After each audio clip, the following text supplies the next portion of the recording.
What's your problem? Getting an issue with the inclusion because the inclusion.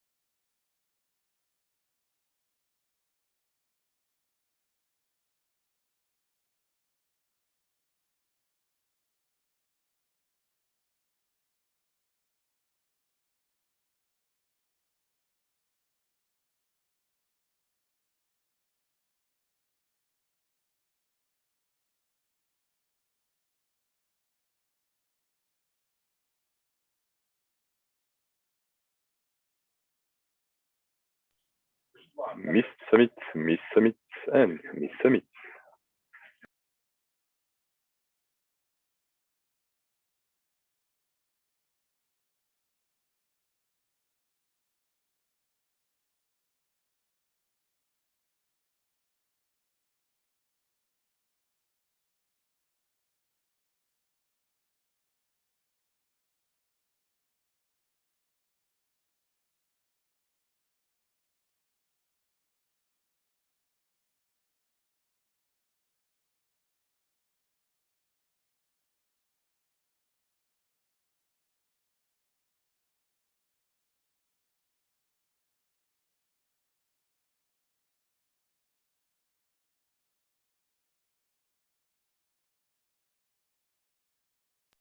MISP Summit, MISP Summit, and MISP Summit.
Hey, do you guys hear me?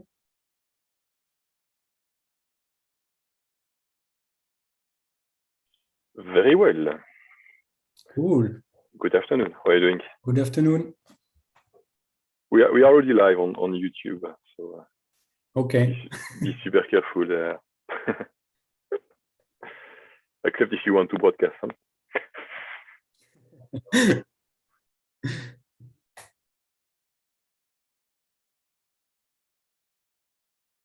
Should we stay like connected until our Yeah, turn exactly. comes? And we will give you the floor when it's your time. Okay, great. See you soon. See you. Thanks.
Sound check, sound check.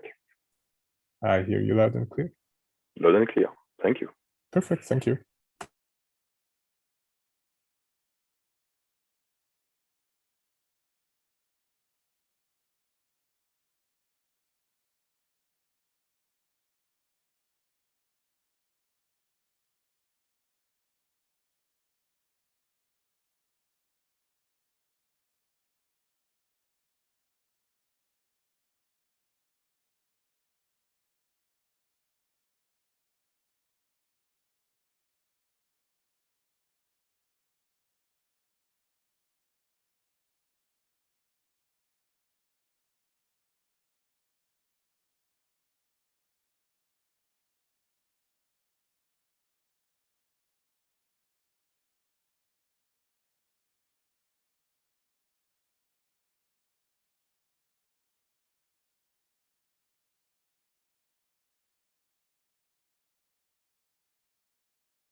Hey, hello.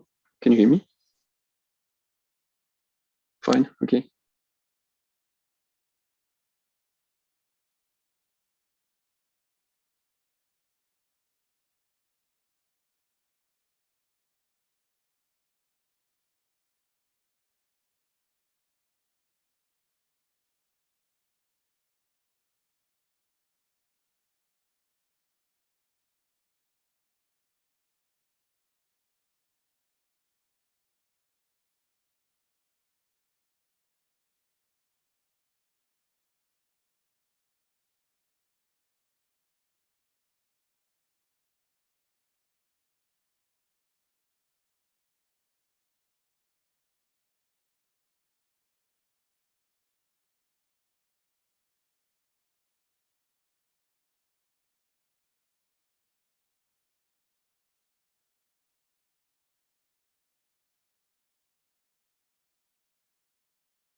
Good morning, good afternoon, and good evening to everyone. Welcome to the MISP Summit 06. So this one is virtual, so for us it's the first time we do a virtual MISP Summit. So please bear with us. We are first timer and first time user of YouTube streaming. So please bear with us. We might have some glitches, but we try to make it as smooth as possible. So the session of today is quite packed and full of interesting things, including special announce for the MISP project, additional talks about specific use case, integrations, tools, and so on. So I will just make a recap of the agenda for today. So the first hour of the MISP Summit is mainly from the core team of the MISP project. We have a recap of all the activities done for the past year for MISP, what we have done, what happened on the different repositories, projects, and so on, and what's next for the development in MISP and related tools. Then we will talk about Cerebrate, which is a complete new release of software, and we will explain that later on, but Cerebrate is a new open source orchestrator for security tools.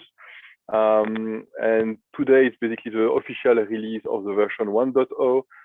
It will basically be a new tools for everyone to be able to orchestrate their open source and proprietary security tools in a timely manner.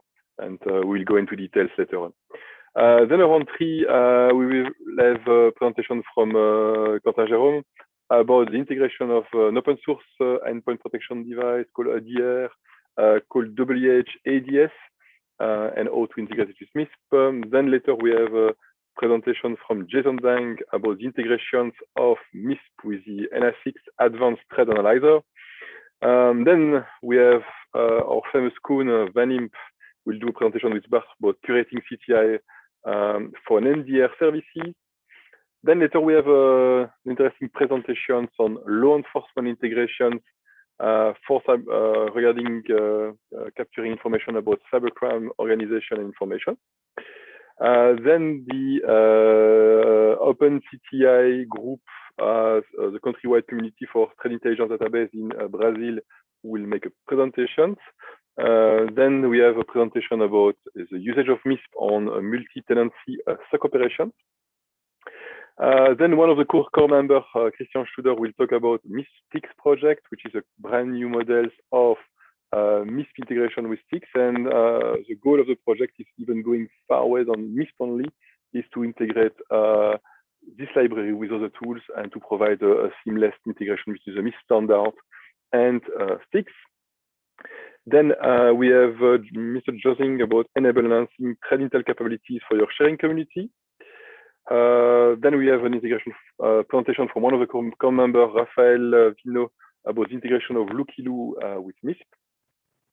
Then we have Sebastian Tricot that will talk about the capabilities of crafting TCAP from a MISP event. So it's very interesting for exercise and simulation. Then Mathieu Grassi and Wes Lambert present integration of Security Onion with MISP. An interesting open source project largely used by many people, and integrating with MISP is very interesting. Then we have the integration of MISP with Velociraptor, so integration too for incident response and so on. It's another important thing. Then I will do a presentation about our integration of a circle services called HashLookup with MISP. Then David from Denmark will make a presentation about MISP and the famous pyramid of pain. And the last but not least, Aaron Leverett will do a presentation about pre-incident baselining with MISP. So that's the agenda for today. So it's something I would say very diverse and interesting. So I hope that you will enjoy it. First of all, and I think no one present very well Andras, but Andras is a lead developer of the MISP core software, and he will present the current state of MISP, what happened the last year, and what is the future of the MISP platform. So I will give the floor to Andras. Thank you, and welcome everyone. I'm just trying to wrestle with some technical difficulties, but should be okay now. So I'll just share my screen. So hopefully you should be able to see my screen at this moment. So again, welcome all of you. The idea now is to talk a little bit about what has happened over the past year and what our plans are for the near future. So we're going to have a quick look at some of the highlights of the changes that MISP has been undergoing. And we're going to also talk a little bit about some of the things that are headed our way over the next couple of months and years. We're also going to talk a little bit about our plans of Cerebrate afterwards. So it's kind of a double presentation, so to say. But our efforts around MISP are closely tied to what we do with Cerebrate. So we're going to see what that actually means, but we're going to talk a fair bit about that afterwards as well. So basically, the changes over the past year, and when we compare what happened since a year ago, basically we have had 18 releases, we had 4,500 commits almost, and 108 different contributors to the core project itself. So that means altogether, we had more than that, obviously, but this is really just focusing on the software core and some of the libraries directly used by the core. So if you're looking at taxonomies, galaxies, and all these other libraries that MISP is using, that number is actually higher. So it's been crazy active despite all the usual slowdowns that we were expecting during this time frame. So overall, I think it turned out quite okay the past year. We have made some changes about how we operate the development itself. So one of the things that we started doing as of about 2 years ago or a year ago, kind of low key, is something called MISP Professional Services. So we do have now a professional service line that allows us to also fund some of the development of MISP and also to basically have a contractual relationship with some customers. So that makes our lives also a lot easier when it comes to having a more structured approach of how we deal with some of these requests that we're getting. So everything that we do, basically all the extra funds that we get in such a way goes directly into development. So we're really happy that our development team has grown over the year. We have a new core developer, Luciano, who's been working a lot on refactoring the code base and a massive amount of work on the API documentation. We're going to see what's in store for us there. And for those of you that have been integrating with MISP, you should have a much easier time going forward thanks to that. Also, we've had a massive amount of effort going into the refactoring of the internals of MISP coming from Jakub Onderka. He's been absolutely crazy with the amount of improvements he's done over the past 2 years. So be it performance improvements, code cleanup, some sanity checks, security settings for the tool. There are a lot of changes under the hood that we have him to thank for. So massive amounts of kudos to him for that. So let's talk a little bit about what those main changes are. So obviously, I mean, this is something that you're probably used to when dealing with MISP. A lot of the improvements that we do try to alleviate those issues that we run into day to day. So be it bugs, usability issues, quality of life improvements. So a lot of these have been implemented over the past year. So we're trying to keep it as usable as possible, also for ourselves, obviously internally as well, but also for the community out there.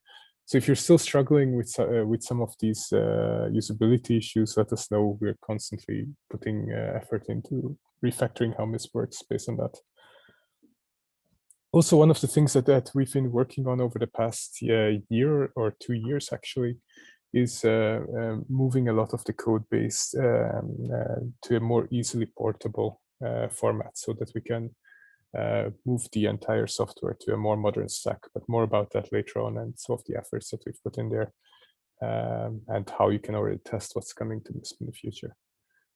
Obviously, a lot of security fixes. So we have received a lot of pen test reports over the past year. So that means from either organizations that have been submitting those regularly to us, but also a lot of out of the blue pen test results. Some really good findings. So for the entire community out there, keep it up. We're really happy to get those reports. But this also means that that we've had quite a few CVEs, so we report everything that we get in terms of vulnerabilities as soon as possible to the community, and that means that you should be aware if there were vulnerabilities in the version that you're running. But just in case, keep your MISP up to date is the message here.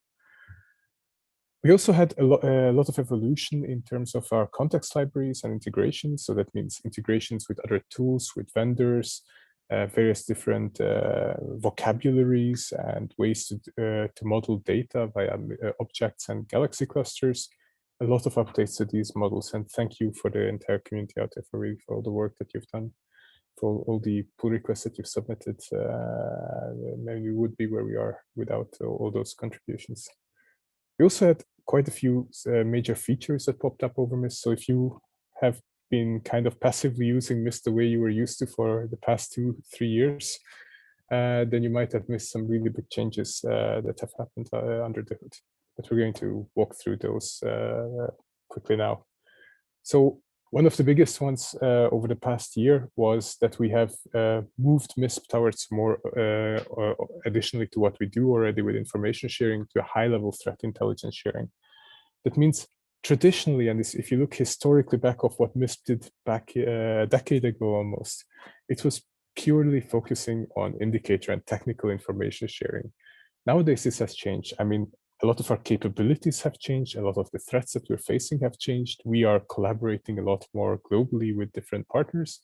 That meant that besides just focusing on those quickly discarded indicators, we're focusing a lot more on the bigger picture.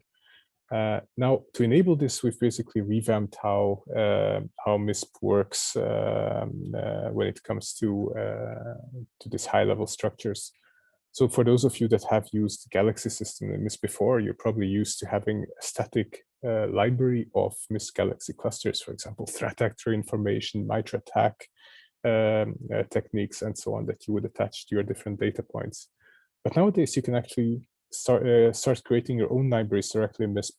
You can fork existing libraries, you can create relationships between the different libraries, and you can build massive knowledge graphs out of the data that you're building this way. So that means that if you want to start tracking your own threat actor libraries, you want to relate them to different tools used, target sectors, describe those, or target organizations, even if that's what you're keeping track of, you can absolutely do that now and build and map out those relationships directly in MISP, and then tie it to your individual technical data points as well. So this is a massive rework of how we work with it. If you're not using it yet, highly encouraged to do it. All this data can be fully synchronized and adheres to the same distribution mechanics as everything else in MISP. So you can share and publish the data the same way as you would with events, and basically keep sharing those in your community. Now, on top of that, besides just these additional context libraries that we have, one of the shortcomings of MISP that we had over the past few years that we realized ourselves as well in our day-to-day activities was that we always ended up using two systems in the end. So whenever you have an incident and you're working on something, you're basically describing all of your findings in MISP in terms of what you want to share, but the entire process and the input of what you're dealing with, the entire natural text that you would have as an accompanying thing would end up in a ticketing system, for example. So the pity of that is obviously that this is also useful information to share out to your community. So one of the things that we ended up changing in MISP was nowadays we have something called event reports that allow you to create markdown documents that link the different data points to a natural text description, basically, of your event, a report of your event.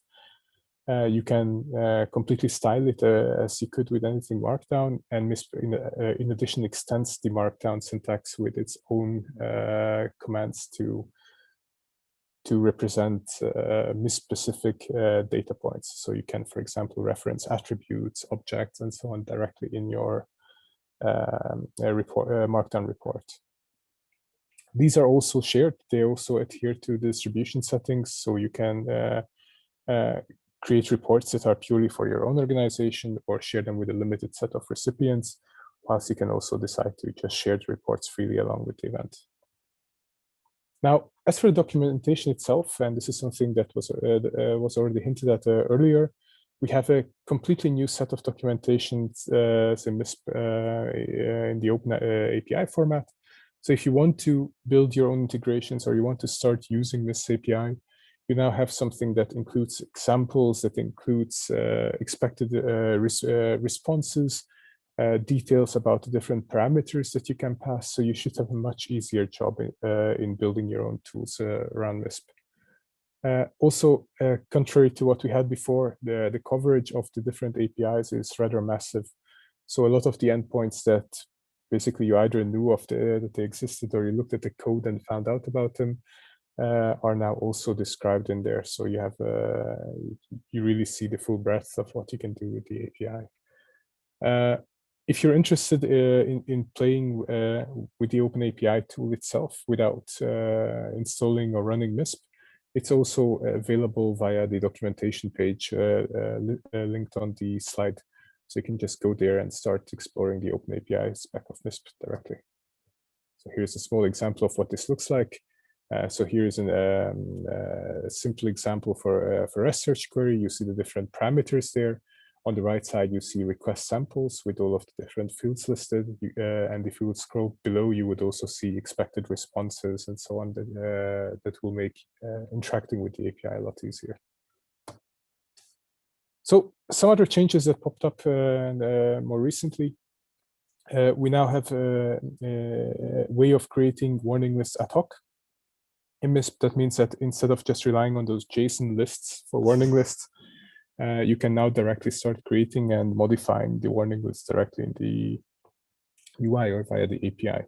The advantage of this is that we're seeing more and more usage of the warning lists for not those common indicators that you want to exclude from the dataset, but more something organization specific. That means if you wanted to exclude your own infrastructure or so that you avoid accidentally blocking your own network, for example, then you can start building the warning list with your own assets and make sure that those don't end up in your different exports within your different automated tools.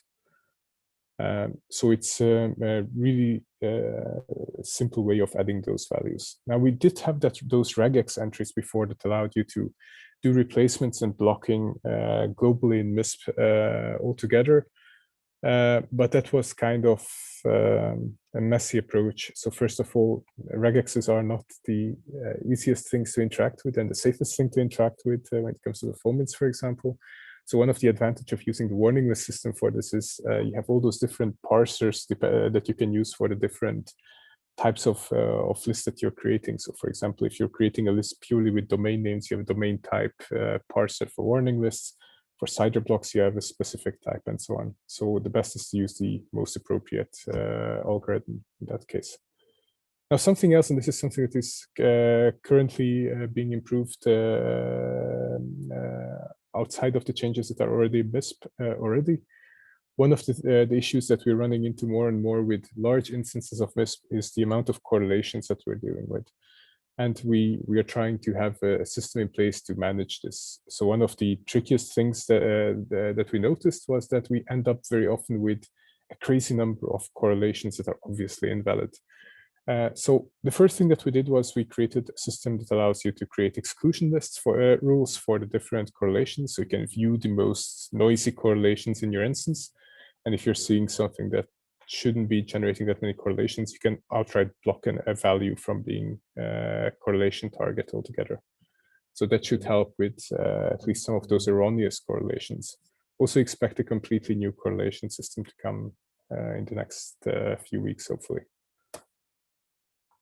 Now, as for the authentication system, we also had quite a few changes there. So both on the documentation side as well as on the implementation side.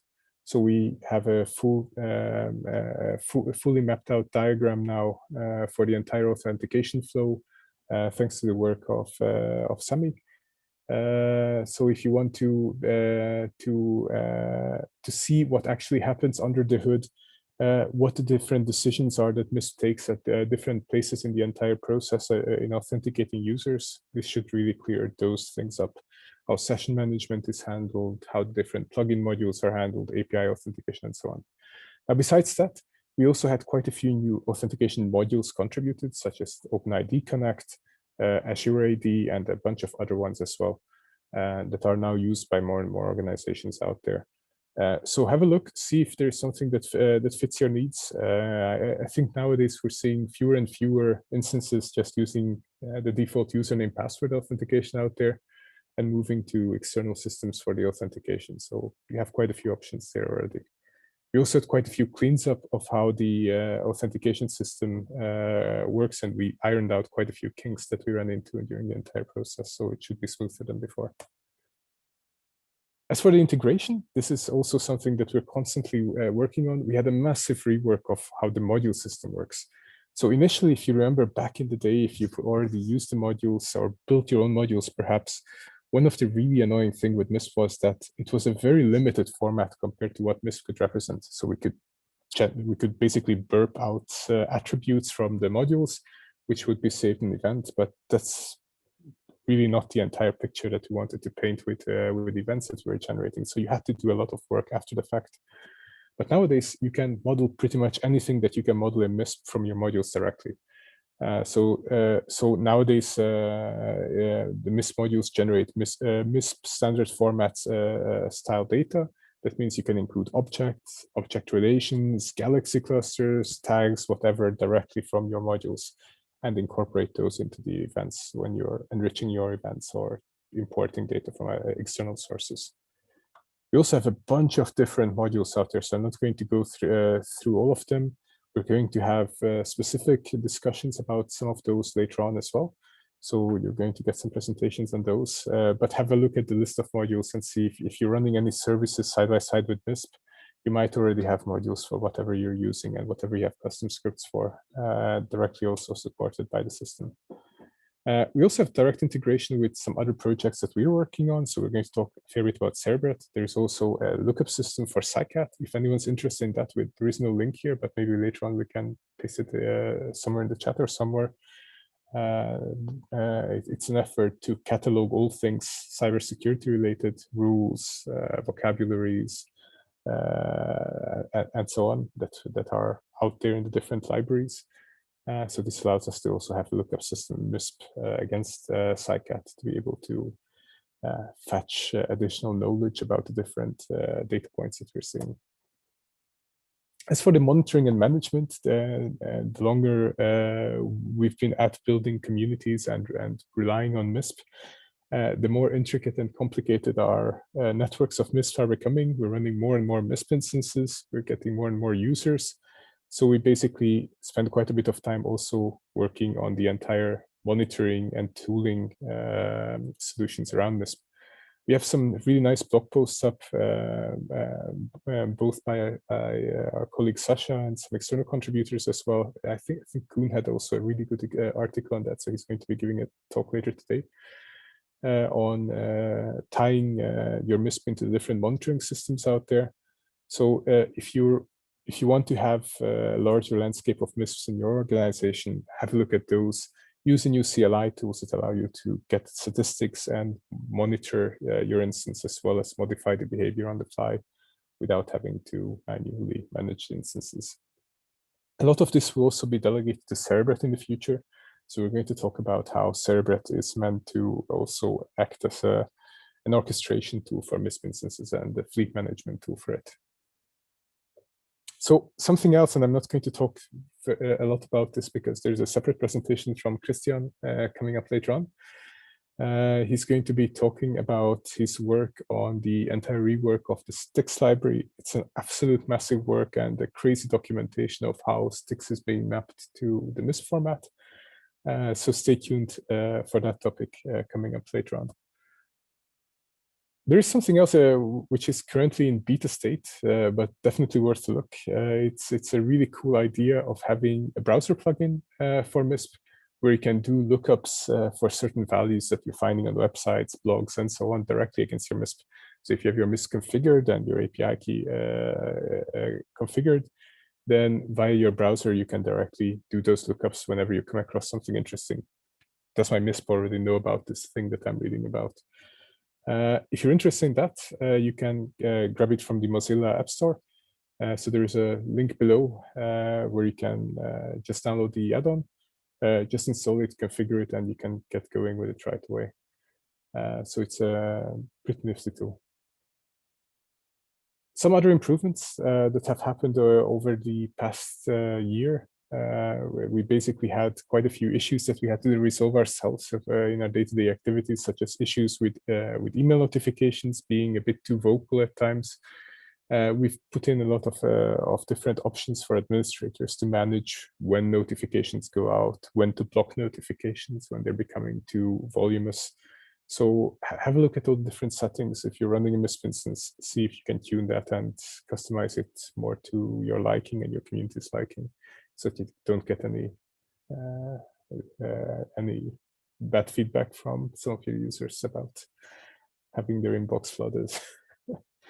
Also, we have a bunch of different dashboard widgets coming from cyber exercises that we've done, coming from different use cases from communities out there.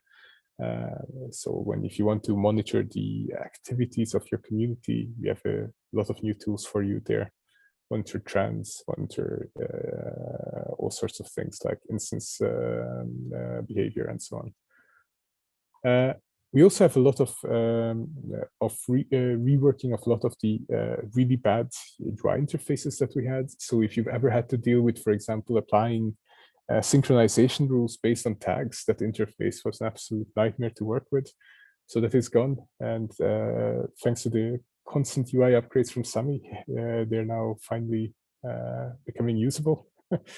So it's quite a huge leap there in terms of usability. But if you come across anything that you still find clunky, let us know, and we're going to be working on that too. Also, something interesting, and this is something that really shows how very often the different data points shared by different parties fit together. We have more than need to actually create cross-referencing between different events. Now, initially, our idea was not to allow this at all, but nowadays we changed our stance on this at least somewhat. And for extended events, you can now cross-reference objects and attributes between the different events. This gives you some flexibility when you're extending something existing. You don't need to replicate all the data points that you want to put in your own perspectives graph, but you can just reference those directly from the other extended events. If you're managing MISP, again, loads of new CLI tools out there. So these are not always well documented, but we have a bunch of different things for statistics, managing instances, keeping tabs on the health of the instance, and so on. And there is also a constant refactoring of the code base ongoing. So this is very often something that you won't notice when you're using this day to day, but sometimes this will have a huge performance impact, for example, and some of the bottlenecks that we've been seeing have been resolved over time this way. So stay tuned for more, obviously, but also there is quite a bit of work going on in the background for that. So just very quickly, a quick discussion on what's in the pipe for us. So we're basically moving along with the work on moving to a new tech stack. So I haven't talked too much about it, but the upcoming presentation should reveal a little bit about what we're working on. So we're using Cerebrate as a testbed for testing out the new technology that we're moving to. And we're going to talk a bit more about that in a moment, so I'm not going to spoil too much now. There's also the correlation engine rework coming. So this is already semi-done, but still needs quite a bit of refinement. The idea is to have something more scalable than what we have right now, and something that won't end up filling up your disk with useless junk when you start over-correlating data. A long dream of us, basically, for the past few years was to have cryptographic signing for both the data as well as some of the supporting data sets like sharing groups. But this has a long set of requirements that we have to have in place. Now we're moving closer and closer to that. Cerebrate plays a huge role in this as well. So expect some changes there, and we're hoping to get this to you as soon as possible and be able to sign and validate data coming from third parties and to tamper-proof the data. As for the distribution model, we basically have on our roadmap a change to the distribution model in the sense that we want to extend it to have multiple sharing groups per object or event attribute and so on, rather than just having to refine and create combined sharing groups whenever you want to exchange data with more than one community in one shot. As for the new UI that is listed there on the slide, we're going to just have a quick sneak peek at what's coming to MISP as well. Everything we do in Cerebrate also has MISP in mind. So all the technical improvements that you're going to see there are going to be backported to MISP, or MISP will report it to the same system. We also have another project that we're working on where we want to enable privacy-aware correlation and exporting of data from MISP. So this is something that is, well, again, one of those more experimental projects that is coming along, but hopefully we'll have quite a few options there as well in future releases of MISP. So as for Cerebrate, right after this, we're going to be talking about what has been happening over the past year. We've been hinting at this tool for some time. It's a community and fleet management tool that will sit side by side with MISP and a bunch of other tools. And the 1.0 release is actually today. So we're going to be celebrating and introducing that in the upcoming slide. So to quickly sum it all up for this part, because I'm seeing that I've been a bit slow on time. The MISP developer community has been growing and staying active during the past few years beyond our expectations. Over the past year, our main focus was a lot of consolidation of the existing functionalities, as well as extending a lot of the high-level threat intelligence sharing aspects. Performance, security, and UX improvements were high on the list, as well as monitoring and dealing with those large-scale deployments of MISPs. We have multiple internal MISPs interconnected and so on. So a lot of tooling and CLI tooling around that. Also, a lot of fleshing out of the documentation. It was one of the things that we kept neglecting for way, way too long. But luckily now, thanks to the API specification documentation, we're a lot further than we were before. So there has been quite a bit of movement on that front. Again, Cerebrate will fill a large void in terms of the fleet management aspect. So we want to make it easier to manage large communities and large MISP deployments. So there's definitely no lack of new ideas of what we're doing. So this is probably what we have the most of. Sadly, time and number of hours in the day are quite limited. So if you want to get involved, there are a lot of different ways of doing it, be it from raising ideas to getting actual coding done, to creating your own vocabularies. So there are a bunch of different ways of how you can get involved. So let us know if you can contribute your time and your effort to any of the projects or sub-projects that we're running. Also, prioritization is super hard. So very often we're quite torn about what we should be doing first or what we should be doing at all. So if you have ideas, let your voice be heard. Let us know about what we can do better so that we can actually make the tool usable for you rather than just frustrating you with deficiencies. So again, this is just a standard slide. If you want to see where the different resources are, how you can reach the community or reach us and discuss with us, here are the different ways of doing that. So do we have any time for questions, or should we just? We could do a small sessions of Q&A, but I just have maybe one question regarding contributions. Do you think there is an aspect that need to be more contribution than usual? Things that need to be more tackled than, I would say, day-to-day activity? Yeah, I mean, yeah, that's a good question. That's also something that we get very often is like, especially if you don't want to have something continuous, but if you want to just provide, you have some free time, for example, and what sort of issues could you be tackling? I mean, one of the things that are obviously the toughest for us to solve are, for example, integrations. So what is really difficult for us, obviously, we are a small organization. We have a set of tools that we use, that we have access to. And that is very limited compared to what probably the entire community out there is seeing and using. So if you have some tools that are not well integrated or not integrated at all, providing integrations and improvements to make those work is literally the type of work that we absolutely cannot do ourselves. So any help with that is great. And other than that, I mean, we have a crazy number of pending issues. It's a bit hard to sift through, but there are a lot of improvement ideas that are really good. We like it, so we keep them in the set of issues, but we don't have the resources to actually work on them. So we're kind of always hoping that someone will come along and pick those up. So we never remove those feature request ideas that are good. So just pick and choose something from there as well. That always works as well. Okay, sounds great.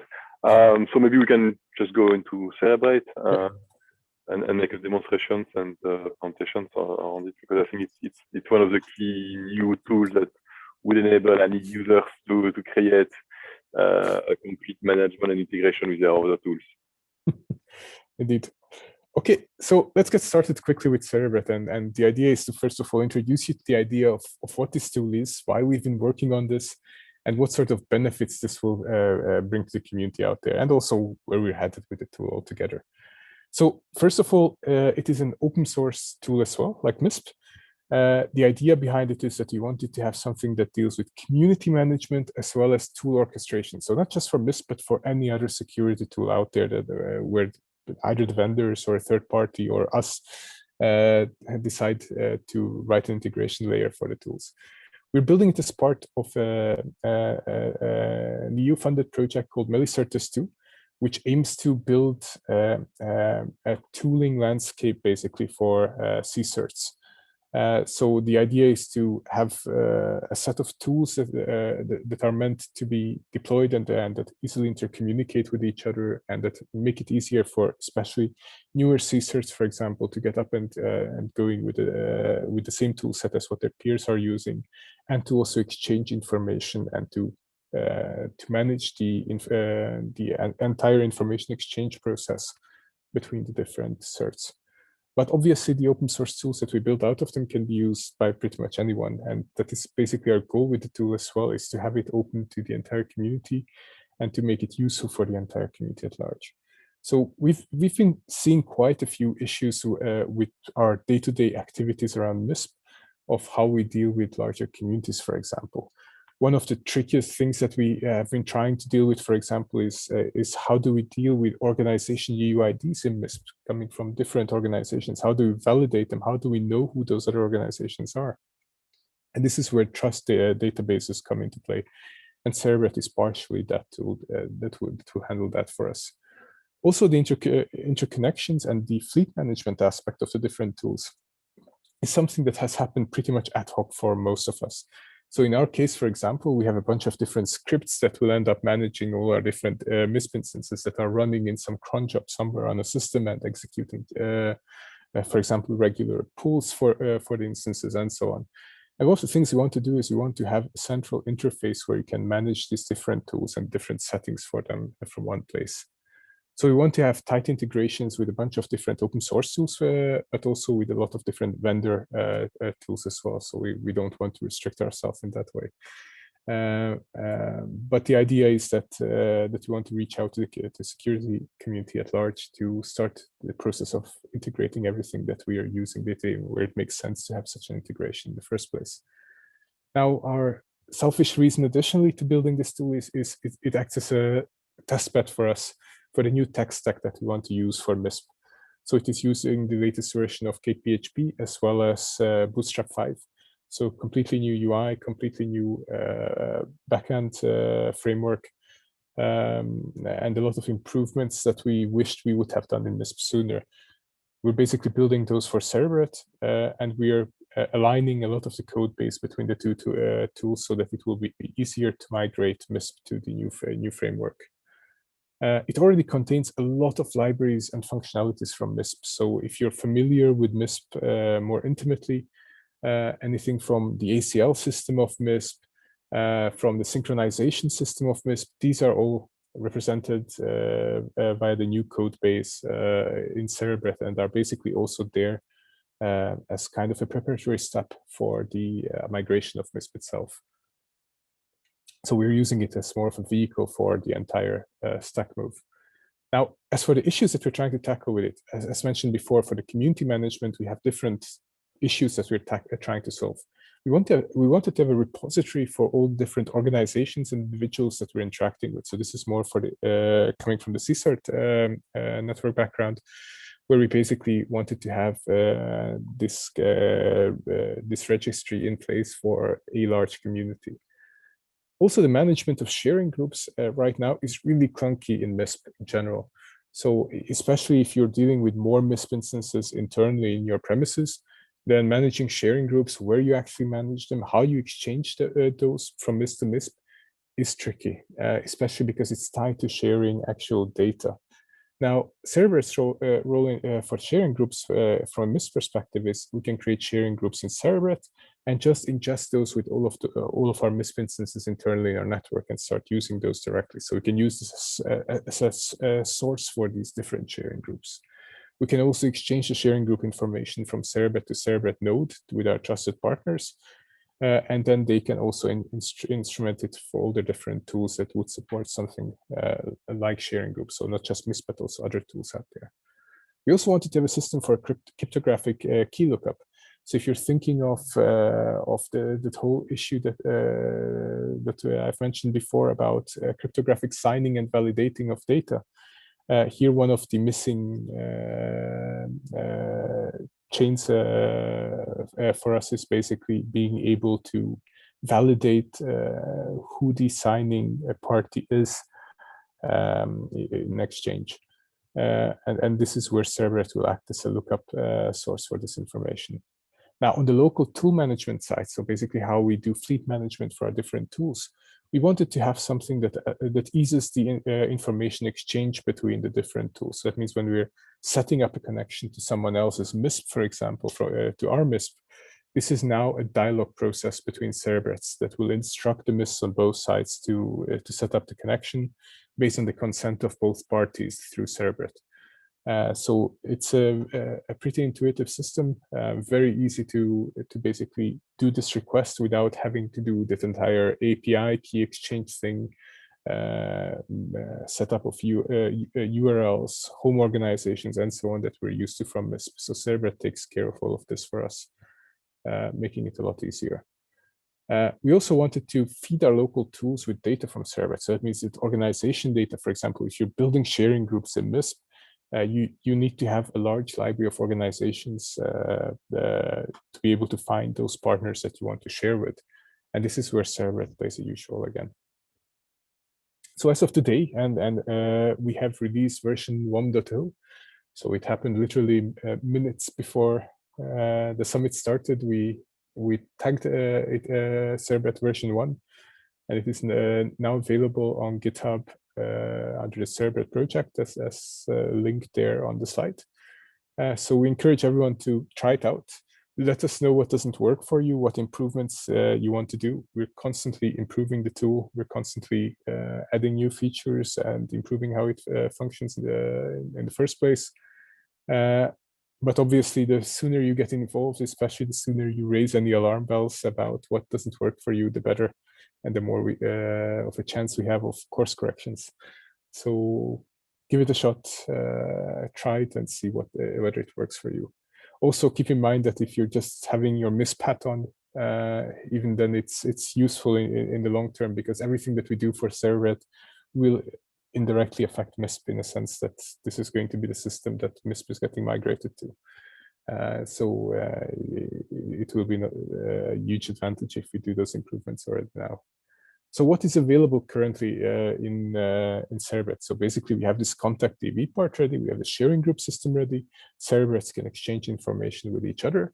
We can orchestrate local tools, and we have a system where you can build your own integration modules. So currently, we only have an integration module for MISP, but we have a hackathon coming up next week, where one of the goals that we set out for ourselves is to just do kind of a plug fest with the different organizations there and build integrations with their tools. So we're going to have a lot of really interesting tool developers show up next week. So if you want to get involved, there is still time to do so. So jump on board, bring your tool along that you want to integrate, and we can have a session on that as well. Something else that we have and that is going to be integrated into MISP in the long term is a very flexible inbox system that allows us to have deferred tasks that require administrative action, for example. So we have something very simplistic, similar to that in MISP already with the user registrations. But in Cerebrate, you can do a lot more with that. So this is also coming to MISP in the long term. For local tool fleet management, you can already do quite a bit with MISP. With integration, you can manage server settings, organizations, and so on directly from Cerebrate. But we want to expand this to quite a few things in the future. So if you want to see, okay, this looks a little bit funky, the screenshot, because it's a little bit squashed, but this is what Cerebrate looks like. So we have an organization registry that should be reminiscent of MISP, but already using the new UI that we're going to be using for it. So same thing with sharing groups. The general concepts are pretty much the same as what we have in MISP, but obviously the usability and the look and feel of it is completely modernized. A little bit about the idea of how this whole thing is supposed to work, especially with interconnection with other tools. Here is just a small chart explaining how Cerebrates interconnect with each other.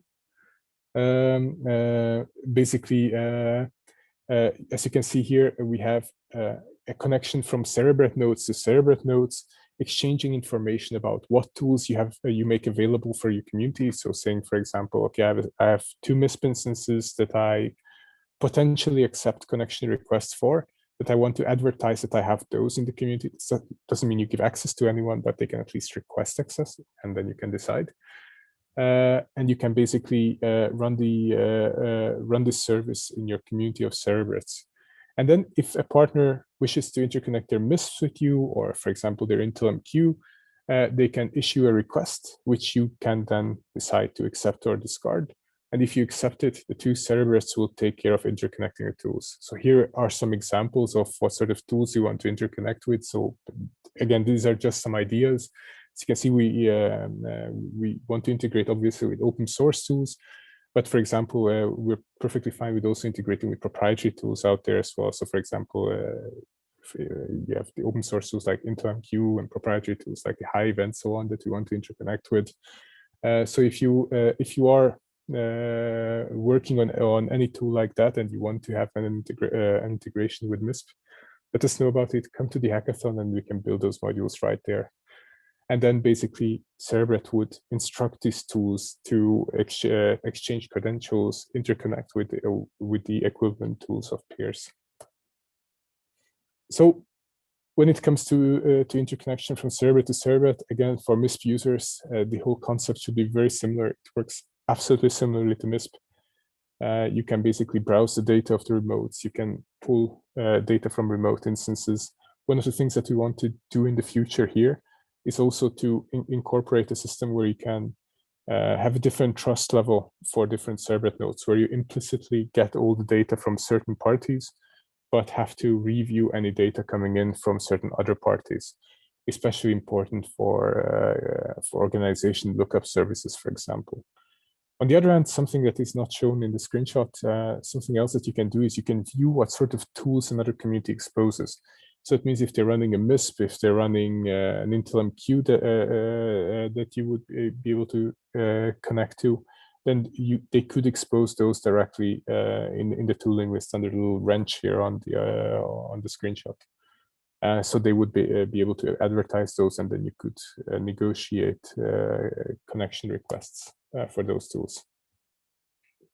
So yeah, this is exactly what I just described, so I won't go too deeply into that. Apart from that, some of the interesting things that you can do is you can also manage your individual tools directly from Cerebrate.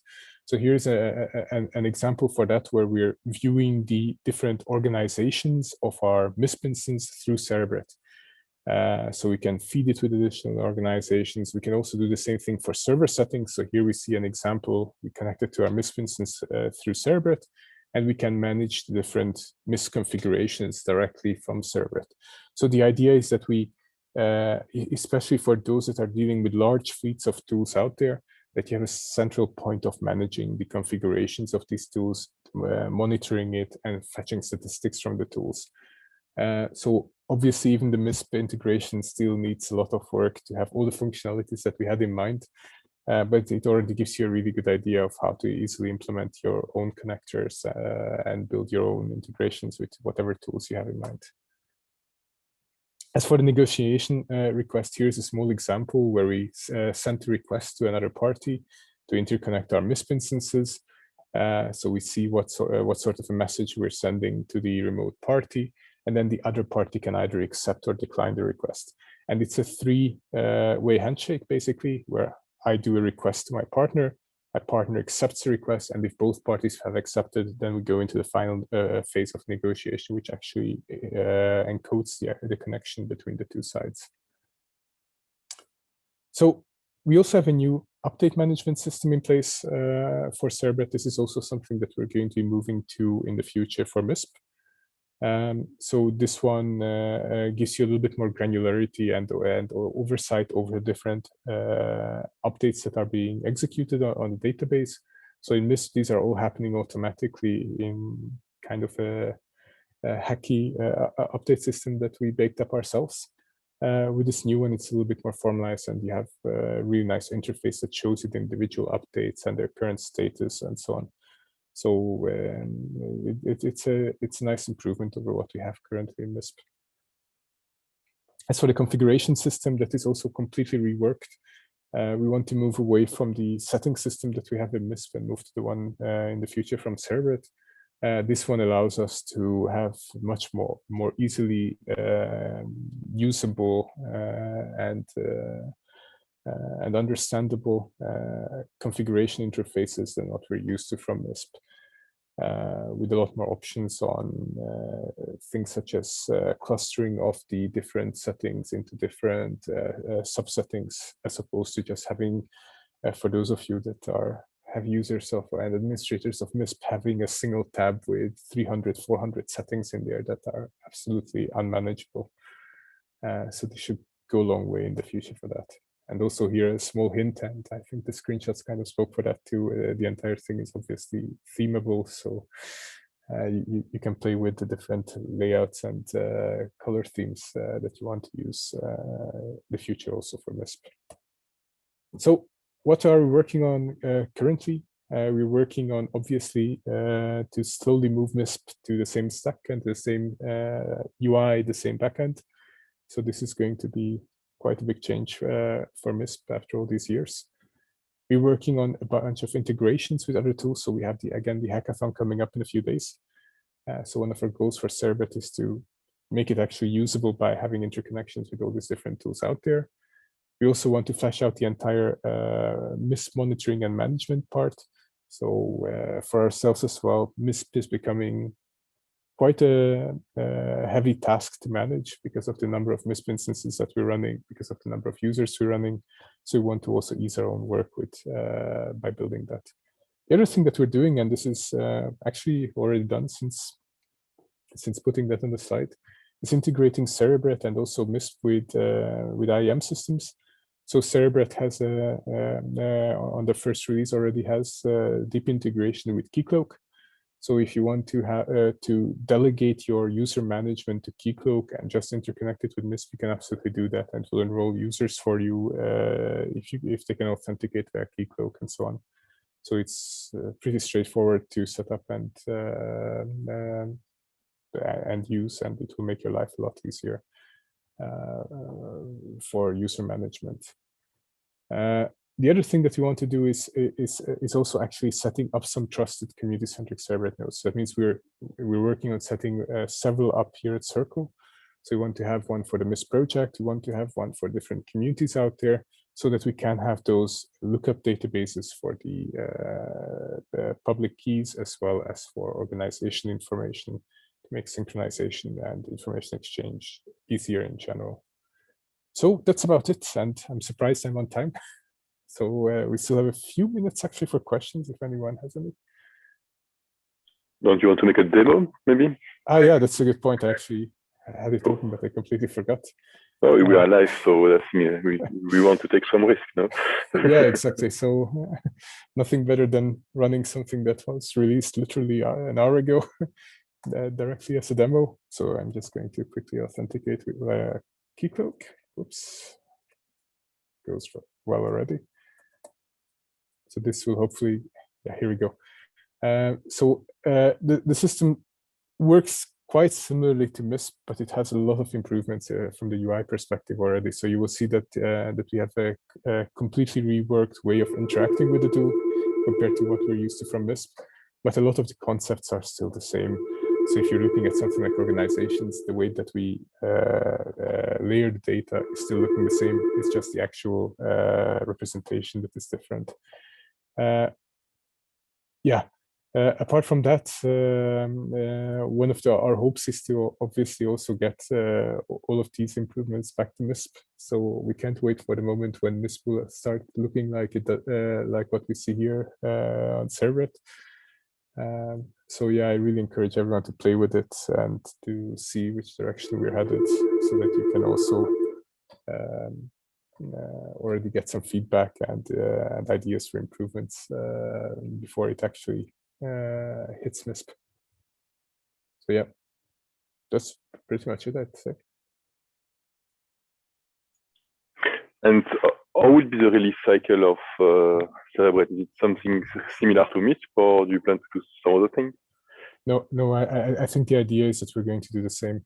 So we currently did the 1.0 release, but we probably won't aim at as frequent releases as we do with MISP. But I'd still expect a new release every month or 2 months of Cerebrate for Cerebrate with improvements and so on. So we're a little bit more formalized there with our roadmap. So we're generally putting a lot of the information of what we're working on in projects on GitHub, so you can track it a little bit better than what we do on MISP. Mostly because we're simply in an earlier stage of the project, which means that you don't have to plan for as many contributors and as many improvements hitting it at the same time. But yeah, so other than that, it will be similar to MISP, but probably a bit less frequent. And if I understand correctly, we will have soon kind of common directories of organizations and so on. So like that, it will be less painful for a lot of organizations to manage their MISP organizations in UID. Exactly. Yeah. That's something I didn't mention, indeed, that Cerebrate also has a different mode for scenes, so an unauthenticated mode that acts purely also as a lookup for organizations. So one of the things we want to do in the future with our Cerebrate node is to have a global lookup service for MISP organization information. So it means if anyone wants to share with us their organization name, their UID, some contact data, and so on, we can host those on our Cerebrate instance and make it by default available in the future in all MISP instances if anyone chooses to connect to the service, so that they can validate whether an organization UID is the one that they claim they are, and we can start using the public signing key system to sign sharing groups, sign organizations, sign events, and so on. Okay, before we go for the next talk, maybe a reminder that Andras mentioned, and there was some discussion in the chat about the hackathon. So we have a 2-day hackathon on Monday and Tuesday. They were sharing the YouTube chat. The thing that's interesting there, we hope that vendors, integrators, or developers of other open source tools would join us on Monday and Tuesday to work on new integrations. So if you have a vendor and you want to share with us API key, test keys for integrations, don't hesitate to join us. It's really an informal event, so everyone is welcome. And we can really have a nice party or at least plug fest where we could just test integrations with existing tools and so on. And I think it's a good opportunity to meet the full team and to meet all the different other projects that we will join too. As far as I know, we have around 25 open source projects joining the hackathon on Monday and Tuesday. So it would be, I think, quite fun to join. So anyway, Andras, thank you very much. And now we'll go for the next talk. And the next talk is quite interesting too. It's a pretty new open source software called WHIDS. It's a software developed by Quentin Jérôme, And we know him for some years, and he always do kind of interesting work and so on. And he did a lot of work related to Sysmon and ADR, and he basically developed an ADR. And he recently released a new version with integration with MISP. So he will present that to us. I will give the host to Quentin to show what he's doing on WAD sheet.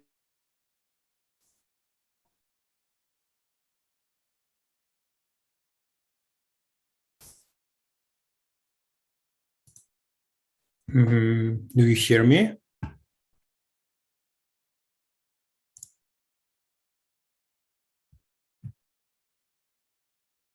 Can you take host on the Zoom? How do we do that? In the more button.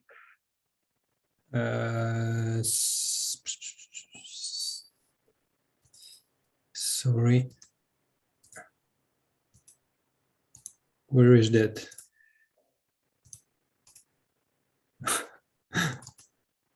Sorry, pretty not used to do that. I just have record on this computer. Okay.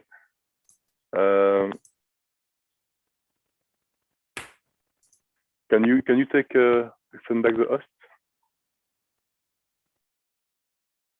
I think I still am actually. Can I pass it on?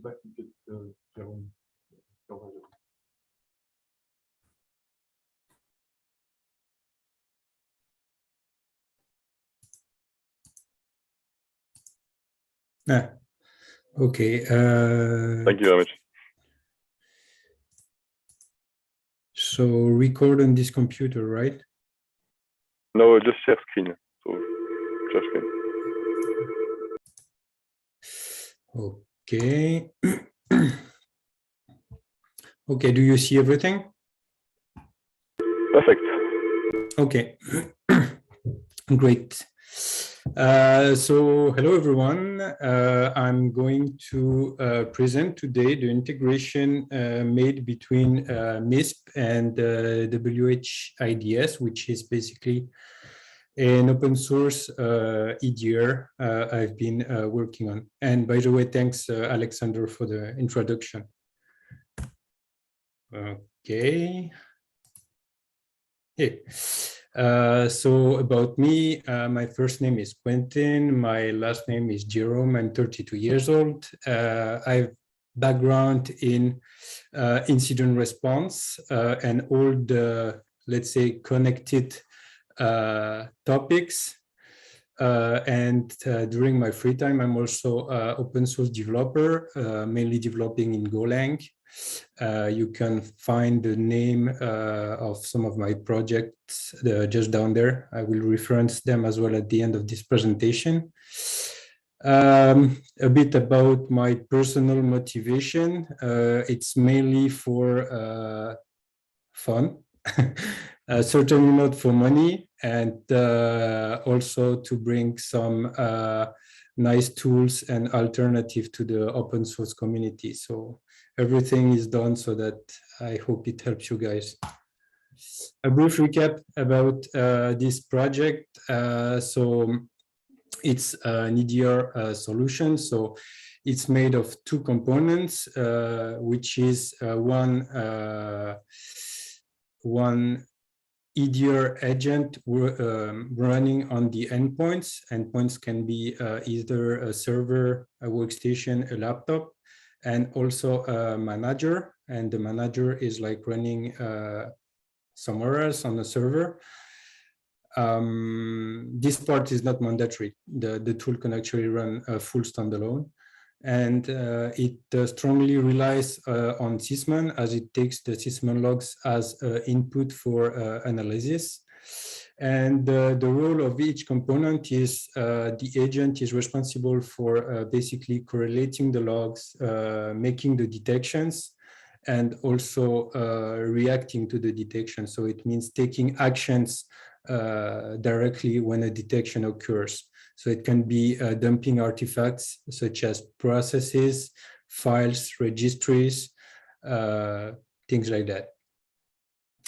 The manager he is used for administrating the endpoints and acts as a central hub, as I described earlier. So it collects the logs from all of the endpoints and also provide a very nice and evolving HTTP API so that everything can be easily managed. Just a small note about this whole stack. It's like the end user has full control of everything. So detection, forwarding rules, and so on. So you are responsible for everything happening. So if it doesn't detect, it's your fault. If it detects too much, it's your fault as well. So it's like fully custom. So the existing integration with MISP has been available since WHIDS 1.6.2 and consists of taking the IOCs present in MISP and spreading them to the EDR endpoints to build detection. So you don't have to bother deploying IOCs on all the endpoints. The manager takes care of this for you. So it connects to MISP instance, fetch the IOCs and spread them. What kind of IOCs? Basically, it's hashes and networking information. So host name and domains. The future plan for this is to decouple MISP from WHIDS. Probably it will be ready for the hackathon, this feature, and expose rather API endpoint to manage the IOCs so that basically any feed can be pushed inside the EDR. It will make it very flexible and of course less dependent of MISP, and can even be used to connect several MISP to the same manager. So the new integrations. The first new integration, which has been released last month, it's to basically update the sightings of some IOCs and attributes in MISP. So how is it been done? It's been done by streaming the logs in real time to a plugin, which is connected to the manager. And basically every client can connect to this API endpoint and get logs in real time as they are sent by the endpoints. So that's a pretty powerful feature. And for that use case precisely, so we have implemented sightings tracking over different attribute types, which are hashes, all the classical one, including imp hashes from the, for instance, images like executable images or DLLs or drivers. Also not for drivers. And what kind of other sightings can we have, like networking information, such as domain, hostname, IPs, and also file system related information, like file path, registry path, or Windows pipes. So this is an example of some attributes being cited during my tests. So one is my domain, and it doesn't mean it's a malicious domain for sure, but it's just to show the sightings updates on the right-hand side. And on the second screenshot, the sighting details, you can see basically where the sighting comes from in the source, let's say, field of this table. So you will have the unique identifier ID of the endpoint as well as its host name. So it's very powerful for tracking the sightings. So before introducing the next integration, I have to introduce this new feature that has been integrated in the EDR recently, which is incident response reports. So the goal of this is to solve 90% of the incident just by looking at a simple report.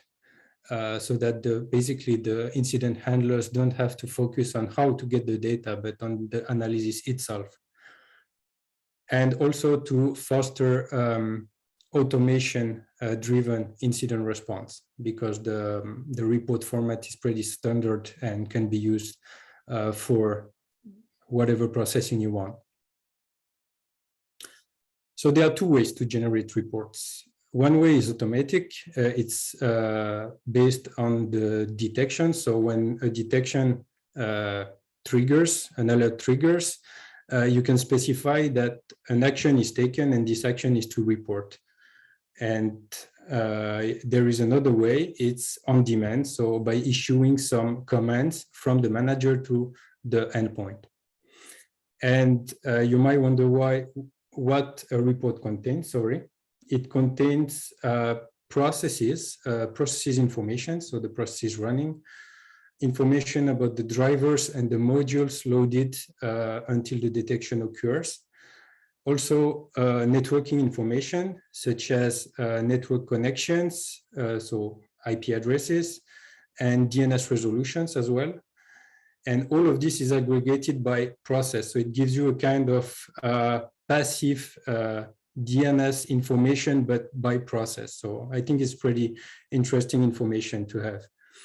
And yeah, but I really encourage you to try out this feature because yeah, I cannot obviously describe everything in this talk. So the report can also contain the output of any tool you like. So it might be OS query, autoruns, you name it. So this is a really small report example and a rule that triggers a report. On the left-hand side, it's the rule, and you can see in the actions section, it tells report. So it means generate the reports when such a detection occurs. And on the right-hand side, you will see only one small part of process information in the reports. So in this case, it's Google Update. I will let you look at it more into details by yourself, because I'm almost running out of time already. You might have a bit more time, so feel free to take your time for the presentation. Okay, thanks. Thanks. So here come another plugin that I developed, which is called reporting.py, and which is actually made to push those incident response reports from the EDR manager directly to a MISP instance. So the idea behind that is to enable the sharing of such a detection reports. And yeah, basically how it works, it uploads only the detections that have triggered report generation, because you can decide for some alerts not to generate some reports because they are not relevant enough to create such a report. It's everything, as I said, everything is custom and depends on your needs. It will also upload any artifact collected at the same time of this report generation. So it might be files involved in the detection, registries involved in the detection, and accepting the process memory dump because they are too big for MISPs. Yes, so for the details, it will create, every report will create a new MISP object inside a single MISP event per day. So, and this is an example of such MISP object. So we can see the device information on the top, the endpoint ID, the IP of the endpoint, the host name, some contextual information, the EDR product name, and the information I just described earlier. So the event actually responsible of generating the report, the processes, the list of the processes involved running on the machine at the time of the report, the modules loaded, the drivers, and eventual command line. In this case, it's the output of an OS query process table dumping command line. We don't see it here, but yeah, there are also the process image and some binary files which have been created for that EDR report. So these are the latest news concerning the EDR, so WHIDS. I will not go through it one by one because yeah, I'm already 3 minutes over time. So main thing is probably the PyWidth library, which is made for better integration and plugin development with the EDR, and has been used for as a base to develop the 2 plugins I just showed earlier. So you can find the code on GitHub as well. The reference will be given at the end of this presentation. And yes, so that's all for me. You can find my contact details here, and feel free to contribute to the project, ask questions, give feedbacks. And yeah, all the references are here as well. So thank you, everyone. Thank you very much. We have multiple questions, so maybe we can do the session. Just one logistic question. Can you bring back the host to me? And I will give you the question in a second.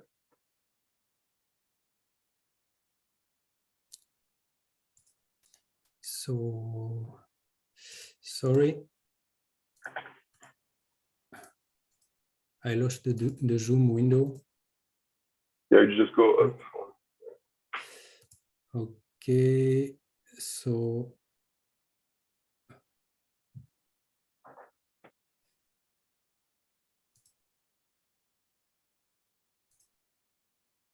stop share, right? Is that okay? If you just set me as host, that should be okay. No. Can you just transfer me as host? No, still host.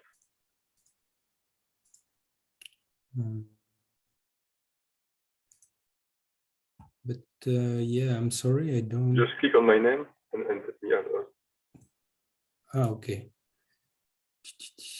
Make host. Perfect. Thank you very much. That's great. Okay. Okay. So we have different questions. Some are very interesting. So I will just make the questions and then you can answer. How does Sightlink know which attribute to update? Example, if I have 10 MISP events with the same IP and I want to add the Sightlink to the attribute, does that then appear against the attribute in all events? So if I get your question is, how do I know which attribute to cite, right? Yeah, exactly. Which one? Okay, so for the moment, it will, it's a citing based on the value of the attribute. So it will cite all the attributes with that value. There is no way to specify the event in which you want the attribute to be cited for the moment, but I mean, it's pretty easy to change.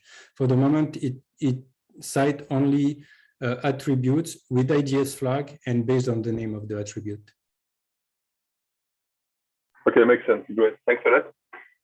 And there's a last question. I'm not sure I understand the question, but I will tell you. And then, is WHIDS currently built to be distributed, or is it currently a one server approach?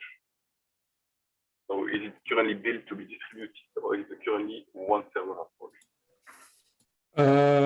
So the manager is thought to be on only one machine for the moment, but to be honest, I don't see any issue by creating several of them and them orchestrating them separately. I don't know if that is the question. Okay, but maybe you can answer on the YouTube channel later. No yeah, well, I'm on it. Okay, wonderful, great. And then we can go to this next presentation. And thank you very much, Quentin. It's very interesting, and I hope that thanks to you. More people will use your open source tool. That's great. Yeah, I hope to. Yeah, thanks, great. We would like to welcome Jason Bank that will talk about the integration of VMware NSX and MISP. Sounds very promising too. So I let Jason share his screen and his presentation. Thank you.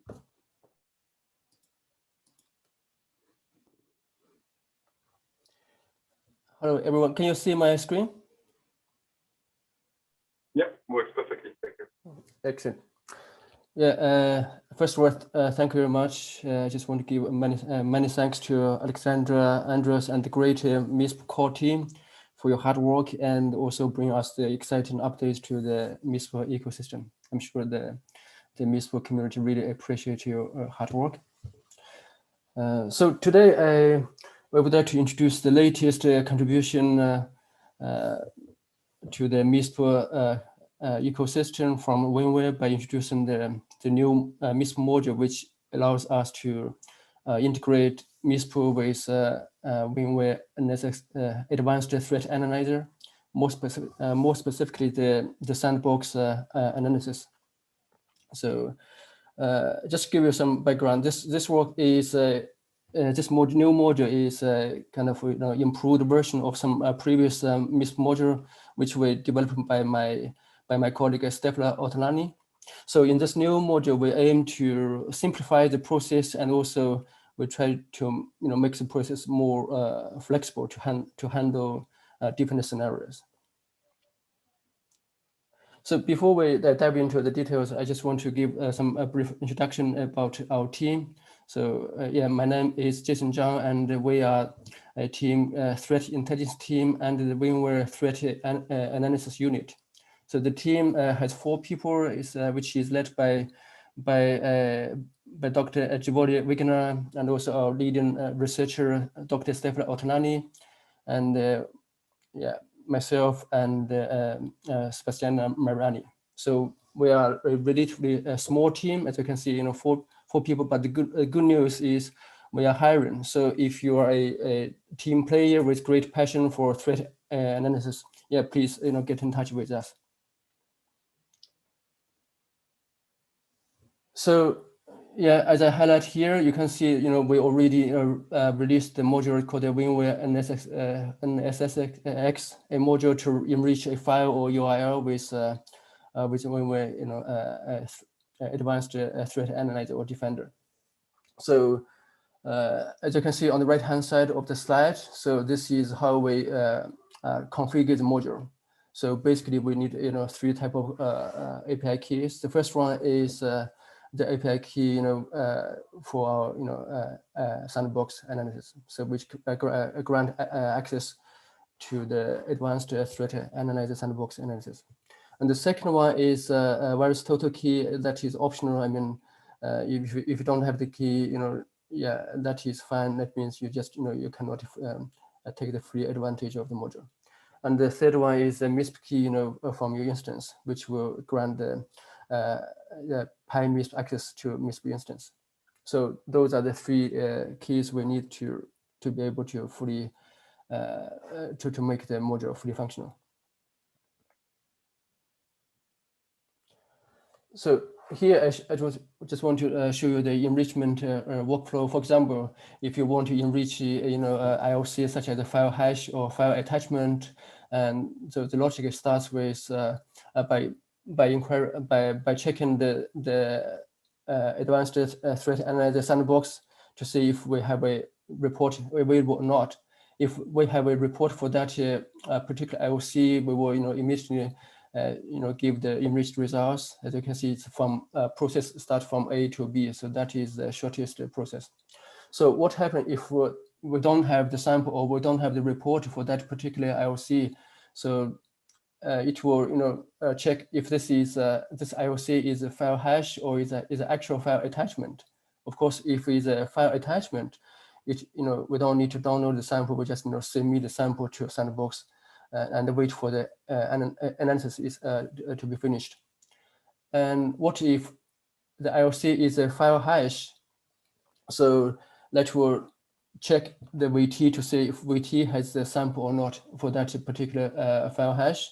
If VT has the sample, it will automatically download the sample and submit the sample to Sandbox and then wait for the analysis to finish. Yeah. In the case that if the sample is not available on wait, it means we cannot do anything. Yeah. So this is just to give you some basic overview about the enrichment workflow. So once the sandbox analysis is finished, it means we already have the report for that particular IOC, and then so the enrichment process will become A to B. So that is the logic. Yeah. So just give you a simple example. For example, you want to enrich this particular SHA-1, and you click that little star to invoke the module, and then once the enrichment is finished, you will see some enriched information on this MISP event. For example, here the first block you will see some enriched information with detection labels. As you can see in the example here, we have three tags. Of course, you can ignore the test one. So you see 2 additional tags, which one is for the class name for the malware, and also you see the family name for the sample. Yeah.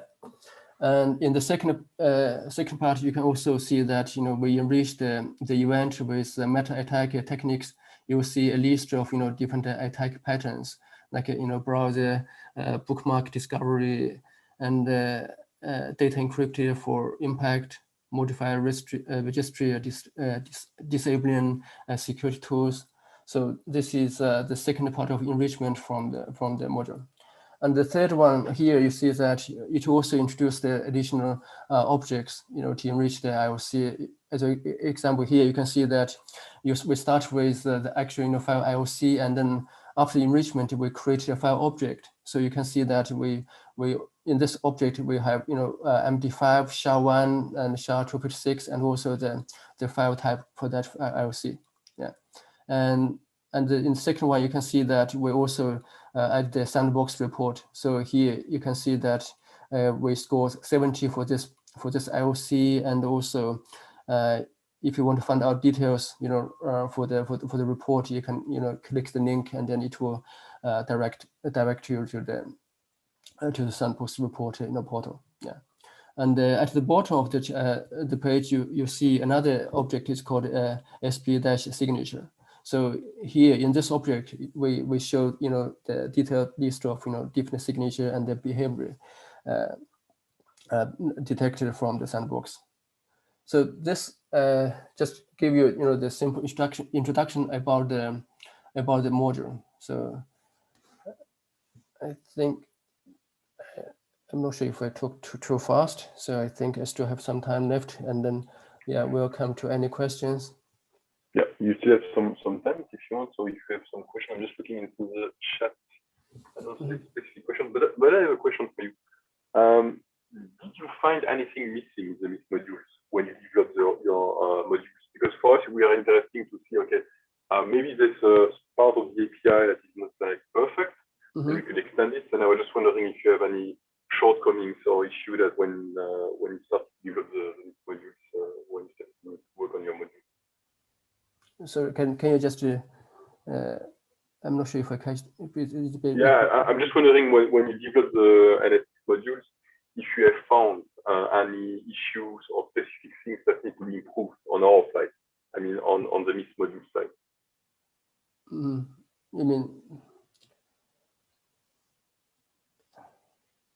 You mean the MISP API, or what was that? Yeah, for example, I'm just wondering if you were missing some specific functionality for making even the module that you did much better, for example. All right. I think it's I think I can see from Andras' presentation there's some new features which will definitely help. And one thing you mentioned is the correlation, right? I mean, yeah, indeed, makes sense. Yeah. So that's great. Okay. Another last question. Is there a way to get API keys for free or to test the drive VMware NSX things? So sometimes we have MISP users that are willing to test some product like yours. Is there a way to get a kind of a testing account? That's a good question. I can ask my manager. I think it's I don't see a problem for that, but I will definitely ask them and then get back to you. Okay, wonderful. Thank you very much. That's great. All right. Yeah. I see that we have Koen join the session. So the thing is, Koen will talk about curating CTI, and I think he has a good experience on that topic from his past year in different CSIR, security companies and so on. So Koen, if you want to start presenting. Thank you very much. Hi, Alex. Thank you for having me. Let me just find the right buttons.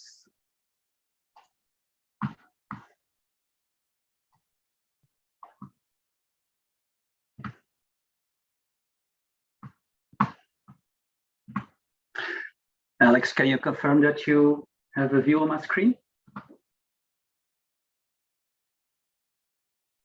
No, until now I just have your video, but I have no. Okay. Let's see.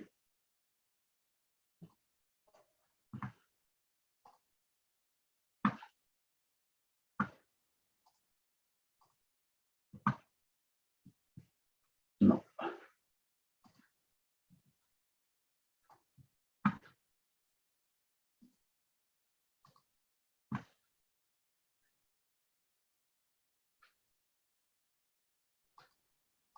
Perfect. Thank you very much. Okay, thanks. So Koen van Inten, I work as a freelancer for NVISO, and today I'm going to talk you how we curate the CTI for our MDR service. Short word about NVISO. NVISO is a cybersecurity company based in Belgium with offices also in Germany.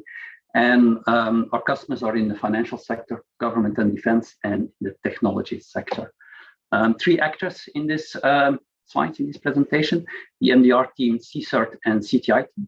The MDR team, they consume TI for monitoring, the SOC monitoring of our clients, and they provide anonymized threat data back into their own MISP environment. The CSIRT team uses TI for incident response cases, and they also produce TI based on their malware analysis. And then the CTI team, we do some threat intelligence integration. We have tailored threat briefings and also threat landscape reports. Before I talk about curation procedure and the need for the curation procedure, just a short overview of our MISP setup. We have a couple of external sources that we use, both commercial and non-commercial services. We pull them in Edge MISP. This Edge MISP synchronizes with the central MISP, and this central MISP pushes the data to our MDR service and to our CSIRT service. So all these teams, they also have their own MISP environment, and we use a central MISP server to push the data to its CSIRT or the MDR environment. So don't think that needs a lot of explanation. Everyone needs good threat intelligence, but in our case, not having good CTI would mean that we have a financial loss because our teams are searching for ghosts. Also, reputation loss doesn't make you look very good if you present your customer a threat report on Cloud9 or on the Google DNS service.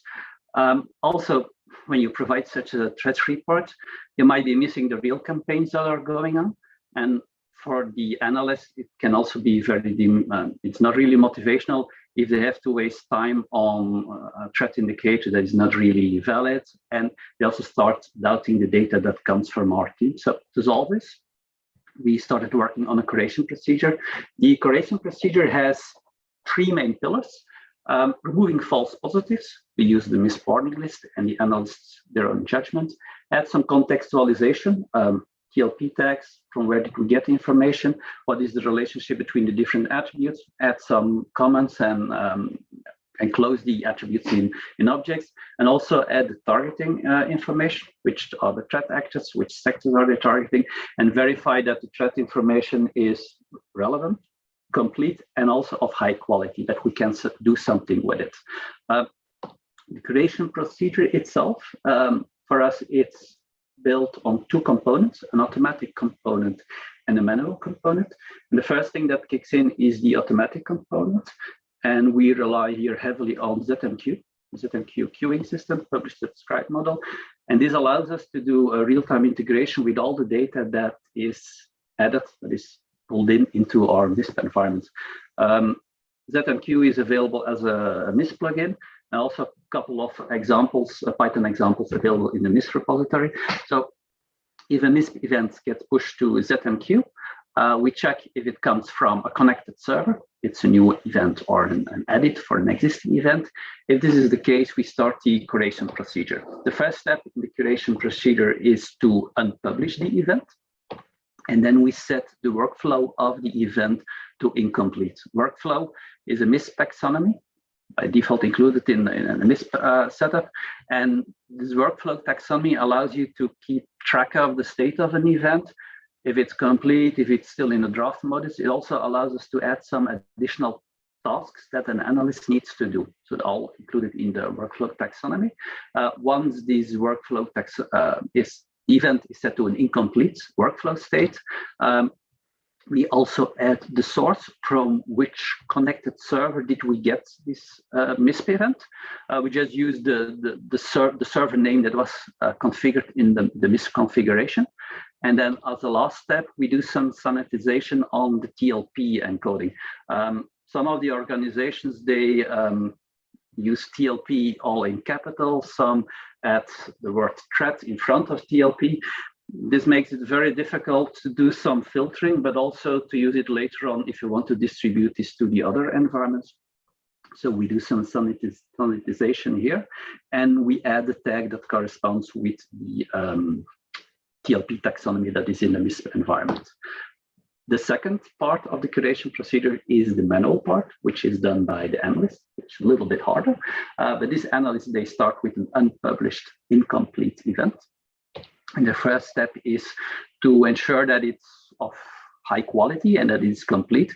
For example, checking that the attributes in a MISP event, that they are in the correct type and category, and closing some of the attributes into objects, making a little bit the relationship between the different attributes, also checking that if certain attributes have the two IDS flags set, that is not too generic. An attribute with a file name start.bat is going to cause too many alerts, maybe not that useful for our teams to work on. The next step is then to provide some context. And for that, we use the MISP galaxies to add the target sector, some of the TTPs that are missing, for example, in threat event, we just add them on our MISP environment so that in the end, our internal customers know what the threat event is about. Reducing the false positives with the MISP warning list. And then the last step also is still checking that the MISP event is relevant for our customers, relevant for our MDR CSAR team. If all is okay, the workflow is changed to complete and the event gets published. Once it's published, our central MISP server can pull the events from Edge server. So the Edge server is the one that communicates with the external MISP servers from commercial and non-commercial feeds, pulls into Edge. We do the curation procedure on the Edge environment. And once everything is there set to okay, the workflow is set to complete, event is published. Central MISP server can pull in these events and make them available. We also try to avoid too much manual work. For example, some of the events that we've been pulling in, they contain a ridiculous amount of attributes. We block these events, which also means that if there's an update to these events, we don't have to go through the same steps again.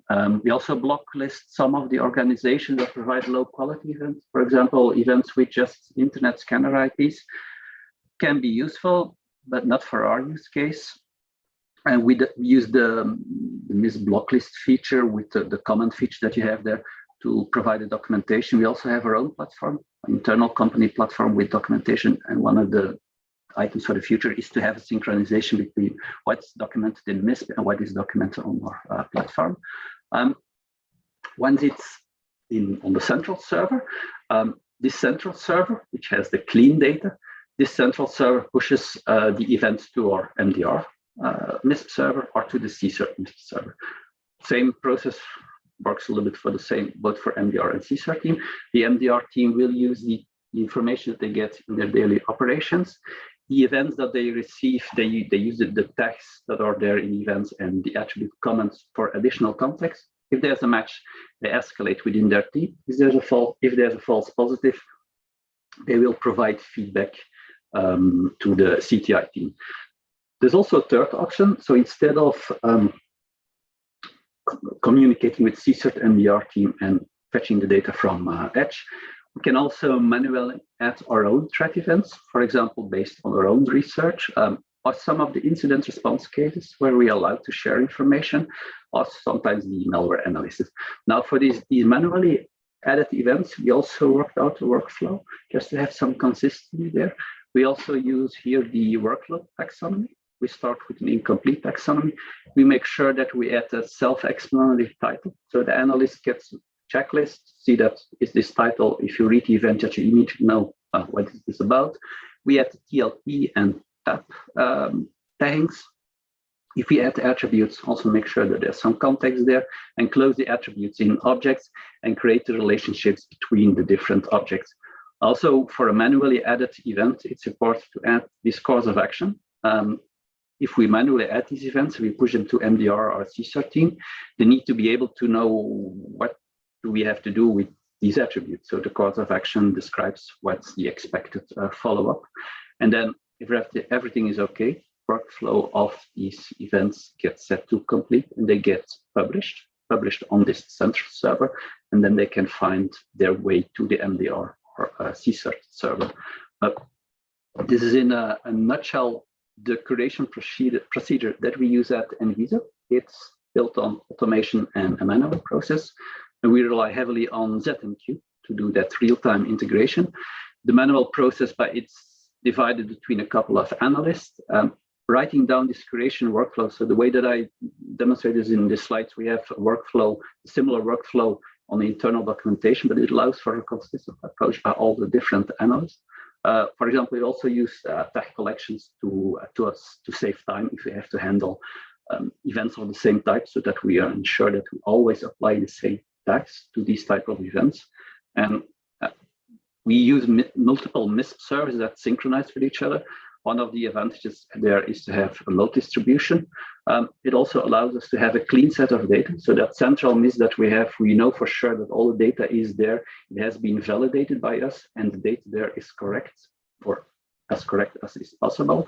And it also prevents us from doing oversharing. So if we would only have one MISP server adding there our manual events, if we make a mistake, there's always a risk that we would suddenly share information too broad, and that's not what we want to do.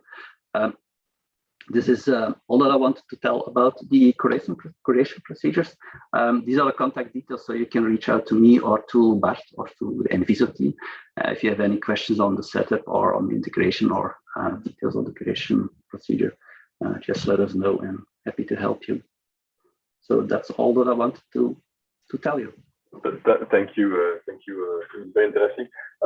We have two questions. The first one, you mentioned the workflow taxonomy.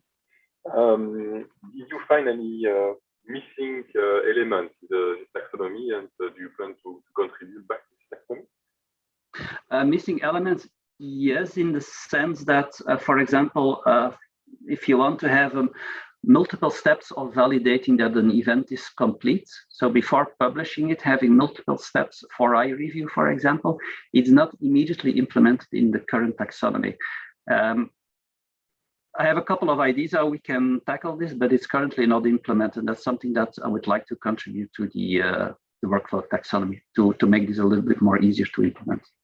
That's right, because I think you have a good experience on that, and I think it should be a good input for improving taxonomy. And there's a second question coming from Han Kaplan about ZeroMQ, and he asked, did you run into any problems with dropped messages in ZeroMQ?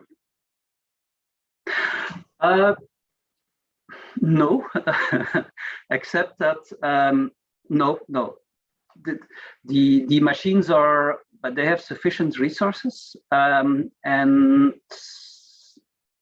I've logging set up so that all the messages that are coming into MISP are logged, and then we also separately log what is pushed to ZMQ. And on ad hoc checks, I could see that everything is pushed to ZMQ. There's nothing dropped. But to be honest, I've not looked into in full details. But I've no real experience that any messages were dropped. So if if you have any experience there, what exactly would be dropped or what's important to look at would be good. Yeah, it's a good question because for us, we didn't receive that much issue about drop message in 0 and 2. So I'll basically come back to Aaron. Maybe you should open an issue on GitHub MISP, and we can have a look at there. There's another question from Irun Pinoy about how do you make sure that all the actions are done by an analyst and it's a matter of trust in the individual analyst, or do you have some control on that for ICE review, automatic checks, and so on? We trust the analysts. So there's no technical enforcement. It's still a fairly small team, and we have those written down workflows, and we trust that the analyst who has to review the events that they do the work as they are supposed to do. But there's no technical enforcement or checks after. We do some ad hoc checks after. So when an analyst logs in and reviews what has been done in the past, but we do some checks on an event.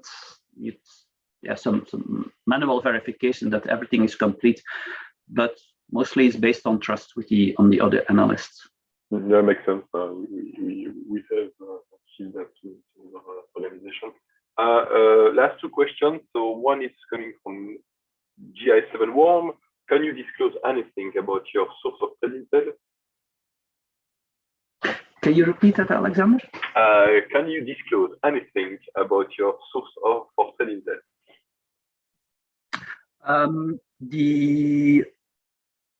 The one, we use the one from Circle. There are a couple of CSERT groups that have a MISP server, a couple of forensic analysts groups that have a C server. I cannot disclose the name, but if you want to have more information on that, just reach out to Twitter or through email, and we can have a chat on that. Perfect, thank you. And the last one from Martin, do you have some statistics on how many event attributes your analyst process per day? No, but that's indeed a good remark to include in a future version. We don't have any statistics, but it would be good to include that. Perfect, that's great. Okay, cool. Thanks a lot. That was a great presentation, and we'll go for the next one. Thank you very much. Okay, bye-bye. The next one is another topic, and we know that we have more and more users using MISP in the law enforcement and police area. And we have Ivo de Carvalho Flexino, I hope I pronounce properly your names, and Rodrigo Alves de Carvalho doing a presentation about MISP on law enforcement for organizing cybercrime information. So that might be a very interesting one. So I will invite Ivo and or Rodrigo to start sharing their screen.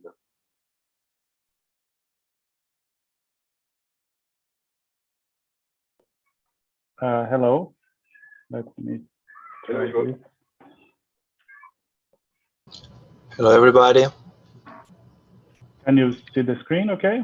Perfect. Thank you very much. Okay. So we would like to share some experience that we have using MISP on organizing our own intelligence. This was a very big challenge that we endured for the last 2 years.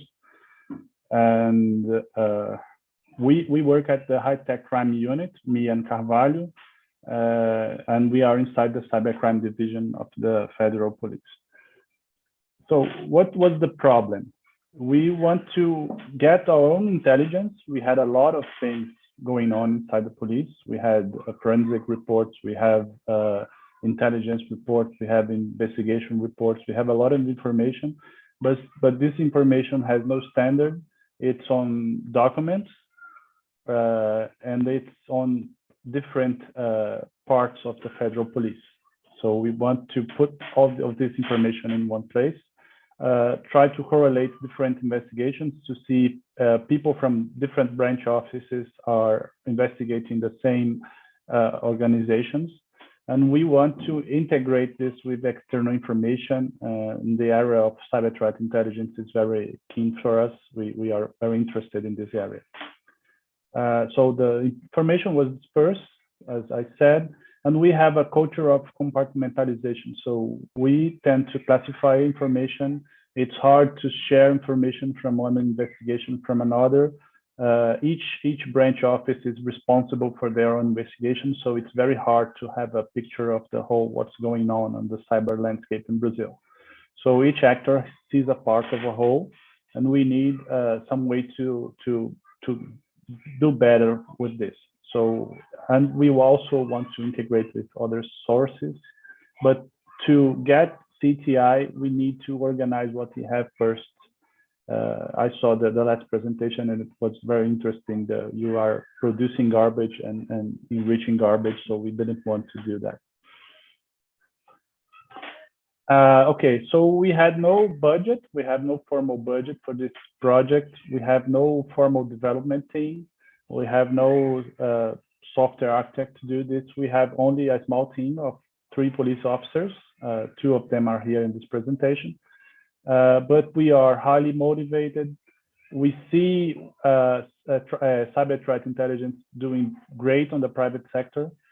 We have different backgrounds.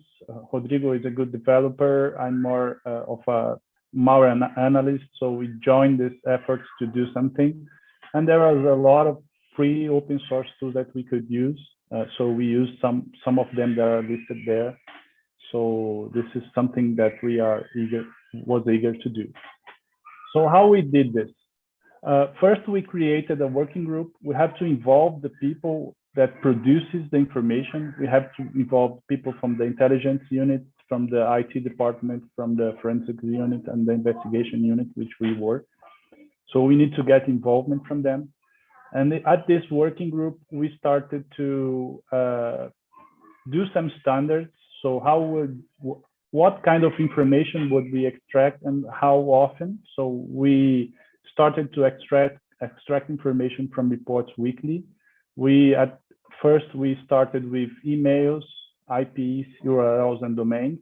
So we get this from the forensic reports, the computer forensic reports, and the intelligence reports. And our central investigation reports, because we do investigation reports at the central office and at the branch offices, we started inserting this daily. So we have a file server where people store documents in PDF or Word format, and Rodrigo developed a solution to automatically extract IOCs from these documents and create events on MISP. We also insert information from the IT security tools like the IPS logs. We collect passive DNS from our internal network, and this was a very hard decision. Where would we store this information? And we at first thought to do something customized, but at the end we end up using MISP for what we call finalized intelligence. So it's information that it's been already used on an investigation, so there are little false positives there. We use Elasticsearch for triage of information, and we were able in this working group to set everything as TLP Amber. So everything that goes into MISP is available to all the federal police from all the branch offices, from the central office, etc. But we only have the IOCs. If the investigator wants the text information, he needs to ask them from the owner of the information. So they have to comply with any compartmentalization that we have. So this is what the solution that we were able to find to make this work. We had to build a backend in Python. Rodrigo can talk about this if you have any questions. So we extract information from documents. We use this tool called IOC parser, and we also import CSV files from the other IT solutions. So the guys at the forensic department and the guys from the intelligence department provide the CSVs, and we insert them in MISP as well. And we create events automatically using PyMISP. We also at the central office create manual events with information that we receive from partners, from other law enforcement or other intelligence companies, and we insert them manually at the platform. So this is, I'm sorry, I couldn't translate this picture, but this is mostly the architecture that we use.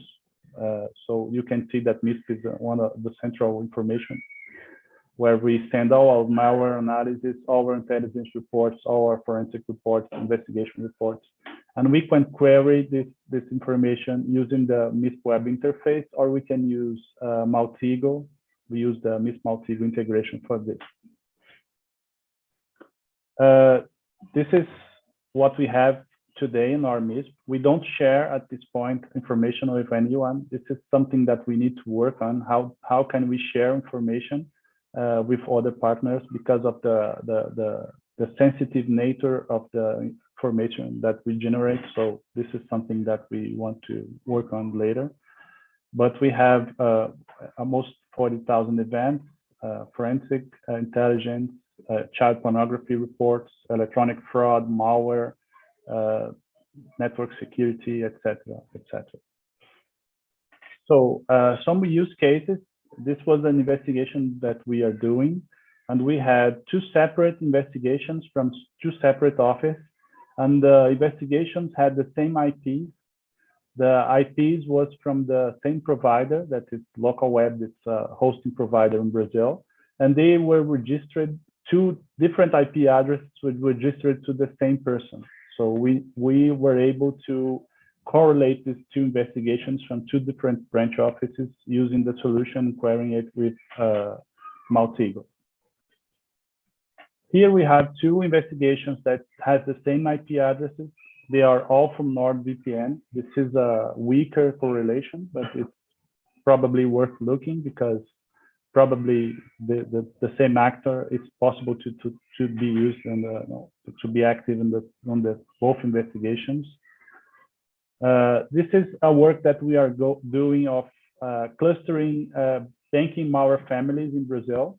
So we use the Galaxy feature and we use the Malpedia database to cluster this information. And we have some active investigations on Brazilian banking malware families. This is one of them called Mecocho. And we receive intelligence from many partners and we do reports, etc. And everything goes under the same Galaxy so we can see the information clustered together. This is another investigation that what we correlate a sandbox analysis. We have a Cuckoo sandbox that analyzes malware in a timely basis. We receive malware samples from the banks. We analyze them, we put them in MISP, and we correlate with other information we receive from partners. So this is one of the investigations that we were doing. And this is a lot of intelligence reports that report on the same Twitter profiles. And we have also a forensic report with some links. So this is things that we want to see in this database. Correlation of different information that is being done for different branch offices or different areas inside the federal police. Also, this is a ransomware investigation. You can see some malware reports and the investigation itself and some forensic reports all correlating together. So this is the kind of things we want to see inside. So the next steps, where we are going from here, we are starting. Rodrigo has some projects going on monitoring T2s of malware and from monitoring blogs from ransomware actors. So we are integrating this in this database as well. We don't have a tool today to manage cases, so we want to use something like the Hive or something else to manage cases. This is something that we are working on. We don't have a means to store threat actors, so we're probably going to create a galaxy of threat actors, and we are studying how we're going to manage this. We are trying to integrate this tool with other solutions that we have. So we now have a system that manages investigations inside the federal police. So we can integrate via API the solutions and get information directly from the branch offices. Today, we get investigation reports only from the central office, and integration with our document management solution, so we can query and enrich information from these systems as well. We are starting to do training for the police officers. This is a new tool. They are not used to use MISP or Maltigo. we created our own taxonomy. We created a set of tags to organize our information, and we are now trying to see if some standard taxonomy works better for us. So when we started sharing information, the tags will be something that's familiar with other entities. Sharing information is difficult because we have forensic reports, intelligence reports. This information belongs to other directories inside the federal police. So we need the authorization to share this information, and this must be done from a case-to-case basis. There are cases that are more sensitive than others. We don't know yet how we're going to tackle this, but we are working on this. And we are integrating with another project that we have inside, that is the IPAD project. IPAD is a tool for forensic analysis that's based on SleuthKit. It's developed by a colleague here in the federal police, and it's been used for Interpol as a tool for police officers. So we want to integrate the IOCs of interest we have on open cases inside this tool to search on new evidence. And we are starting to process some specific information from these cases, like chats or other kinds of things.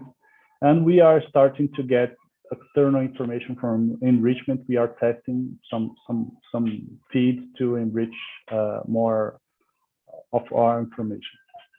Okay, Carvalho, you want to add something up? Okay, I think I'm right. Yeah, no, just that we're using an extensive use of MISP, and it's been great for even some things like when you're monitoring a malware campaign that has a domain generation algorithm. For example, we are creating events, and we check every day if that domain is still active. We just update the time on that specific event. That is a monitoring for some for a specific campaign, you know. So like instead of creating a lot of multiple events, we are working more on updating attributes on specific events, main events. Yeah, I guess that's it. Like there are many uses we make of MISP, but if you have, I just mentioned one, but if you have any question, you can just ask us.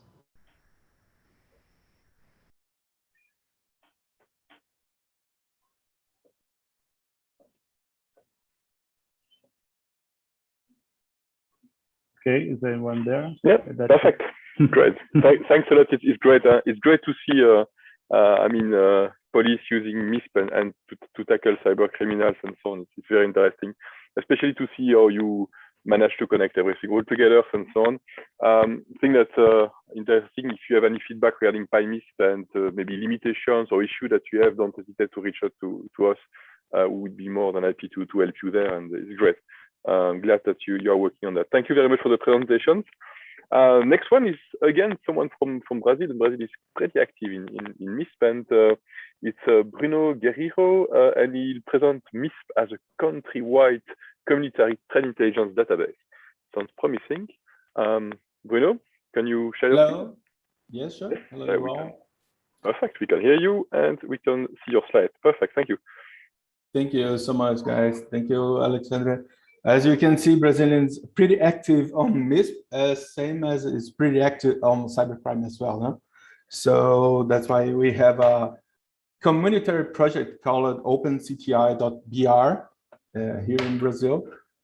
This is our mission is to promote Brazilian cybersecurity through the threat intelligence actions and open and collaborative way.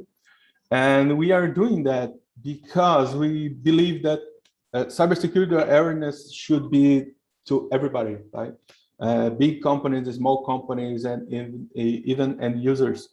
So we are fighting our own way for digital cybercrime, safe use of technology, awareness, and etc. So, in the blueprint of that perspective, we have a honeynet from multiple sensors, collecting a lot of threat data like bots, threat actors, malwares, and samples being submitted to our honeypot manager, as we can say. And all of that is integrated to a like a platform, a stack of platform.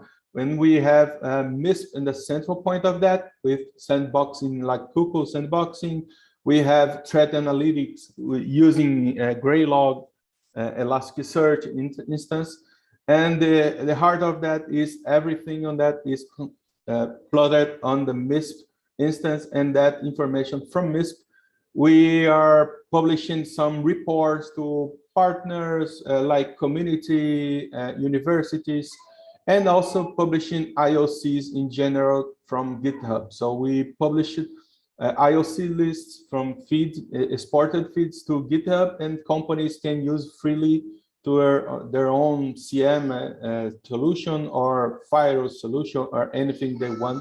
Is a free and community project. So from big numbers about OpenCTI, and actually this month is having his first birthday. It's 1 year project right now. We have more than 20 honeypot guests running all over of some cloud providers, some internal physical sensors deployed, most of them in Brazil region, right? More than 4 gigabytes of thread data processed a day, producing more than 100,000 of MISP events from this time, and more than 300 samples of malware being processed a day, and we are aggregating that and publishing to 26 actually distinct thread feeds from GitHub.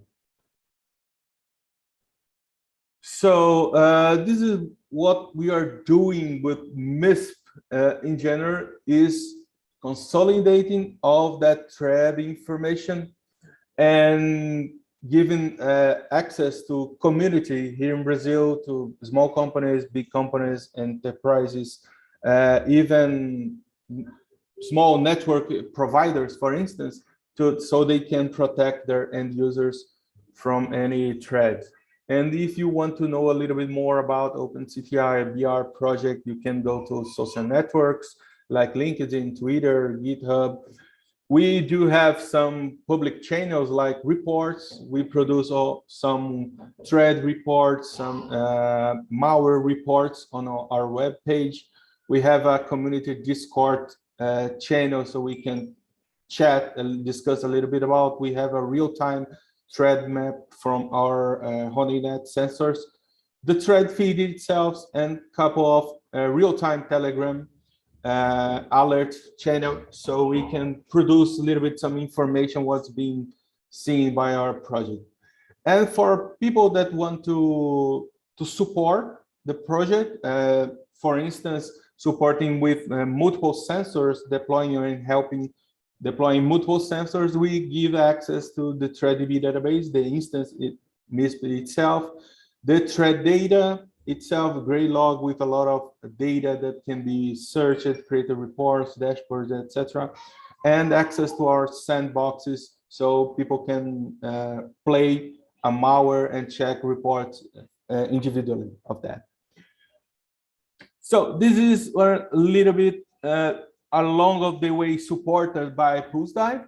We are a long time PulseDive being supported by and partners with people from PulseDive, very, very friendly and supported us on that way. And this is pretty much what we'd like to introduce you to our project and how we're using MISP to that instance. If you have any comments, questions, I'm able to. Great, it's very interesting. I have some questions, and I'm just wondering, how do you manage the MISP access? Do you use self-registration, or do you have a kind of vetting process to have people joining your community? Or do you deal with that? The access is only to private ones, right? So for individuals that want to collaborate with the project, we have to know them before they get in touch with the email. So they support with a couple of sensors, or they can inject money resource so we can buy all the stuff to support the infrastructure, right? And after that, we create the access itself to the MISP. And we do have some companies in the MISP, in our organization in MISP, to separate a little bit what is the actual core team, the project core team, and what is a supporters team, for instance, what they can see and what they can do in the instance. Okay, interesting. I have another question regarding the honeypots. You mentioned that you have a honeypot interconnected to your MISP. Can you share some details about your honeypot setups? Are you using, for example, Cori a honeypot with SSH connector, or do you use something special as custom that you develop? Sure. We are using the MAGN honeypot manager. I don't know if you know about. And this MAGN honeypot manager, they can handle Cori, they can handle Dionea, they can handle Snort, Suricata in a centralized way. And we developed a couple of bash scripts to keep that everything tight and update, for instance, Suricata rules to all sensors at once, and to collect samples and process those samples automatically to send to Google Sandbox. So we have a huge scripting engineering to tighten everything together. Oh, that's great. Because I see maybe potential collaboration on another project that we have seen is ACRC. It's beginning, and they have a similar setup for honeypot collection in Africa. Oh, nice. Maybe I will share your details with those guys there, and because it seems to be related to. That's great. Thanks a lot. Anyway, I think you do a second presentation, if I'm not misleading. Yep. Which is, I think, something that everyone wants to hear about, because we have a very common question about multi-tenancy stock operations. And we are more than curious to listen to your presentations and have a look at it. Thank you.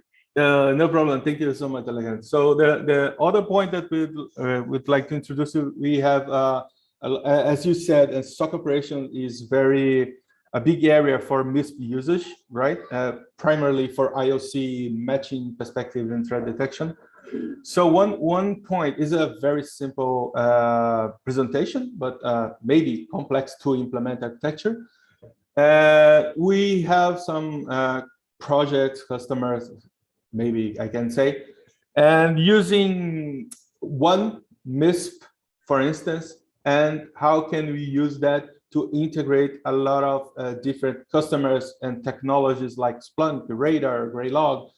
And all of that is only possible collecting data directly from MISP to, as we call, an IOC broker, a server with a couple of scripts that can collect data from MISP. And most of that, that is a catch-up, at least in my opinion. For IOC porting from MISP, we are using the MySQL queries directly in the database. Is more customized possible. We have more performance in doing that than extracting by the API that we are consuming PHP, consuming Apache and Nginx, etc. So we are going directly to the database itself with a couple of some caching and turning configuration to that MySQL. And once we export a lot of those IOCs like IPs, hashes, emails, domains, where else, we create a broker machine that will parse that information and upload to individually SIEM technologies, like Graylog using CSV or accessing the MongoDB itself to upload the lookup data, or Curator from CSV as well, or API to upload to the reference set, and Splunk to CSV and KV store to upload the lookup data as well. After that, in this case, we are only assuming to introduce to the SIEM only the IOC itself, not the context. So it's easier, cleaner, and simpler to introduce that to the SIEM. After that, we pass through, when we have a hit, or like an alert from a hash, from an IP, then we have an information layer like any SOAR technology or script technology or even the Hive can enrich that information back in the MISP, collect context, what event it is, source, reference, etc., and deploy that to the SOC and the R team for incident response itself using any other technology like OTRS, Jira, GOLPI.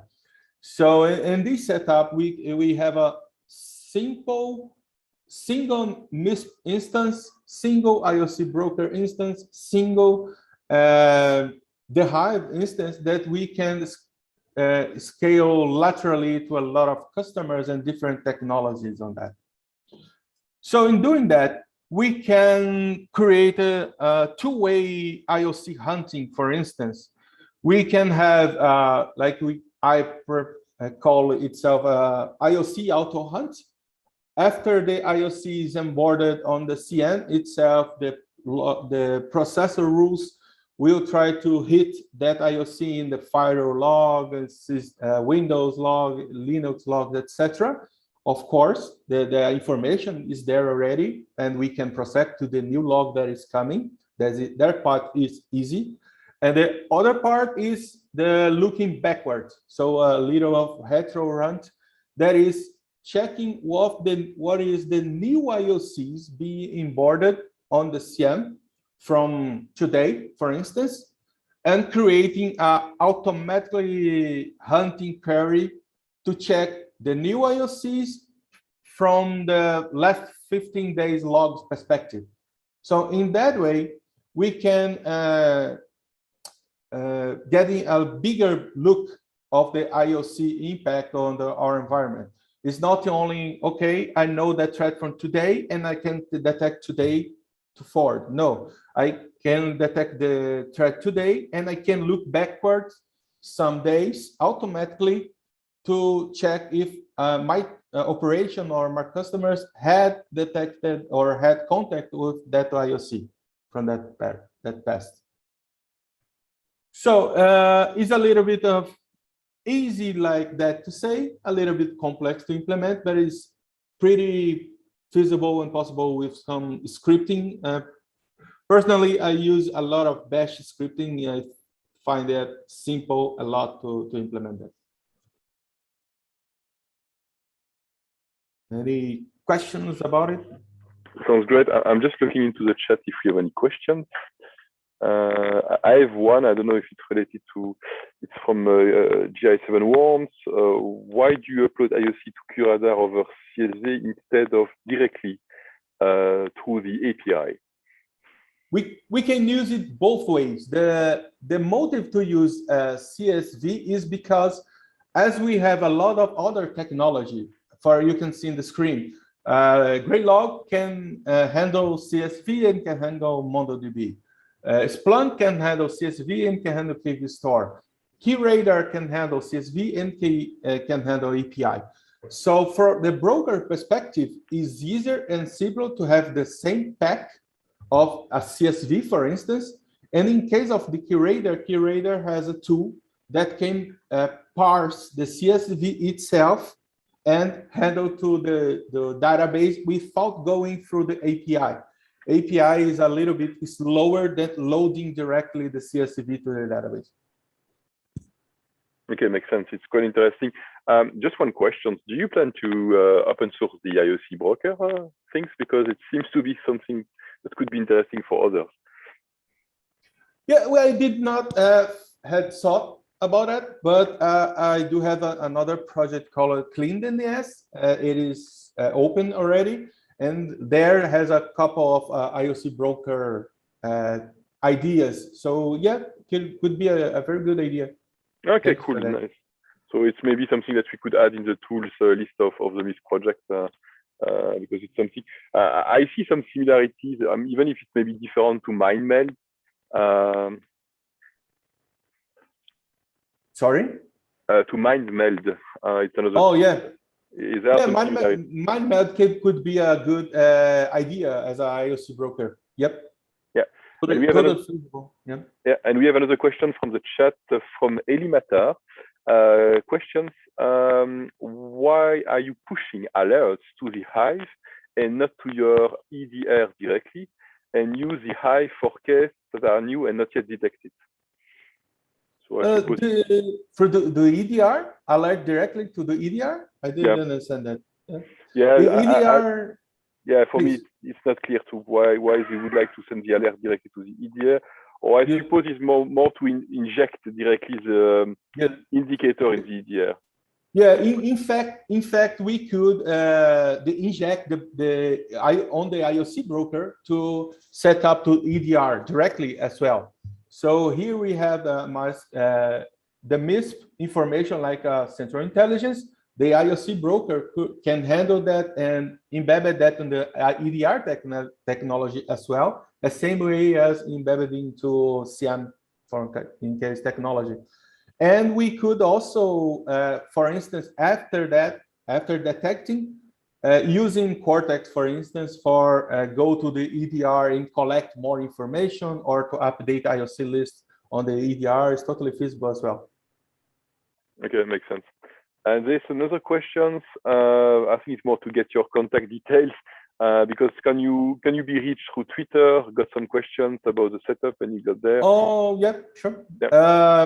My LinkedIn is LinkedIn.in Bruno G. Diniz, and Twitter is same thing. I can send to Alexandre later, and I think it's published on the event website.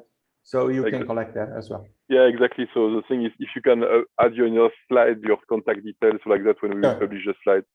I will do that. Yeah. Thank you so much. Exactly. So Eli was mentioning pushing IOC directly into the EDR photo detection. That was the point of Eli. Oh, okay. Totally feasible. Yes. Okay. Perfect. That sounds great.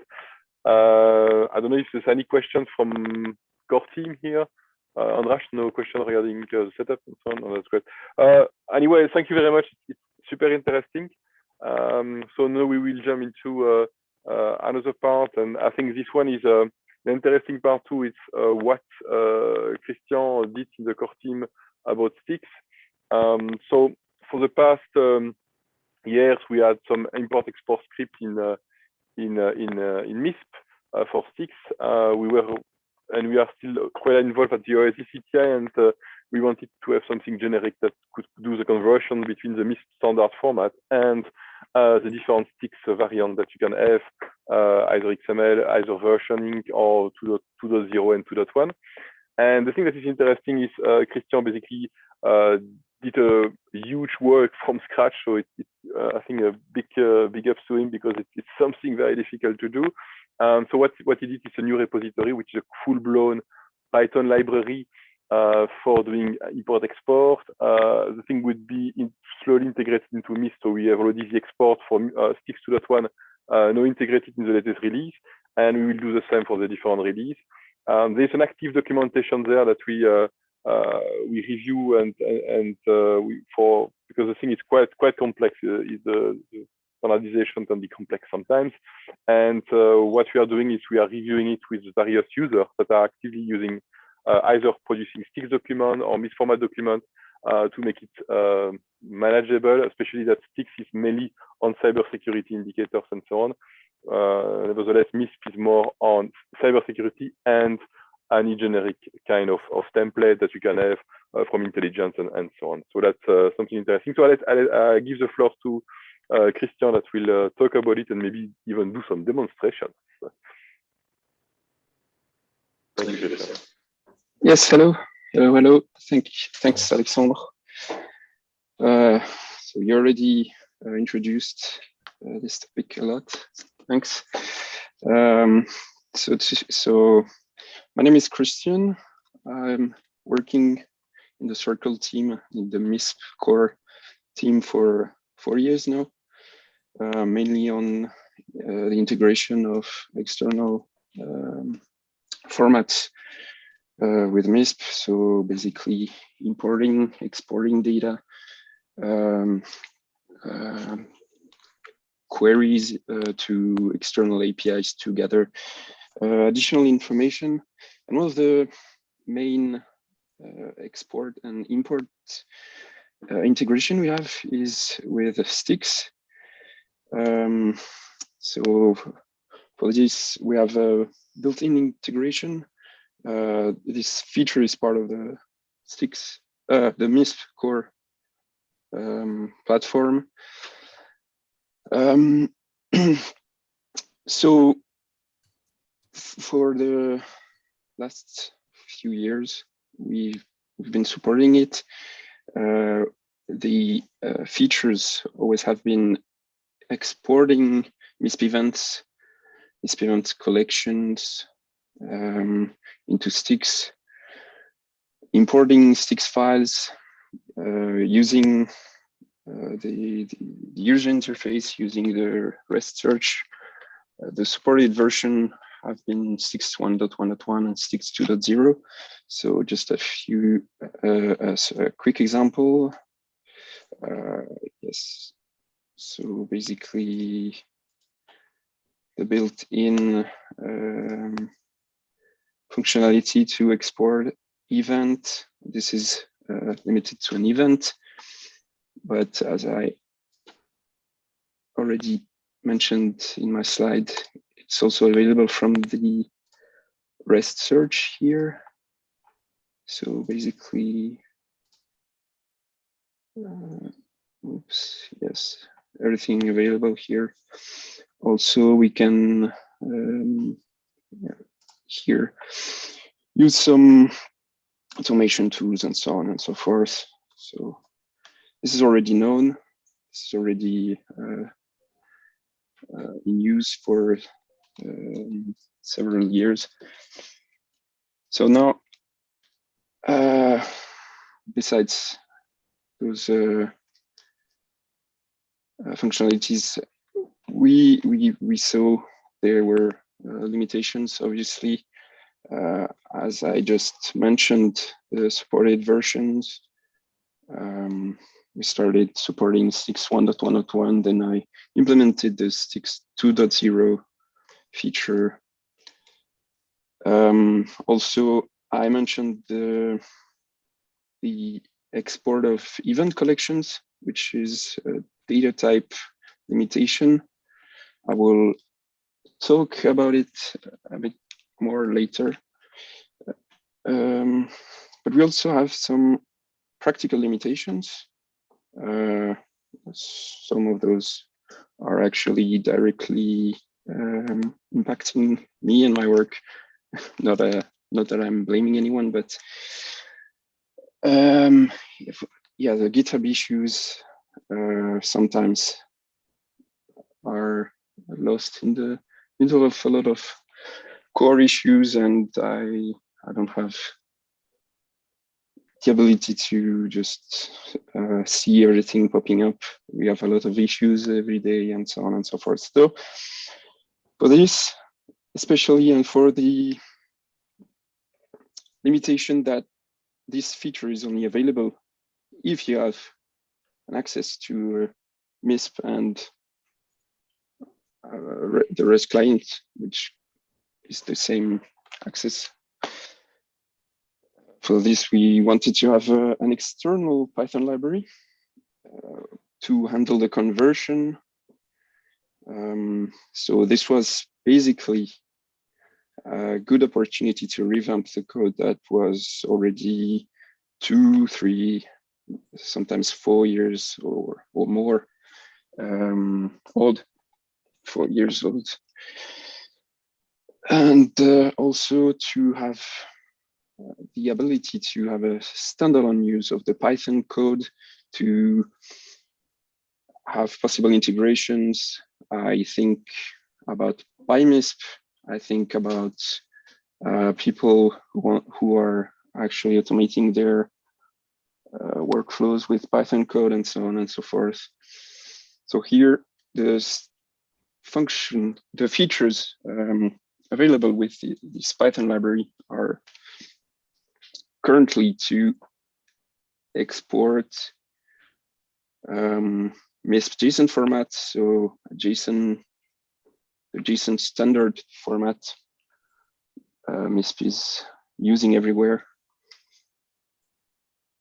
into sticks, up to the functionality, up to the feature that is quite similar to the REST search, which is basically to pass files like it is the case in background in the core platform, where when the sticks exports scripts are called, we basically pass the files containing this MISP JSON format, and we get the result in sticks.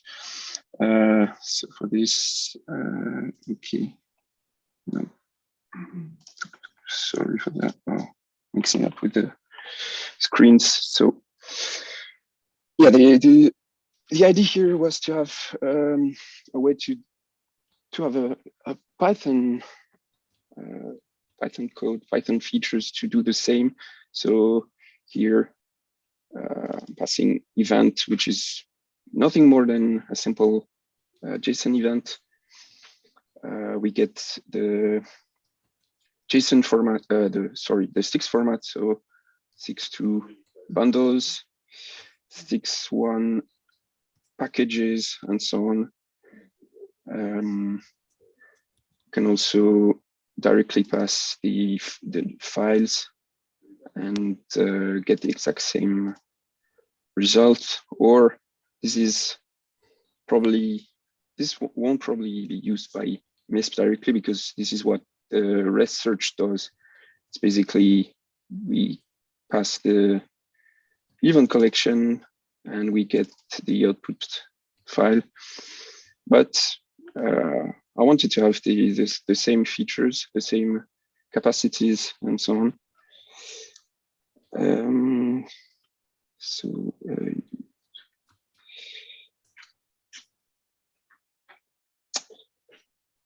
This slide doesn't show a big list. There's not a lot of new features. I just said this was the chance to revamp the already existing code, but whoops, that wasn't it, sorry. 6.2.1 support is one of the major and most the biggest new feature we just released. The amount of time to compare, to make the difference between the sticks 2.0 format, to have tests, to have documentation, and so on and so forth, is a lot of work. So not a lot of points in my presentation, but a lot of new features. Oh, sorry. Okay, so for those who are interested about this topic, one very important point, we were actually lacking of, was the documentation, and especially the mapping documentation. So with a given MISP format, what do you get in the end? So I just implemented everything, and at the same time I documented what I included in the mapping. So yeah, you can have a look at this. We have the overview of the mapping. So basically attributes, every attribute type supported and mapped as stick subject. Every MISP object template. Christian, one question. If a user discover a missing mapping or incorrect mapping, what should be the appropriate way to communicate with you regarding a fix or an update of the library? Oh, this is actually one of the next slides. You can just poke me again if you have any question. Just in the next slide. Yeah, so this is the kind of overview of the documentation, and then we also have, okay, I'm just gonna go to the attribute, the objects mapping, perhaps. Yes, here. I also added, for those who are really interested, the exact mapping. So we have here MISP Project, one of the supported template, and all the equivalent when they're exported as sticks, indicator or observed data. I won't make people fall asleep with that, and go to the next feature, which is linked to what you just asked, the exceptions, the issues, and so on. So I also improved the exceptions handling, because with a lot of issues, usually users are not really aware of what's going wrong in the export or import process. So I want to have something to make it clearer. So I just added also something that in the end of your process, you can find what's happening. So this is, yeah, I'm just tracking the trace back and so on, and yeah, get some more appropriate issue, more explanation about the actual issue of the code, of the conversion, and yeah, this can be basically used in Python code here with the converter errors and so on.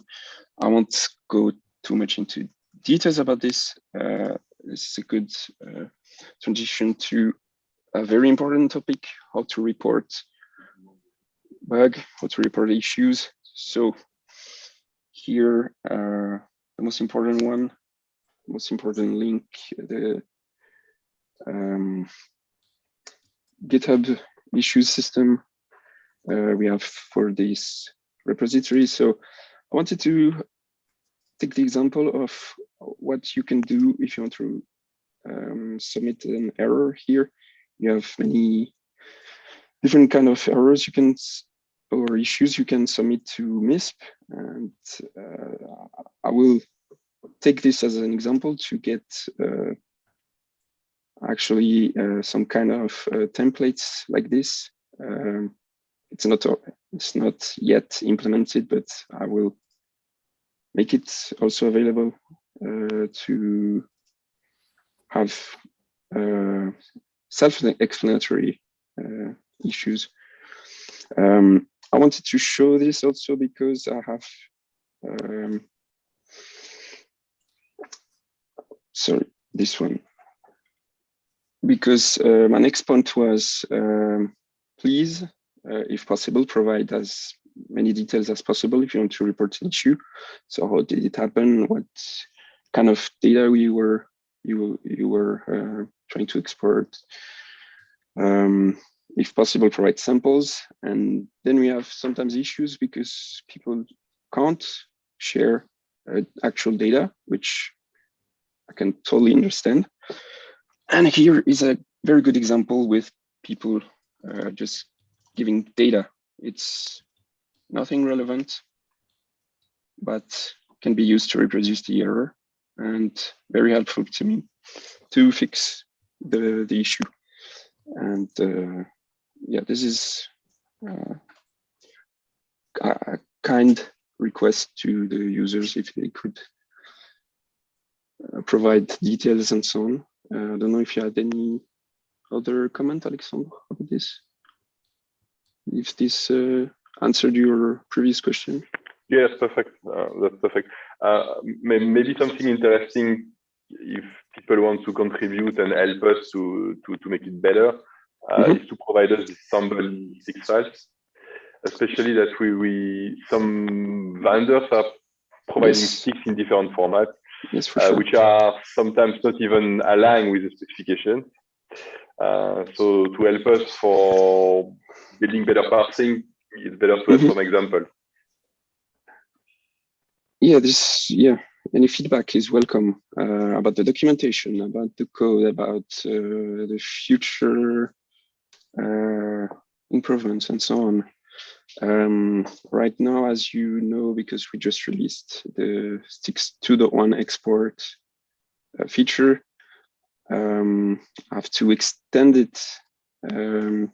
Sorry, again, I clicked. Extend it to support the other kind of data collection we have, so attributes export, and perhaps why not objects, MISP objects export, which is also available from the REST search, but not as Stix export. So this is going to be released very soon. Then obviously the import feature is still the old one with the code that hasn't been reviewed and doesn't support Stix 1.2, it doesn't support Stix 2.1 and so on. I also thought about supporting custom Stix format. Like we had recently our interactions, our discussions with the DHS, like if someone has a very specific custom, some very specific custom fields they use their day-to-day activity, their day-to-day Stix adventure. We could also think of a way to support this, because right now we don't really parse what is custom when we import Stix data. Also, I forgot to mention the Stix object libraries that are already existing. Like, let me find back this. Wait, okay, not so bad, not too bad. Myr CTI. Okay, so those ones are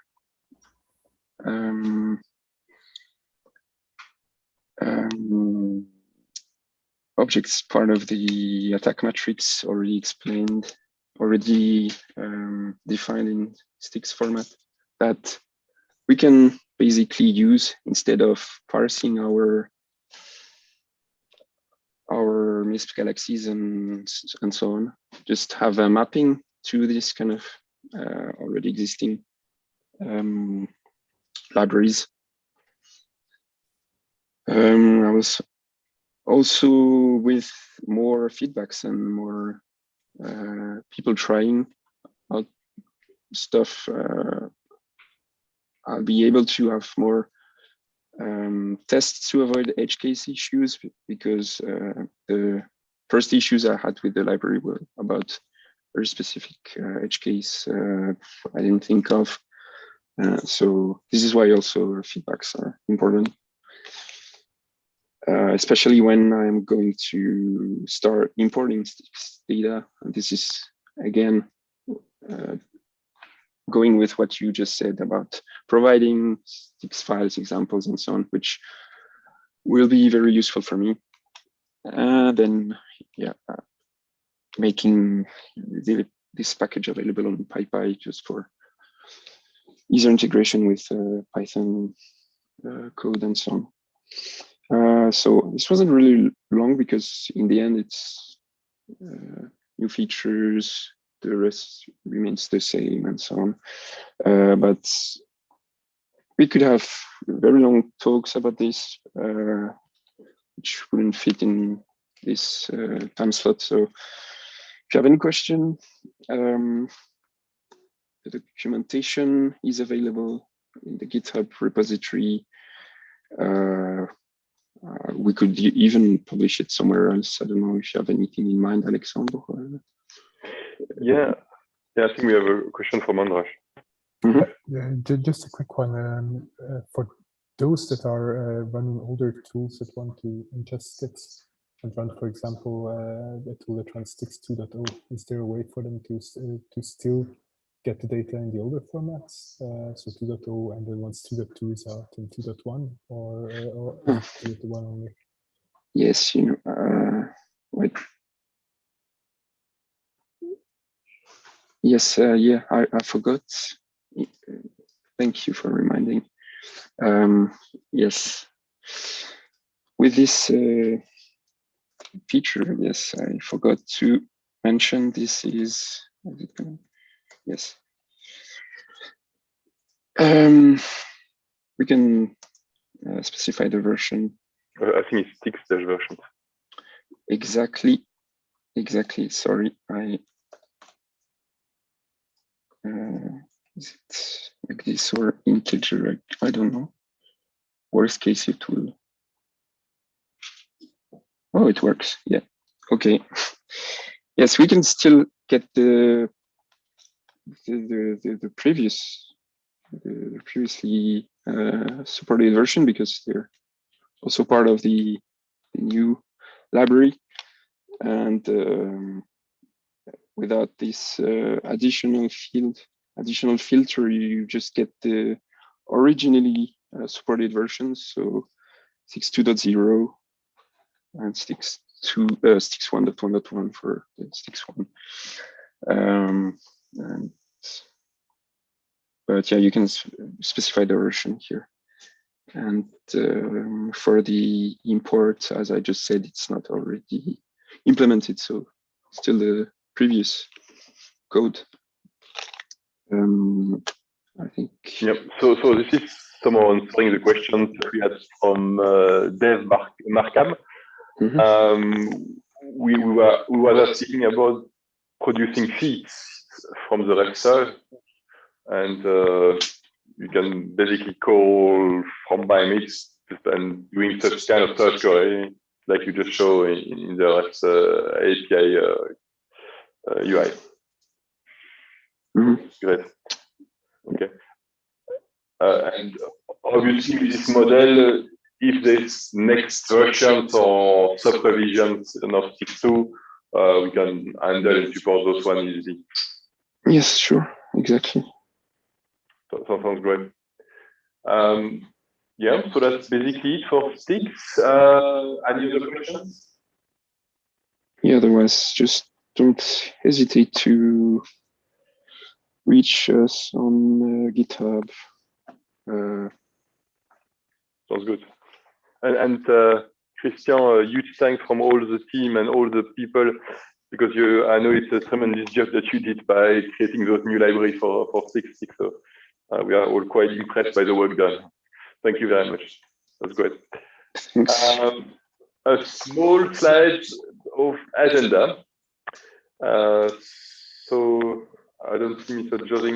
joining, but we will switch with Raphael, so I guess we get even more time to present these integrations of MISP with another tool that is developing called Looky.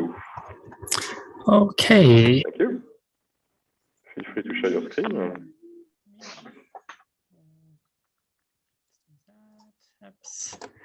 Okay, so is it all good? You can see my screen and you can hear me? Okay, all good. Excellent. Okay.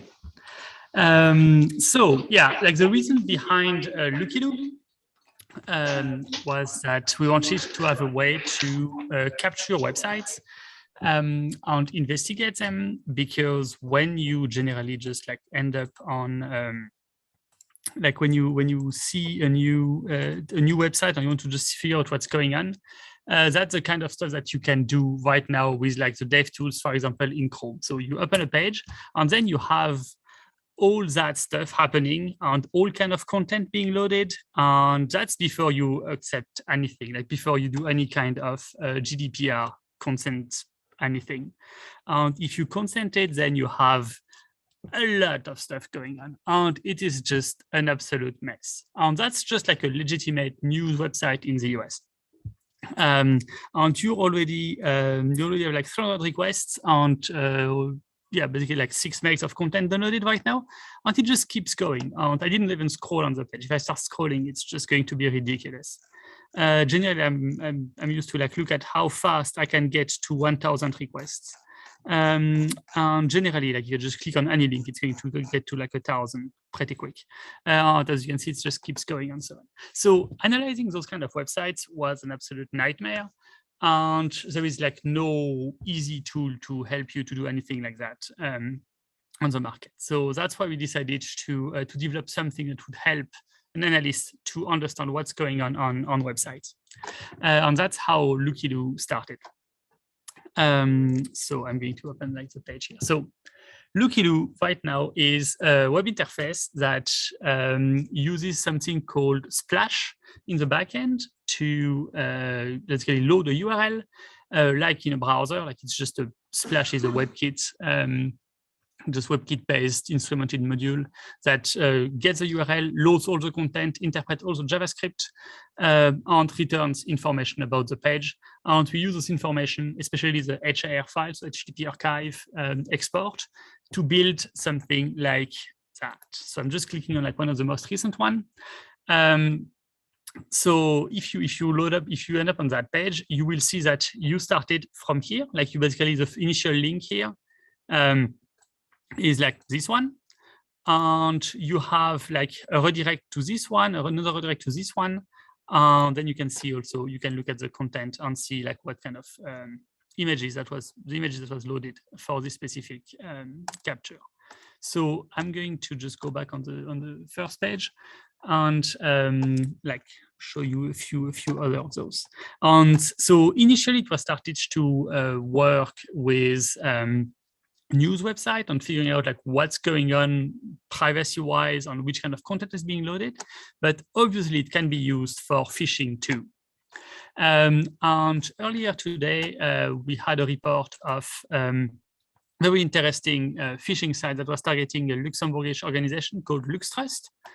And LuxTrust is basically creating certificates and allowing just doing like identification in Luxembourg generally.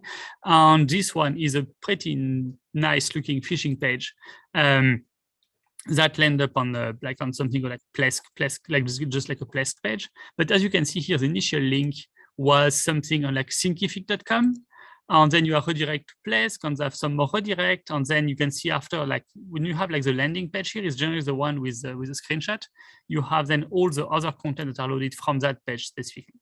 So as you can see here, understanding what's going on in that context is really tricky if you don't have something to help you to do something about it. So I'm just going to like show you a couple more here, and then I will show you the integration with MISP. So again, so it's like redirect to mostly the same one, but you can see here, like you have like all like the bit.ly links that are also just like shortened URLs.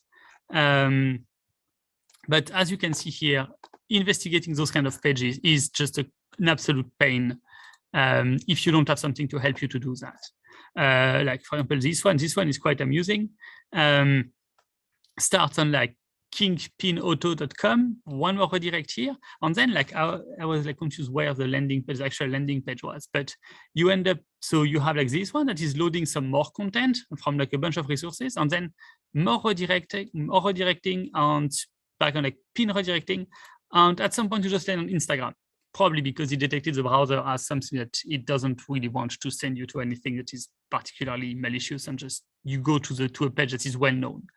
That's generally a way for like people managing malicious websites and phishing and so on to just look kind of legitimate, because in the end you just end up on a legitimate page and people don't necessarily investigate into it.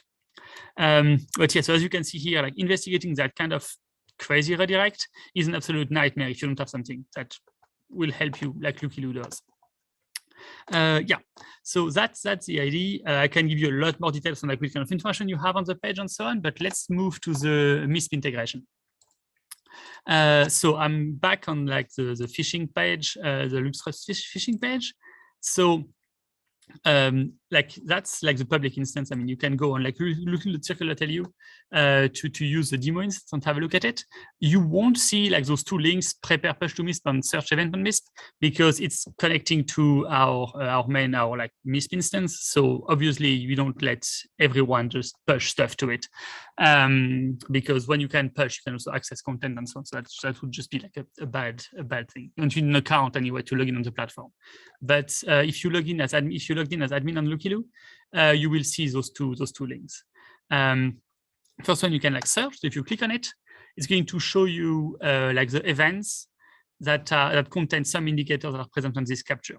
So for all the modules, what we generally do is only looking at resources and like indicators that are in all the redirects until the landing page. The reason is that, as you can see here, we have like a few redirects with like a few URLs. But if we would load the whole content, we would also add like another 136 CSS content on our MISP event, and that would be a bit of a nightmare and not really useful anyway. Plus like 43 JavaScript for reasons. So yeah, we just like stop after the landing page. But still, the landing page has like all the redirects to the landing page have a lot of content. I mean, you have like IPs, you have domains, you have full URLs, you have content, like basically all the resources that are being loaded and so on. And all those ones will be extracted from the capture and sent to MISP. So I already did the push to MISP, but basically if you click on the prepare push to MISP here, you can like change the event info of your event. So that's like when you know MISP, it's like just like the info field in the event, and then you can add a few tags. And I'm going to get back to it in a sec. You can see here we have like a subset of the tags that make sense for stuff on Lookiloo, and that's generated dynamically by doing a query to a MISP instance. And then you can decide if you want to publish the event directly. And it's also just the lookup and so that event is already present on MISP. So you probably don't want to just do it again. And you can just tick the box if you really want to push. You probably don't. But now I'm going to open the event here on MISP.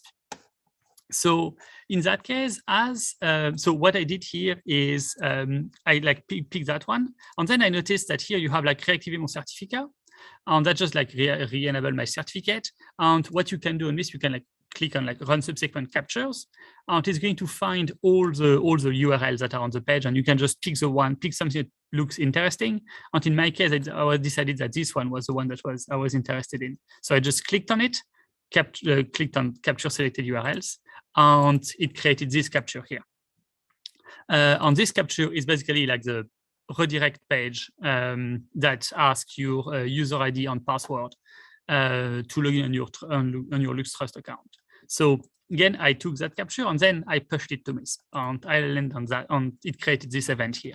And as you can see here, we have like it's called like LuxTrust phishing, where that's like the event info that we had. And as we have the two events that are connected, so basically like the initial event and then the subsequent one, we can see here on the main view for the event, like how all the indicators are connected together, and that you have like two events that are related. So when we do the export, we keep like all the links for like all the redirects. So we just say like, okay, we start from this one, redirects to that, redirects to that, redirects to that. And you have like the virus total report. You have like the actual content of the response on virus total report for everything. And then we have the other capture that we just did with all the related information. So as you can see here, we have like all those indicators that are listed there. And in the event, you also have the screenshot, because that's just a useful thing to have. And that stuff basically in one click, extract all the indicators, push it to MISP, publish the event, and you're good to go. It's just shared with your community. Yeah. So now I'm just going to show you quickly how the module was implemented, because there's a few interesting things that you might want to implement when you develop something to integrate with MISP. I mentioned earlier that we have on the capture page here, so like prepare push to MISP, like those available tags, those ones, like you may have a lot of tags enabled on your MISP instance. So in order to like limit the amount of tags you have on that page, we use favorites. So basically we have a dedicated user that is like user with its own dedicated API key that is integrated into the MISP module in Lookiloo. And this one has a few favorite tags, so a few tags that are flagged as favorites on the MISP instance. And those ones are fetched by this call and then displayed in here. So this way you can just like have a subset of whatever you want to have. Generally, it's going to be easier to have just like a small subset. You can select multiple of them, and then just publish that and call it good. And you don't have anything else to do. So that's relatively straightforward. I already explained, can probably zoom a bit in it. I already explained that like why we don't generate an event with absolutely everything from the Lookiloo capture, because it's just going to be way too much. But we still have like the extents, basically the extension of the capture. So basically we use the extension event in MISP in a way to connect when you have multiple captures that make sense to keep together. So yeah, it's just, I mean, if you want to integrate MISP into something that you have somewhere, you should look at this one. It's a relatively clean module that will just do the query that you need. And use PyMISP obviously as for the backend. Yeah, and this module also contains like the code for the lookup, where basically I just like get a bunch of indicators out of my tree and do a lookup against them in against MISP with them. Yeah, so that's just like if you want to do an integration, you should really look at this one. It's going to make your life quite easier. It's really cool. Just we have one question from the chat. Someone asked about the IDS flag and when you set it or why you don't set it from the export. Yeah. So I set it by default. Like I think I use most of the time the default for each type. So basically for URLs and for files and so on, it's going to be flagged as like 2IDS. I don't set it. Let me just see. Yeah, I don't like force set it anywhere. So basically I use the default. So all the domains, all the URLs, all the IPs, all the files will be flagged as 2IDS. The one that is not flagged as 2IDS is a link to the links to the event on Lookiloo side. So if I scroll here, like this one, for example, is not marked as 2IDS, obviously. For the files, like in a file object, you have a few stuff that are also not marked as 2IDS by default. So like obviously the MIME type is not 2IDS, like the entropy is not 2IDS, the size is not there either. Everything in the VirusTotal report is not in 2IDS because it's just like submission time and permalink. It doesn't really make any sense to have them other way. The attachment, like the screenshot, is also not in 2IDS. But that's basically the default from MISP, like from the describe type, from the like the default parameters for MISP instance. Yeah, I wanted to also show you like one last thing because we see like a bunch of links to VirusTotal and so on. We have a bunch of other third-party modules that are implemented by default in MISP.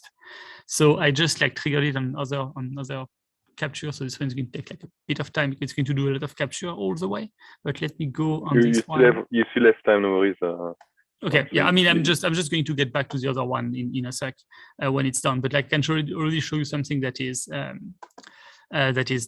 like already done. So in that case, I just clicked on the LuxTrust capture here, and we see here we have two third-party services that have like information about that URL, urlscan.io. So if I click on it, it's going to show me the capture on URL scan, and same for VirusTotal. So VirusTotal might have been updated in the meantime. Okay, let's just do that. I need to have the JavaScript running. And URL scan is a pretty cool one. So this one is like blocked by default, has been like killed in the meantime. Let me just find one that might be better. So okay, in that case, this one has been marked as malicious on Webroot. I don't know exactly what this one is, but yeah, anyway. But those are ones still consider it as clean. It's been cleaned up in the meantime, so it probably makes sense. Let me just find more captures. So okay, in this one, so that's like the long one with like from like king.pin auto and so on. And in that case, we have been looking. We just did lookups on VirusTotal for like all the chain until the landing page. So we have all the capture here. And here we can see that like the first one is like known as phishing and malicious for like a bunch of vendors on VirusTotal. Probably because just the redirects will vary from like one try to the next, like one capture to the next. So the other ones are probably kind of, not all of them are unique. Like ESET also sees it as malware, but like not all the way, like the last ones aren't. Yeah, obviously Instagram isn't either. But if I click on this one, so we can see here, like again, like for the first URL, how it looks like. On this one, well, in this one that I'm using, like the redirect for like if you do the capture on urlscan.io, that's like the list of redirects, but the redirects lands on play.google.com on the TikTok app. So that's just I'm using. So you can see that depending on like where you come from and so on, you're gonna have different captures. On urlscan.io is based in Germany, so it's probably just redirect that goes to playgoogle.com if you come from a German IP. Yeah, so that's the thing. And all those captures are taken and added onto the on the MISP in the MISP event. So yeah, feel free to use LookIloo. You can like just like submit a few captures. Just remember that it's a demo instance. It's also the one I will like sometimes shut down, restart when I do updates and so on. So if you rely on LookIloo and want to use it like for a lot of captures and so on, I strongly recommend you to install it in-house. Yeah, I mean, the main reason that you will not end up sharing your captures to everyone because like the captures are generally public. And you can just like have everything running in-house with all your own captures and so on. I can show you how to make capture here. So basically the capture page here, you have like a URL, you can pass a referrer. So basically you can say, okay, like in the HTTP header, you can just say, okay, I want to have that, like basically the URL you will capture will think that you come from another one. You can pass a proxy. You can pass your own JSON. So basically the usefulness for JSON is to pass the cookies is to act on a website as if you were logged in, for example. And then you can play with the user agent and either use your own or like select something. On that list here has basically a bunch of user agents that were recently seen on like of users of LookIloo itself. So that's just like a list of user agents that are well known. Well, that's great.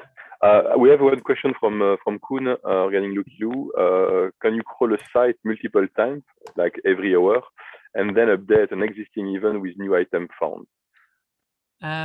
No, not really. The thing, so it would make sense to have a feature like that for like small, easy websites. But if you take like big news websites, I mean, I just like Spiegel is actually relatively same. But if I take like salon.com, for example, I can just like another one, like the difference will be huge.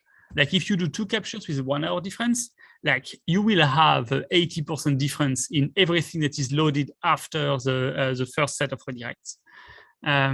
So it's a bit, it can be a bit of a problem. Like comparing trees is really hard. I'm just going to like show you like one of the main bad one I've seen recently is Fox News, and it is generally taking forever to download. So yeah, right now let's see how that goes. Yeah, I see quite a few people doing captures right now. Let's see. It's like the website might be a bit slow right now.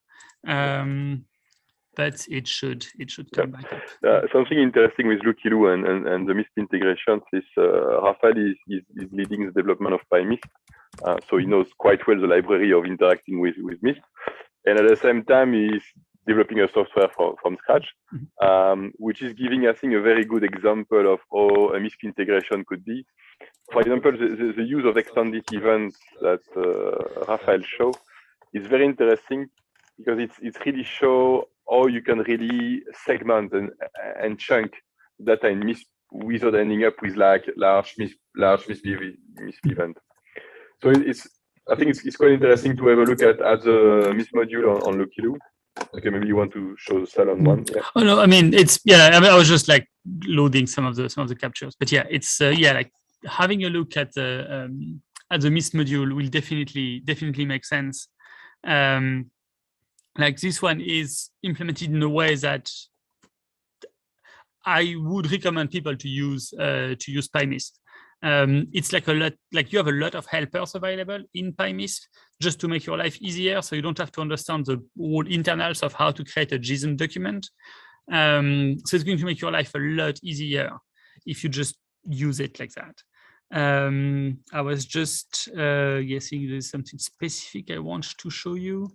But yeah, it's just have a look at this one. It's going to make your life a lot easier on the long term.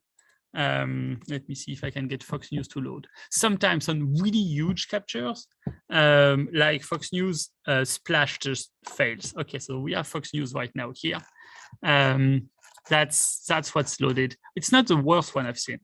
So if you look at statistics here, okay, you have like only 235 URLs loaded on the front page. It's been sometimes over 1,000.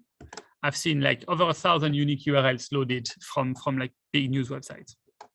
So that's can be really silly. But yeah, anyway, that gives you an idea of like what you can do with it. That's really great. Anyway, Raphael, thanks a lot for what you did on Lookiloo. It's a great software that a lot of people are using, and especially the integration with MISP is awesome. So it's really useful for analysis and sharing back information that you discover into compromised website and so on.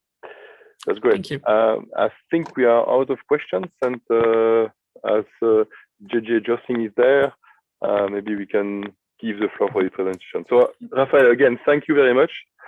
And now I'll let the floor to JJ Jossing about enable and enhance trend intel capabilities for your sharing community.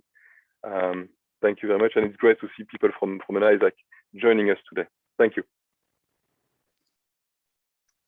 Hi everyone, my name is JJ Jossing. I'm a senior threat intel analyst with the Retail and Hospitality ISAC. And today I'm going to talk a little bit about our public community MISP instance architecture, how we are automated pulling in some of the emails to create MISP events from our listserv, and a little bit about how we're enriching events in our instance for our members. So starting with the RHISAC MISP project strategy, we had significant member interest in the MISP. In 2019 at the Retail Cyber Intelligence Summit, we had a 2-day in-person MISP training with Christian and Raphael. We're both there. That led that. And after the summit, we developed a MISP working group among members who were using MISP internally. And about a year ago, we started with the decision to try to host an external instance, community instance for our members, being that it offers the additional flexibility and enrichment opportunities.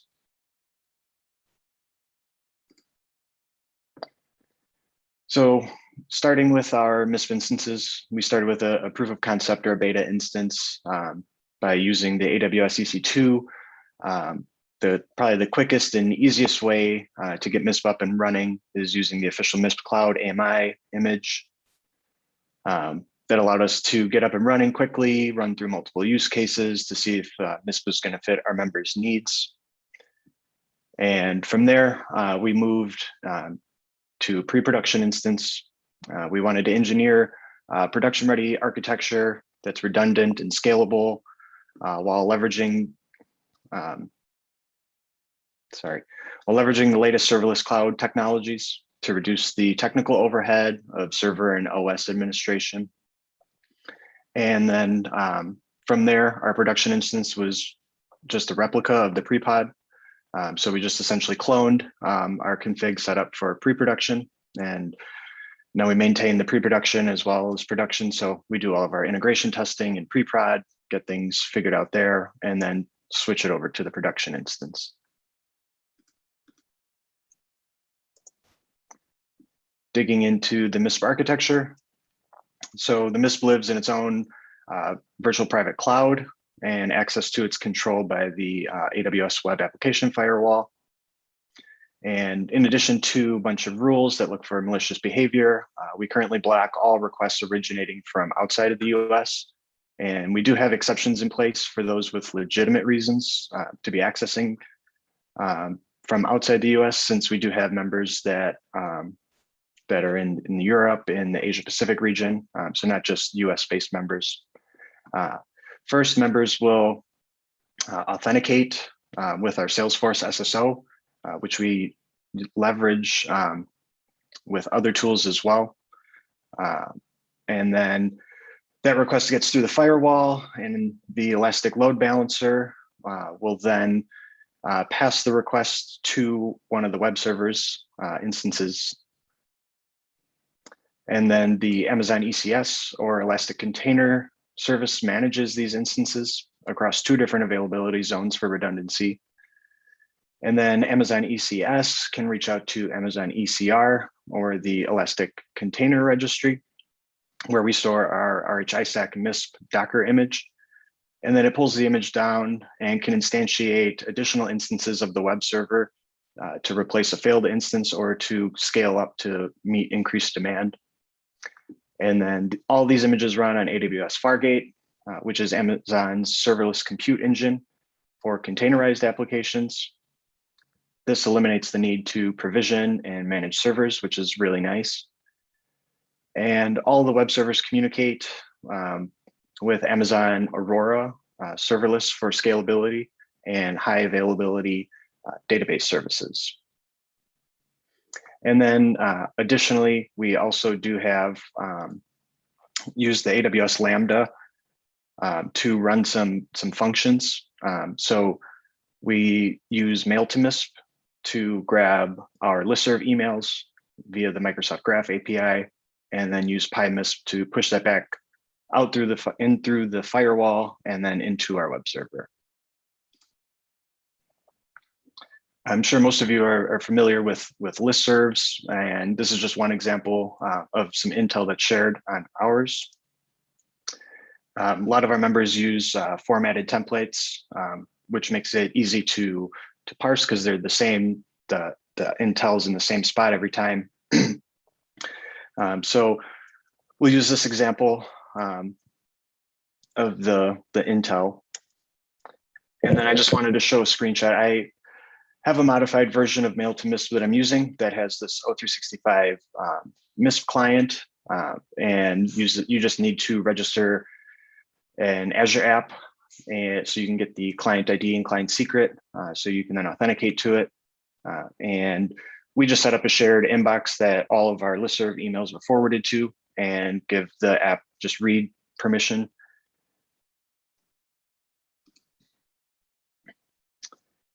And then once we have the listserv emails, I leverage Peyote, or the Python Open Threat Intelligence Library, which is an open source project from the RHISAC.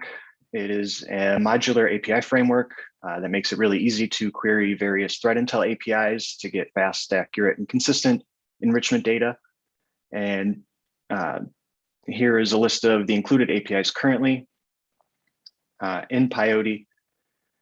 And then I'm working on developing a custom taxonomy to indicate vetted indicators in our instance. So we'll parse the email for the indicators, run the indicators through some of the different APIs, depending on the indicator type, and then apply a vetted tag to the indicator itself.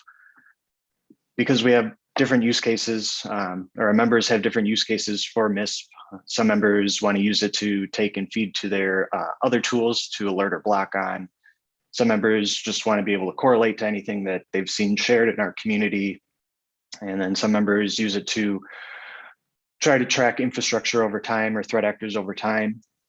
And so we don't want to be selective on what we're pulling in to the MISP. We just want to be able to be selective on how we're sending those indicators out. And so I thought this would be an easy way to apply tags. Members could then filter whether they want all indicators, only high confidence indicators, or so on. And then looking at the event in the MISP, this event was created with the automation using Mail to MISP and had the custom taxonomy tags applied and the enrichment done using Peyote.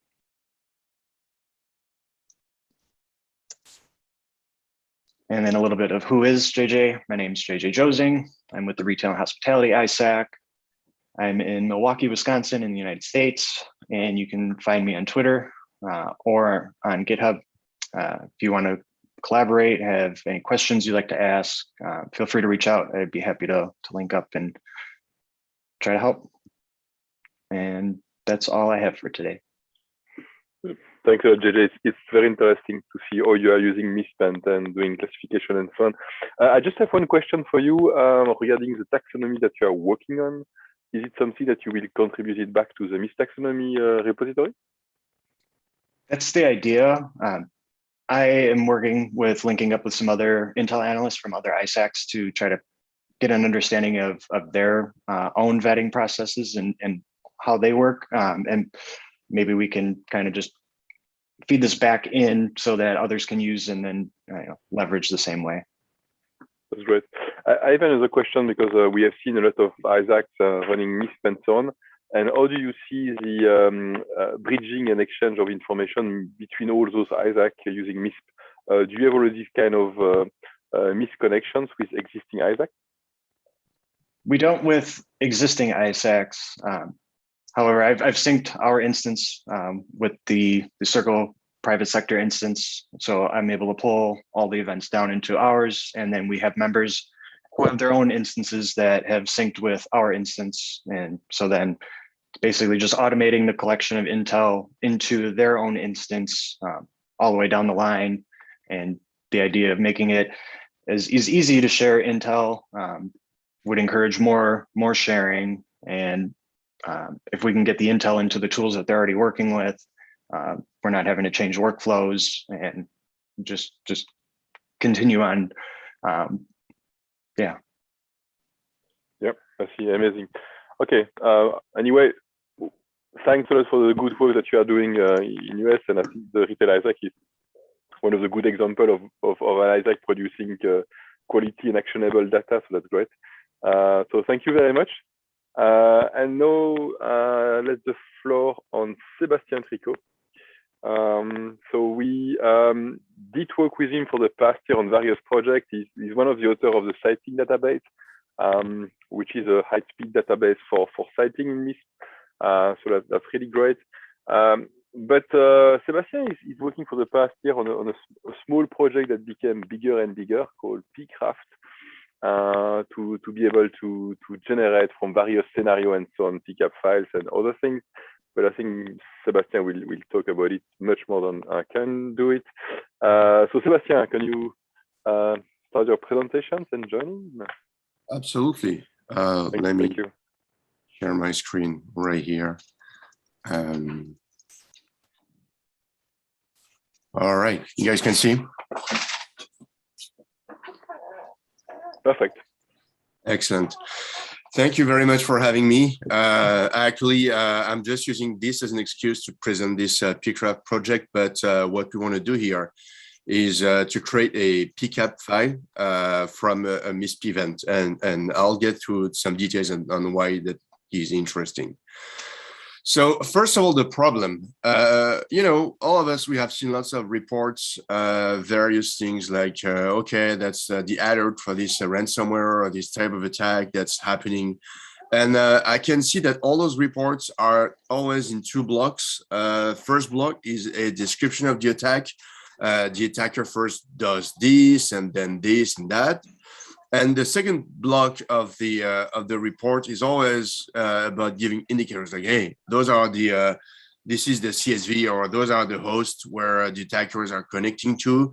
So make sure you add this to your lookups or whatever thing you have that can help you to automate the detection.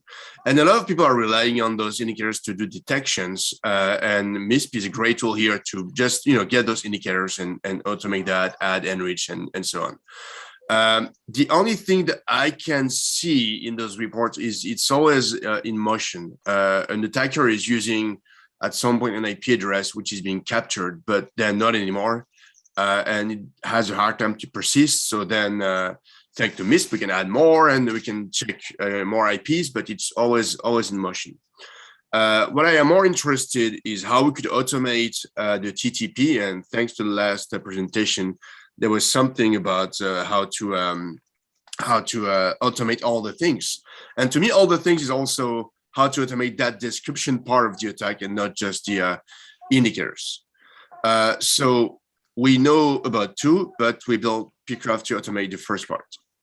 So quick architecture of pcraft, it's a C library with C++ wrappers to create the Python bindings.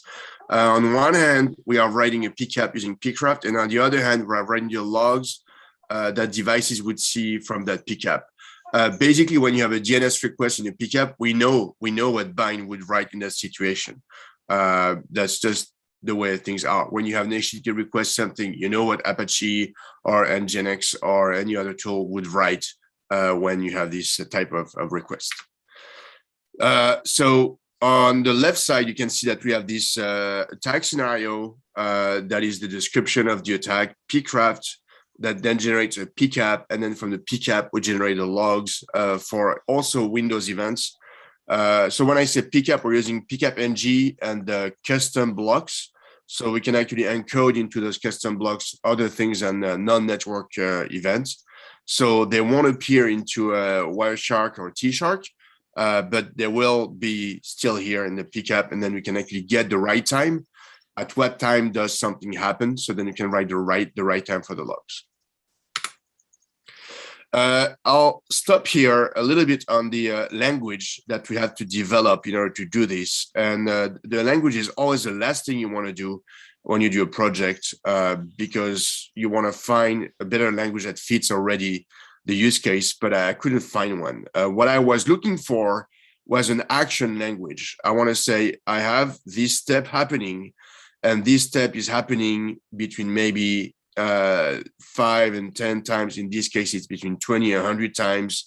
And I want also to have some function that are ready to use to do some IP address resolution, some MD5 hash. I mean, all the things we need to use when we want to craft an attack.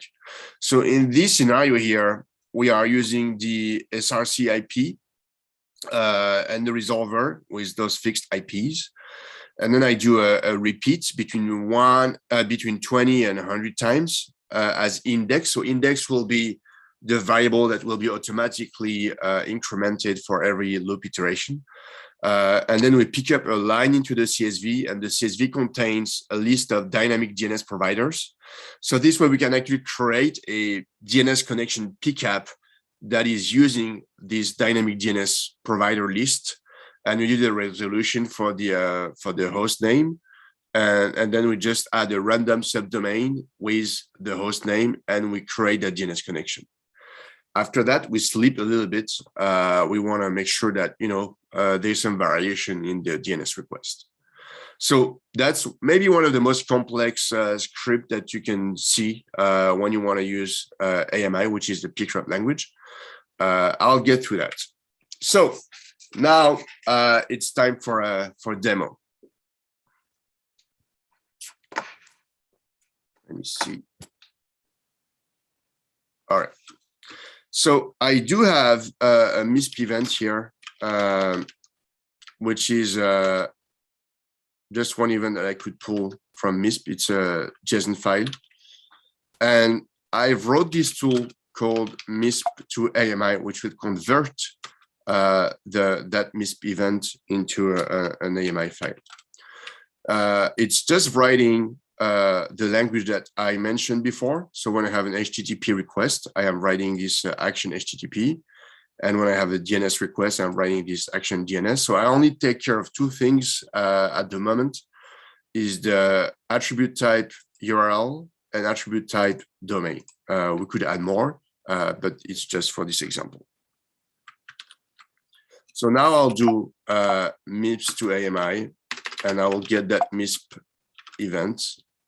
And you can see it's building all those DNS requests in HTTP from that MISP event. So I'm going to create this into a MISP .ami. And now I'm using pcraft to build a pcap for this. So pcrafter tools, MISP AMI into MISP pcap. So it's reading that scenario file, it's iterating through all the steps. We can see that some domains don't have an IP address anymore. It doesn't resolve anymore. So it's taking a fake local IP address. We could change that, but this is just the default. So then we know that for those domains, we'll still have the DNS request, but the IP will be fake. But still, you would be able to detect those if you inject that data into your system, because the DNS request is happening.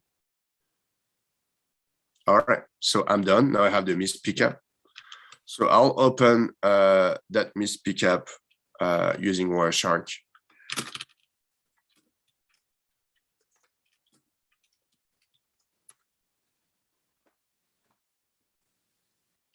So you can see here the various HTTP requests. So pcraft is automatically creating the scene ACK, and then it's getting the URI that you're getting when you are doing this this HTTP request towards the website where it's heading to, and you can also see the host name. That's in this case. Let's get to it here. aircanadacustomer.com, which was listed as part of an attribute here. We also have really a big pcap with all the different attributes. We also have a bunch of DNS requests here. So we have a query and a reply that we can analyze and see here. That's the DNS stuff. Now, it's beyond just a pcap, but I want to show you this.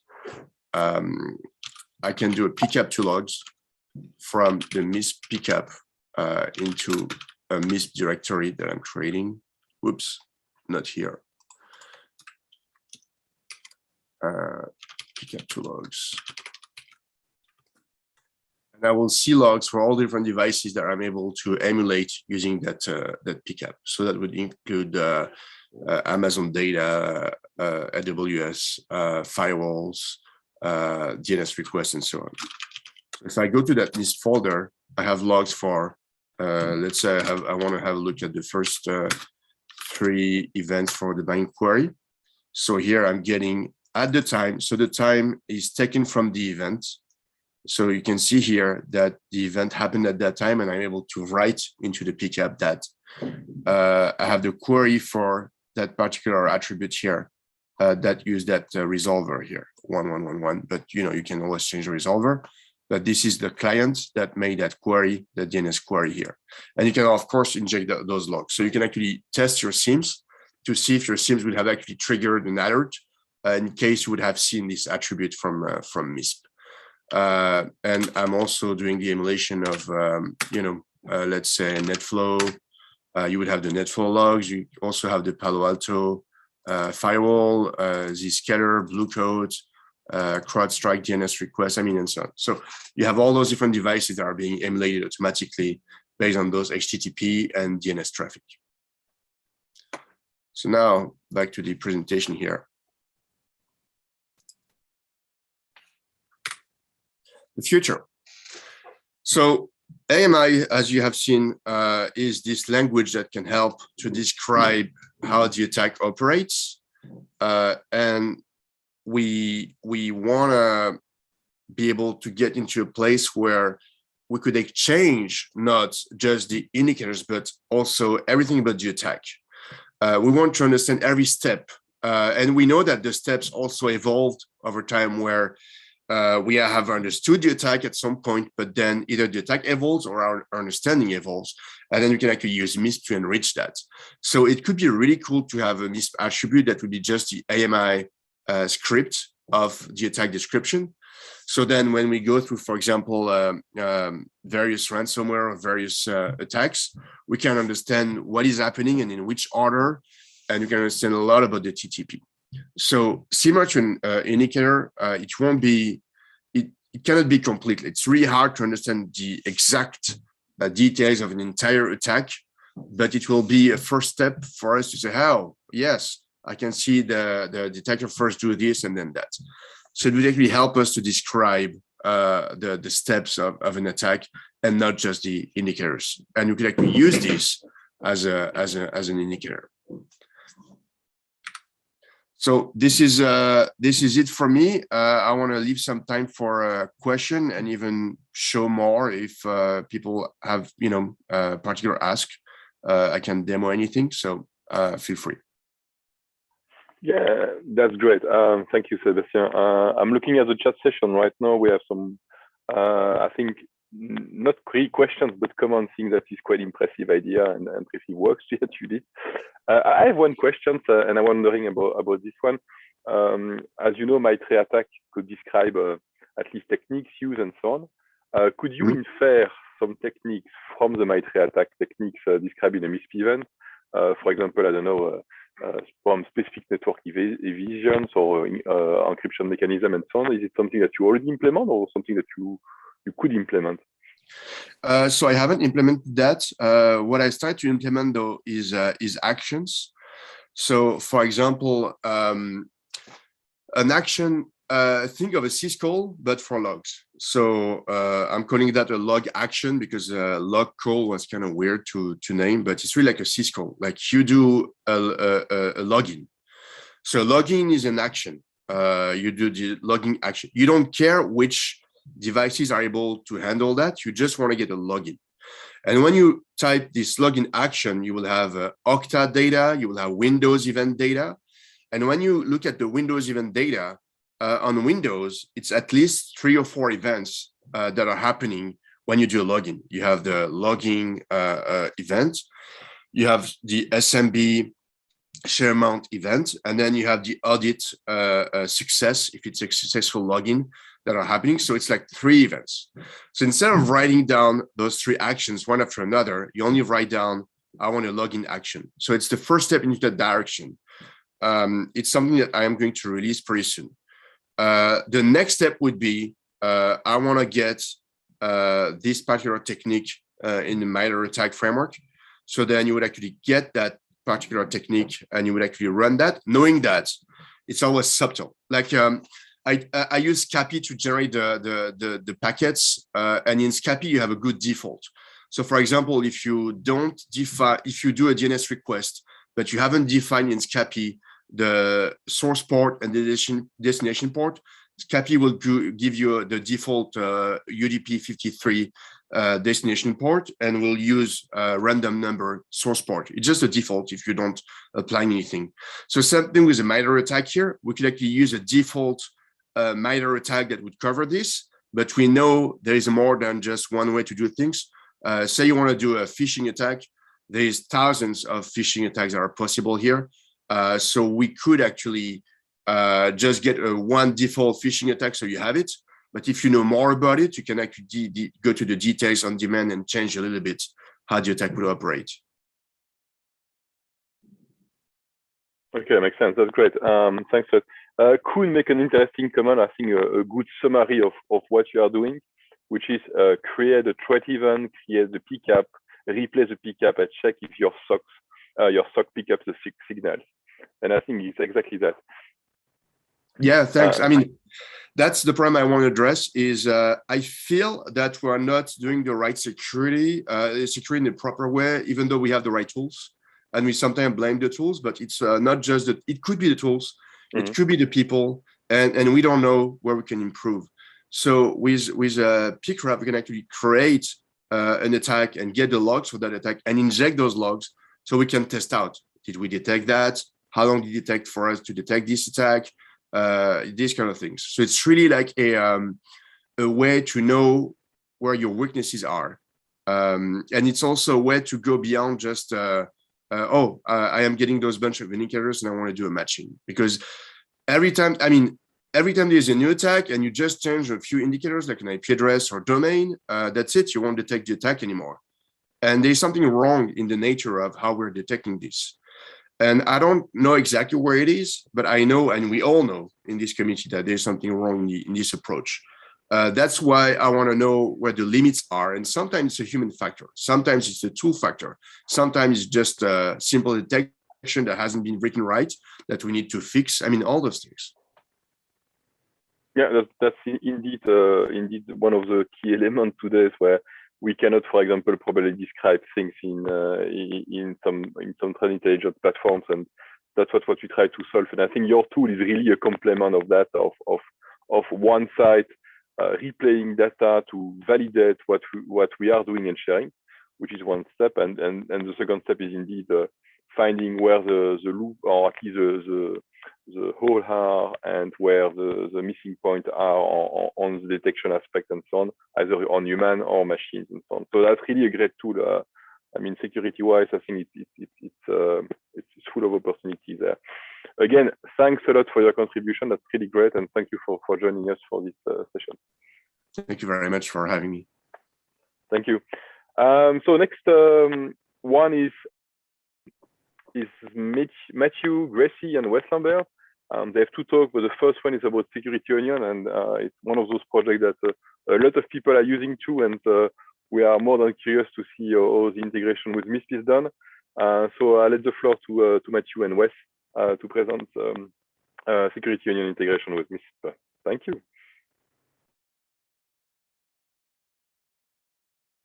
And we can see your slide. All right, wonderful. Can you hear me okay? Is the audio all right? Loud and clear. Perfect. Thank you. Wonderful. All right. So my name is Matt Gracie. I work on the professional services team at Security Onion Solutions. I'm here with my colleague, Wes Lambert, who's a principal engineer. And we're going to be talking a little bit about integrating MISP with Security Onion. So the subtext is sort of, you've got all your indicators in MISP. Now, what is a free tool chain that you can use to actually monitor your network and find that badness that's in there? So first things first, what is Security Onion? Security Onion is a free and open Linux platform for doing threat hunting and security monitoring. You can install it from an ISO, sort of like an appliance you can get from our GitHub, or because it's all built on Docker and containers, you can install it on an existing CentOS or Ubuntu server. It has a bunch of different components all rolled together to give you visibility into different layers of your network. So on the network side, you can monitor your traffic with Cerebrate or Zeek. On individual hosts, you can use Elastic Beats or OS Query or Wazoo to monitor what's going on. You do file analysis with Strelka, and then the whole thing is built on top of the Elastic Stack for doing data retention, clustering, alerting, that sort of thing. So we've basically taken all of these different technologies and built them into one cohesive platform so you can pivot between all these different data sources, looking for potential evil on your network. So to talk a little bit about the detection tools, the first one, and one of the ones that's most relevant to doing this indicator hunting, is Zeek. So Zeek, formerly Bro, is a metadata recording application for your network traffic. I like to call it NetFlow++. So if you've got familiarity with the original NetFlow protocol, the idea is basically that it retains information about your source and destination, and whether it was TCP or UDP traffic and how much traffic was moved. And that's it. Zeek does something similar, but it also has protocol parsers built into the platform. So if it identifies traffic like HTTP traffic, for example, it will record not just that basic connection information, but it will also record things like what was the virtual host, what was the user agent, what was the HTTP status code. So while it isn't the full packet capture of the traffic, Zeek allows us to retain that metadata about this stuff for a long time. Zeek comes with a built-in framework called Zeek Intel. And what that does is it allows you to specify indicators and say, I want to know whenever any of these show up in my network traffic. So the screenshot that's in this slide, the top one is from the MISP console, and it's an indicator of an MD5 hash. And this is a hash for a common PHP web shell. And at the bottom, you see the Zeek rule for Intel that matches that hash. It's got the hash on the left, the Intel type, Intel file hash in the middle, and then information about the MISP instance that it came from. These rules can be built automatically in MISP using the automation and export functionality that's part of the platform. And then Wes has built a script that allows you to pull these generated rules out of MISP and put them into Security Onion. So in this case, if I have this MD5 hash in my MISP instance, and I have the API enabled to write the rule and export it, I can stick it right into Security Onion. And then if my Security Onion installation is monitoring live network traffic, then if any file goes by with this hash on the network, Zeek will spot it and it'll raise an alert for me. So it allows us to take that indicator and sort of put it into play, figure out where it is. Another piece of functionality that we can use similarly is Suricata. So Suricata is a signature-based IDS engine. So it monitors the network flows going back and forth. It can do the same sort of metadata generation as Zeek, but it really has its roots as a signature-based IDS, kind of like Snort. And this is another platform that MISP can natively generate rules for. So if you turn this on in the export and the automation, it will generate rules for any indicator that you have checked off as IDS in the console. And as you can see up at the top, here we have a IP source address. This is a test server in AWS. Please don't add this to any of your actual threat intel. But you can see that it generates this rule at the bottom saying, if I see any traffic from this IP address into my home net, raise an alert that says I have incoming traffic from this IP, the IP name, and then MISP E1, because it's part of event 1 in my test MISP installation.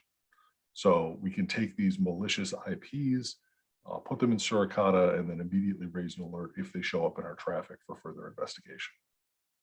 So this is kind of the basic little older school way of doing this. And then there's also some additional Elastic integration, which I'm going to turn it over to Wes to talk about. Thank you, Matt. Hopefully you can see me guys, or see me well. And I wanted to talk a little bit about the FileBeat module for MISP. It is deprecated in 7.14 for the Elastic Stack, but and we'll be moving to the Threat Intel module after that. But I really want to focus on what you can do with it, right? So with this module, we can ingest that data from a MISP instance and take that directly into the Elastic Stack and then apply that to any logs that come into our stack. So if we're talking about Zeek logs, Suricata data like Matt mentioned, or if we're talking about sysmon data, if we're talking about file-based data, anything that really can match those indicators, then we're able to cross-reference that data and those indicators across those different data streams, right? And you can see an example of that here where we have an indicator match on some network activity right here. This is just what it looks like whenever it matches inside of that event. But it allows us to basically set up that enrichment so that when events come in, we're able to come into the pipeline, we're able to enrich those. And then when we go off to go and hunt or look at other things, perform investigations, we're able to see that a little more clearly, the chain of events and how those events connect. And so let's continue from there, Matt. If we'll continue to the next slide, this kind of illustrates how we can detect threats across those multiple layers with MISP. So Matt mentioned Zeek and Suricata. We have those native capabilities there if we want to use that and pull the indicators and use the Zeek Intel framework or use the NIDS alerts there, the signatures, we can do that. Or we can basically take all of these data sources and we can enrich these with indicator events if there's a match using that FileBeat module. So again, it kind of shows you how far you can take this when you're going and taking those indicators and trying to chain together things or sift through multiple data sources. So there's a lot of flexibility there and a lot of, a really layered approach to that detection there that's really useful. And let's continue to the next slide.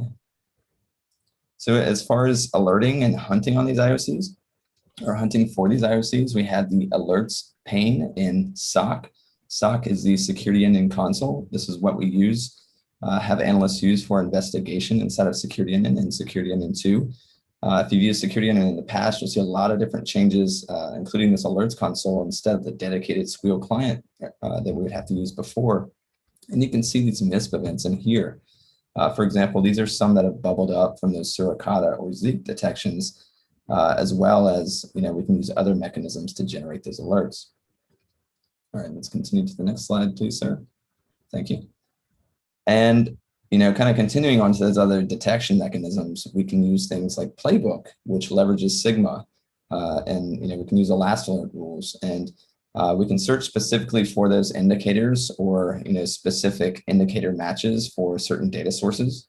And down here, we have an example for that Zeek Intel alert, right? So this detects when there's a match for a Zeek Intel rule. In this case, this is maybe not specific to MISP in general, but you can, you can alter it in the same fashion. So just kind of shows you, aside from this, even if you wanted to use something like Sigma I, right, and pull down events from MISP and convert them into signal rules outside of Playbook, right? You can still use those as a last alert inside of Security Onion and alert on those indicators across all those different log sources. So there are a variety of ways that we can take these indicators and apply them or the detection of them to all of the different layers inside of Security Onion and those different data sources. All right, sir, and the next one, Hunt. All right. So Hunt is where we're going to perform that ad hoc hunting. And you can see the indicator here. We're searching for anything with an indicator field, and then we're grouping on the different types of information there. And we can see that for this one in particular, it really just was correlated with Zeek, but this is an example of that FileBeat module in action. We basically, the Zeek events came in, we had a MISP index that it's pulling data from and matching against. And then it's determining that that is an indicator match there, and we can go off and hunt and sort and perform group buys and bubble up stuff to the top that's worthy of greater investigation. All right, and the next slide, sir. And that is all we have for today. Again, I want to thank you guys for attending the presentation. Matt, do you have any other words here? No, I think that's it. But fortunately, we got started a little bit early, so this leaves us with some time for questions. Yeah, that's great. Thanks a lot. We have already some questions on security onions. Where exactly the IOC are integrated in ZEC, in LLK, via FileBeat, or something else? So it's a question from Telios. Right. So the question is where the IOC is integrated, or maybe pulled from. Yep. Okay. For the stuff that Matt mentioned earlier, we're just pulling those down into Zeek Intel format files, and Zeek is using that, as well as the NIDS rules that Suricata uses. So for those data sources, they're using it in that format. As far as the other IOCs, the FileBeat module is actually taking the data from MISP and creating a separate index, a dedicated index for that data, and then we can go off and query that index and perform that matching in that fashion. Okay, makes sense. So it's indexed next to your pooling of MISP and so on. I have another question. So it's more from my side as a MISP core member, and we always have this kind of question about open source integrations and the selection of the tooling. For what I understood, and that's great, Security Onion is a kind of collection of different open source tools that works well together. And I'm just wondering how you do the selection of the tools and how you do the selection, especially on the licensing aspect of the open source tool that you integrate. Do you have kind of rule set, or is it based on the usage and what you plan to do within Security Onion? Yeah. So we like to a lot of times have our options open, and we like to use the best tool for the job. At least what we found from our experience. So as far as like tool selection and things like that, it's really, in most cases, the best tool for the job and what we've used in the past that has worked well. Obviously, we look at trends and newer tools in the industry, and sometimes, move things out and move things in. But, it's more about just having the best tool for the job, I think. And as far as the licensing, trying to remain as open source as possible. Okay, makes sense. Great, thanks for that. We have an additional question from Telios in the chat. In the case of ELK, are you using data enrichment on the logging or on the Elastic cluster level? I'm sorry, could you repeat the question? Yeah, sure. So in the case of Elasticsearch, are you using data enrichment on the logging or on the Elastic cluster level? Right, yeah, so it's in the pipeline. Essentially, it's using the enrich processor for Elasticsearch ingest node. Okay, I think it answers that question. Yeah, I think so. Then it's back on the chat, but it looks good. Great. So we have a bit more time, but curious about the integration with Velociraptor. So if you want to go on and for the Velociraptor presentation, that would be perfect. Thank you. Sure. Thank you guys once again. I'm gonna turn off video real quick and get that switched over.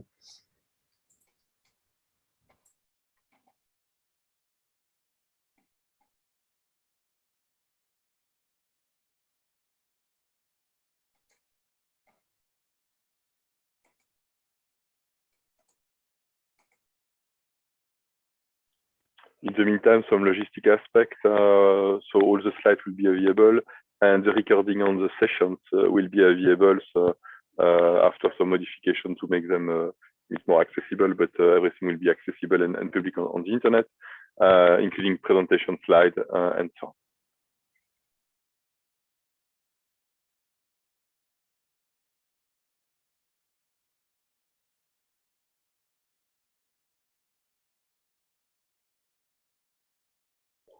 Perfect. Thank you. All right. So once again, this is integrating MISP with Velociraptor. This is just kind of a POC, maybe not a super official integration just yet, or something you might use in production, but just some ways to get an idea of how you might leverage MISP with Velociraptor. So if you're not, there it goes. If you're not sure what Velociraptor is in general, it's an open source endpoint visibility tool, kind of like WIDS or WHIDS. It's, can be used as an EDR. It has a super powerful query language called VQL, or Velociraptor Query Language. It's primarily used for endpoint monitoring, detection, and response. Doing like triaging, during an incident, or if you have to go on site and do this type of thing, or if you're just performing security monitoring in an enterprise, it can be used in that fashion. And kind of the whole premise behind Velociraptor is the set of queries from this VQL that we collect artifacts, right? We collect host-based artifacts, data from these hosts using that VQL, and these sets of queries are called artifacts.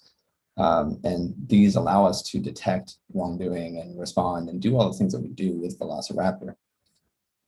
So, the typical model is that, you have a client that's installed on the machine, you have a server that's either installed in the cloud or locally, then you have a web interface that allows you to interact with that server and allow you to perform those administrative actions for those clients. And you can also, I mentioned the triage aspect. You don't necessarily have to run it in this manner. You can go off and run it in an ad hoc case, right? You can run it in an agentless mode from a network share. There's lots of different ways you can use Velociraptor, whether it's from that continuous monitoring perspective or the that incident response perspective. So let's talk about why we're talking about MISP integration with Velociraptor. One of the things that Velociraptor has the capability to do is pull things from MFT and follow the USN journal, right? Tracking files that have existed on the file system. And we can do that with Velociraptor. And with one of those artifacts that I discussed, it allows us to set that in motion and do that on a continual basis. And that's called a client event artifact. And that will run on the client and it will collect that data. And this USN journal artifact in particular allows us to write hashes of files that have existed on the file system to a local SQLite database on the client. And then what we can do with that is we can actually query the database for an indicator hash, right? So if we've got the data from MISP, if we have the threat intel and the indicators, we can actually query that SQLite database for that hash and then generate an event if something like that happens, if we find a match.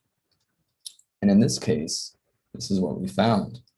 So in this case, we have a payload installation attribute or an attribute related to that inside of MISP. And then we also have a match inside of Velociraptor, which you can see here. We can see the event ID from MISP, we can see the indicator, the name of the file, the full path of the file. And we're also looking at different attributes of the file that you can see here, which it's kind of hard to include all of it on the screen. And then we can even go off and upload that file. If we find that match, we can upload it to the server or an external service. We can send it to a sandbox, right? We can do lots of things with that upon that match. So, being able to tie in that USN journal artifact and leverage these hashes and these indicators from MISP is really powerful and allows us to react very quickly in almost real time from the host perspective, right? We're not relying on network traffic. We're doing this directly on the host. Now, another way that we can do that is through DNS queries, right? Boxes make DNS queries all the time. So with Velociraptor, we can hook into that DNS ETW provider, and then we can take each query and then we can check, see if it matches against the indicators in MISP. And if it does, we can again have that client event monitoring artifact running continuously and alert us of that. So here's an example of a DNS indicator match here. And we'll see this evil domain here that we have in MISP as the attribute for this event. Then we also see down here that what we've done is we got the time, the event, the category, and the indicator information.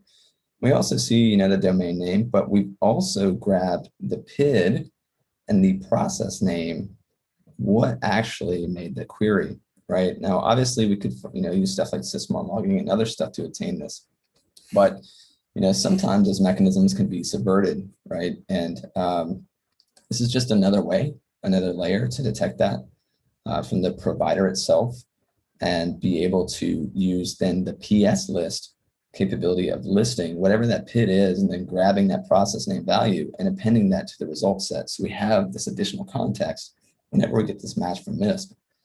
And again, we can go off and we can tie these artifacts together and continue building on our investigation, automatically having the artifacts run on their own.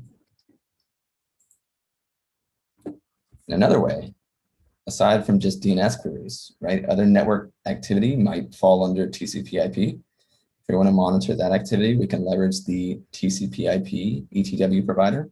We can tap into that with Velociraptor and check if any of these network addresses, right, or any combinations matches an indicator that we receive from MISP. Then we can go off and do the same thing. We have our TCP/IP indicator match here. We can see what we had in MISP here, and then we can see we have the event down here. And again, we're able to get that process information, what actually executed it on the host and the PID. And then we can see this client ID right here, right? So that's all very powerful. And obviously this could be extended to other ways of detection, other ETW providers or other ways to monitor for this activity. But these are just some examples of some common communication and activity that you might see in a host. Now you can take these matches and you could implement something like a server event artifact to go off, and then whenever you have the client event artifact, the server will see that and then go perform some action, like send a Slack notification or send the event to Elasticsearch or even to security onion, right? We can create an alert or a case in the Hive, and we can also quarantine the host. Velociraptor has a built-in artifact that we can leverage for quarantine. And we can go off whenever one of these matches occurs. We can automatically quarantine the host if we wish. In some cases, you may not want to, but that capability is there. And at a high level, this is what all this kind of looks like, right? I know I didn't really go behind the scenes, but we're grabbing the data from MISP at a defined interval, like we do with several applications that integrate with MISP. And the server is pulling that down in a server event artifact that fires at whatever interval you assign it. And then what we're doing in this case is we're distributing the threat intel to each client. Then each client has been looking for each of these types of activity and checking against the database of hashes or whatever indicators that it has. Then if there are matches, these are sent to the server where we can review them as just discrete events, or we can also generate other alerts from that. And that's, there's so much you can do with this. It really kind of highlights the power of VQual and the flexibility with Velociraptor in general. But yeah, so it's really great to be able to pull all that down and then be able to do so much with that, right? And we can even perform ad hoc lookup. If we're performing an investigation, or if we have a certain artifact that we're running, certain things we're looking for all the time in Velociraptor, we can either use this in a notebook.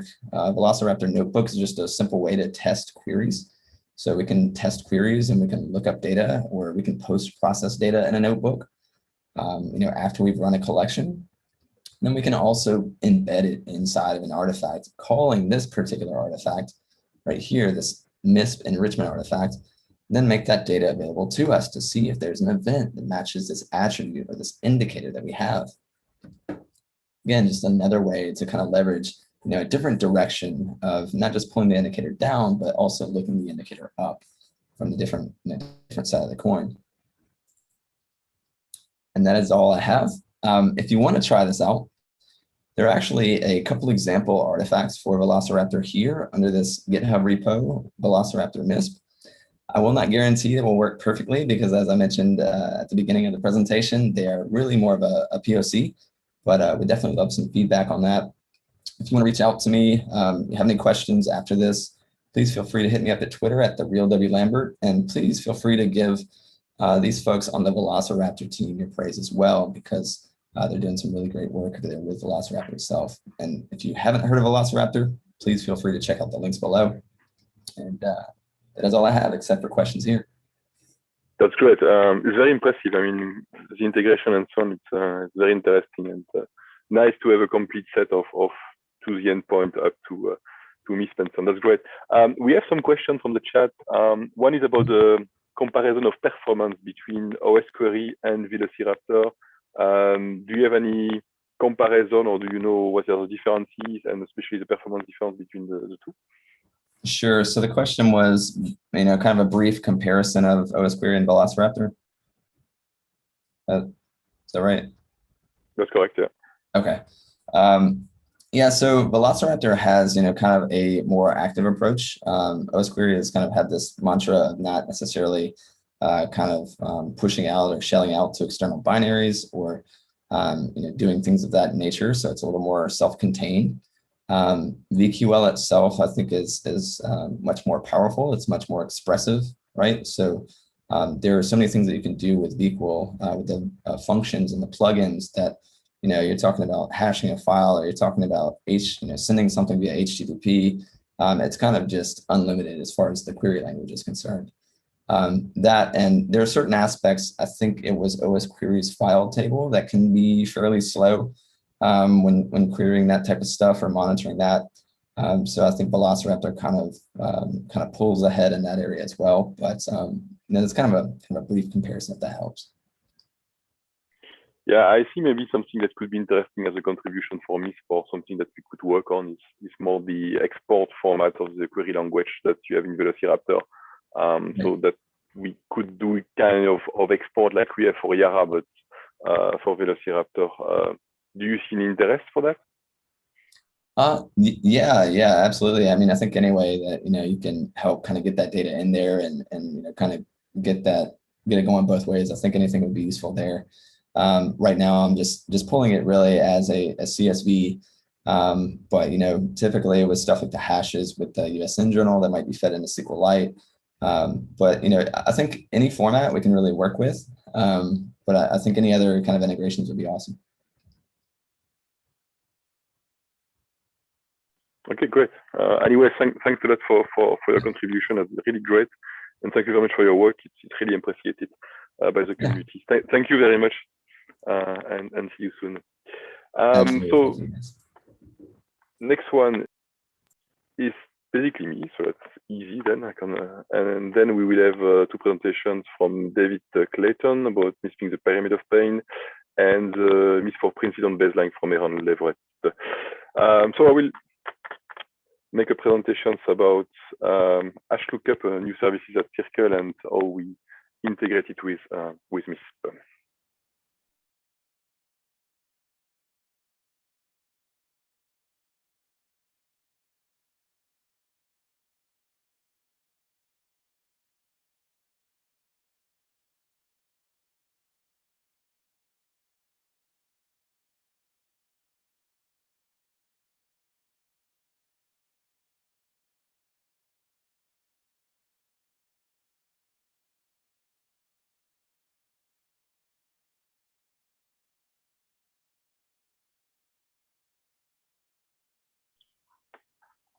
Okay, great.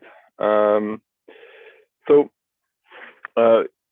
in this specific presentation, I will talk about 2 specific aspects, a new services that we introduce at Circle, which is the hash lookup, and I will explain afterwards the integration that we did, especially the aspect of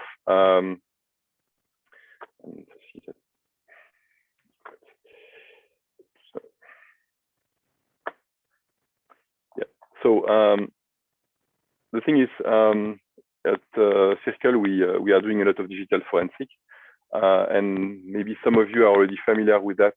We are doing classical, I would say, classifications of hashes that we are analyzing from disk and so on. And we were struggling with a very common problem, which is about non-file filters, and maybe some of you are familiar with it too. There are many tools around about existing list of hashes for files that are considered as being whitelist. We don't really like the term whitelist because the thing is, it's not really a whitelist in a term that it's basically non-malicious, but it's basically files or hashes that you know from specific sources, like for normal distribution and so on. And there is, I would say, one of the most common format used, which is basically the NSRL database from NIST, which is a well-known database. This one, they are doing a very nice job on that aspect. They are proposing on a monthly basis a dump of all the hashes they know for distribution that they are having on their site, from CDs and so on. There are some other what we call TFF, so non-file filters coming from some forensic tools and so on. But usually those ones are not so well maintained. They are usually maintained when you get an update of the license of the software and so on. They are very often outdated. Another issue that we have seen is many of those ones are basically including not that much operating systems. So it's pretty difficult to figure out for, I would say, recent operating system and so on, if those files are originating from the original operating systems. So it's pretty difficult to find out.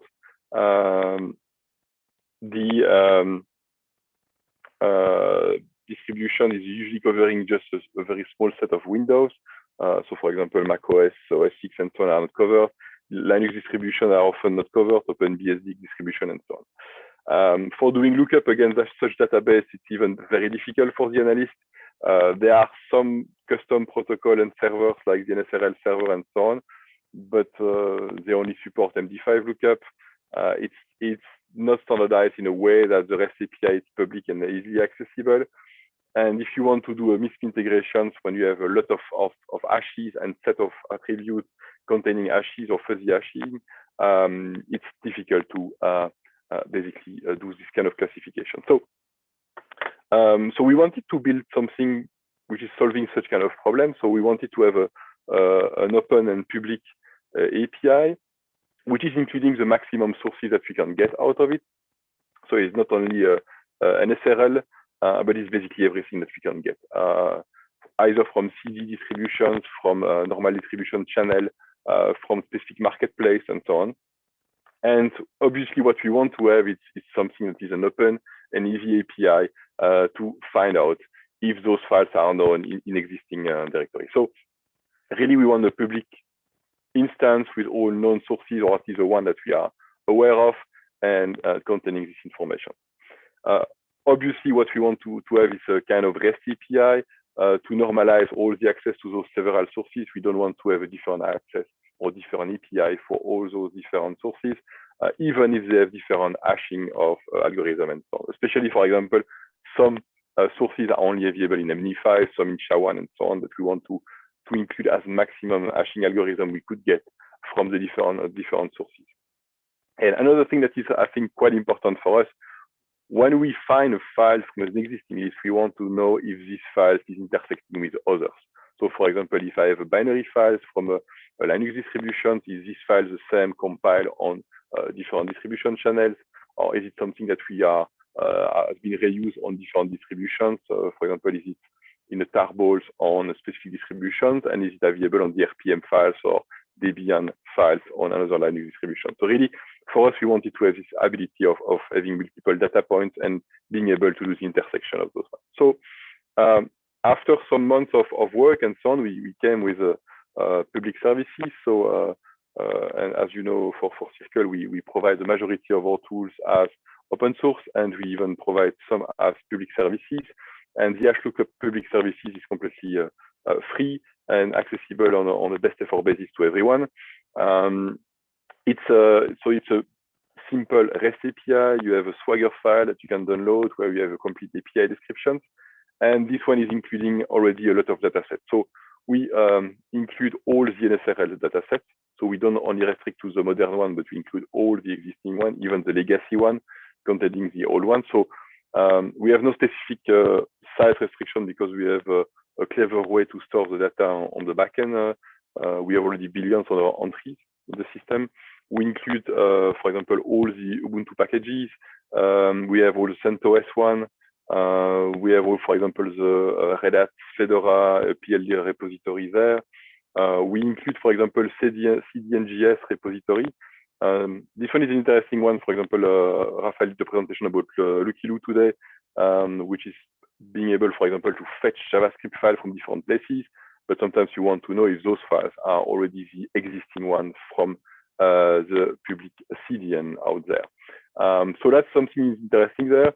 And we are doing that for many distributions nowadays. We have the Kali Linux distributions with plenty of security tools and so on. We do that with the open source distribution. We have much more popping up. So if you know, for example, a missing sources, just tell us and we will include it into the set. So just drop an email to info@circle.lu. So it's a very simple API. It's super easy to use. If you go to the Swagger, you have basically an URL where you look up on the type of hash, MD5, SHA-1, SHA-256, whatever, and you can just look up directly the data there on this API. There are already many tools using it. So there are, for example, tools like one that we developed, which is a forensic tools that you can use on a compromised machine and so on to just like look up hashes on all files in directories and so on to figure out if those files are already seen or not. So it's really used for triage. So if you're a security analyst, it's a really easy and quick way to figure out if those files have been seen somewhere or are known by already some distribution and so on. So if you're curious, I would invite you to go on hashlookup.circle.lu. You have a very basic description. You can even click on full-blown documentations, and you have a Swagger files. And you can even have a nice interface where you can even play with the API to just to look up and see what's inside the things. But obviously, we wanted to have an integration with MISP. So we have HashLookup MISP modules. So this one is standard modules. You don't need any API key. As I said, it's a public API, so everyone can use it. So we have different services. We have over and expansion modules. So the over modules help you to quickly triage files that you might see in MISP to figure out if those files are already known by HashLookup. And I took this example not by random. This one is an interesting one. Is a compromised Linux machines where we found in the temp directory a lot of binary files. And one of the binary files that we found is basically a SSHD, and this one is the SSHD of a honeypot. So it's interesting because the compromised machine was containing multiple SSHD, but it was difficult to find out without doing reversing and static analysis of the binary that those files are coming, for example, from an existing sources from SSH honeypots. In addition to that, we have another example there where again another SSHD was found in the temp directory, but this one is coming from legitimate distributions, so you can really discover that. The modules is standard module, MISP modules with all the functionalities. Andras mentioned it, the modules has been revamped with new ability to export objects and so on. And this one is doing that. So you can have all the link relationship and so on, and you can have all the objects from a specific hash lookup query. So just for your information, so we basically have a new organization for that called hashlookup.org on GitHub. We have two main things on that repository right now. So we have the forensic analyzer. So it's basically a tool in Python tool, a very simple one to test specific directory about known files and so on. We try to formalize the output format to a common output format. Why we do so, it's basically to be able to compare a result from different services. If you're interested into that format, you can have a look at our current internet draft. If you would like to have additional sources and you know a way to get those sources into the hashlookup database, let us know. We don't segregate between, I would say, good file, bad files, and so on. We are just ensuring that a specific file is known in a specific sources. So that's basically it. So that's how we have it. And this can be used for digital forensic, so any forensic acquisitions and triage, but it can be used for endpoint protection device and so on. You can even start to look up, for example, file that you see on an endpoint protection device, or any tools that basically look at hashes, either in memory or directly on disk. I don't know if there's any questions in the chat. I'm just looking at it. No, there's no specific question regarding hashlookup. So that will be available. Again, if you want to have a look at it, you can just go on hashlookup.circle.lu, play with it, and give us feedback, because this one is a kind of first release. The MISP modules, you just need to enable it, and that's it to work out of the box, and it will work against any hashes, especially MD5 SHA-1 that you have on your MISP instances. Thank you. Now the next presentations would be David, and I think David joined us, so that's great.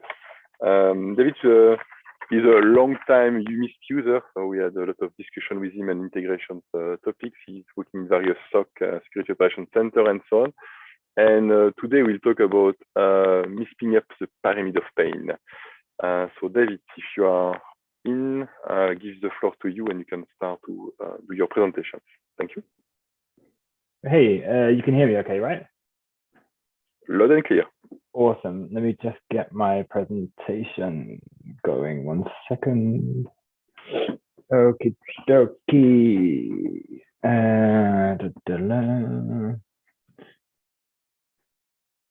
And then you can see my screen as well, right? Yeah, perfectly. Awesome. Okay. So then let's just dive in. I'm just going to keep an eye on time because I'm really bad at keeping in time limits. So it's 10 minutes, right? Yeah, if you need a bit more, it's fine. I mean, we have some five minutes. Awesome. And then it's Aaron presenting. Yeah, awesome. Okay, perfect. All right, well, let's get started. Hi, David Clayton. As Alex says, I've been working with the guys at Circle and the guys that are developing MISP for quite a long time. We've been doing a lot of different fun things together, and I was due to talk, I think, at the previous MISP Summit, but I'm not sure if I think something happened and I couldn't make it. So I'm really, really happy to be here today, at least, to talk about something that is quite close to my heart and what I would like, or where I could see people starting to use MISP in the future. So my talk is called MISPing Up the Pyramid of Pain. Let's dive in, shall we? If I just hope that one works. Yes, okay, quick. A tiny bit about me. This is me here. I am British. I am currently living in Denmark. I am a senior advisor working at a company called Computech, which is a Nordic-based company. They are a large IT service provider, and then I work in the cybersecurity division there, where I work a lot with cyber threat intelligence, purple teaming, all sorts of interesting stuff in that area as well. I absolutely love open source. As the guys at Circle know as well, we do a lot of different fun things together, and I actually created the first, or at least I call it the first, integration between MISP and Elasticsearch quite a long time ago, which was called ElastiMISP, which was built around integrating Logstash and MISP together so that you could do lookups against MISP as log events were being created. So that was quite cool, but that was quite some time ago now, actually. I do a lot of blogging. I blog on all sorts of different platforms and for different groups as well. And soon I'll be starting a blog up at Computech as well, which will be really fun. I do a lot of teaching and mentoring. So I do mentoring of interns, and actually that's what brings this talk as well, actually, is that this talk and this concept that I'm going to be talking about was actually a project that one of my interns worked on a while ago, and I am bringing it to the masses right now, trying to get as much coverage of it as possible for him. So the problem, so if we look at the problem, right, people who are on this who know CTI know that this is the pyramid of pain, and the pyramid of pain basically is a model that we use to describe how easy or difficult it is for an attacker to change behavior or certain items on the pyramid, right? So if we think about an attacker and how easily they can change the hash value of a specific file, how easily they can change IP address, and then it starts to get a bit more difficult, right? The higher up we move up the pyramid, the idea is that the more difficult it is for the attacker to actually change.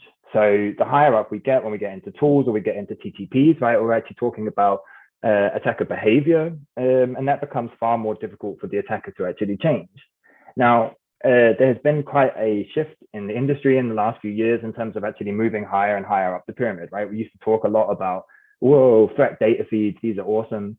And over the last few years, we've kind of, I don't want to say there's been a paradigm shift, but we've been talking a lot more about moving higher and higher up the pyramid. This has resulted in things like, MITRE ATT&CK and other frameworks that have popped up alongside that. But the problem is that since we've been focusing in an industry on that, why is it that MISP is mainly only being used to share indicators, right? So a lot of the work that I do with a lot of the organizations that I work with, and also just around, I can see that most organizations are still struggling with understanding what should I be sharing via MISP? Should I be sharing indicators, and how often should I be sharing them, and what should I then do with the ones that I get in?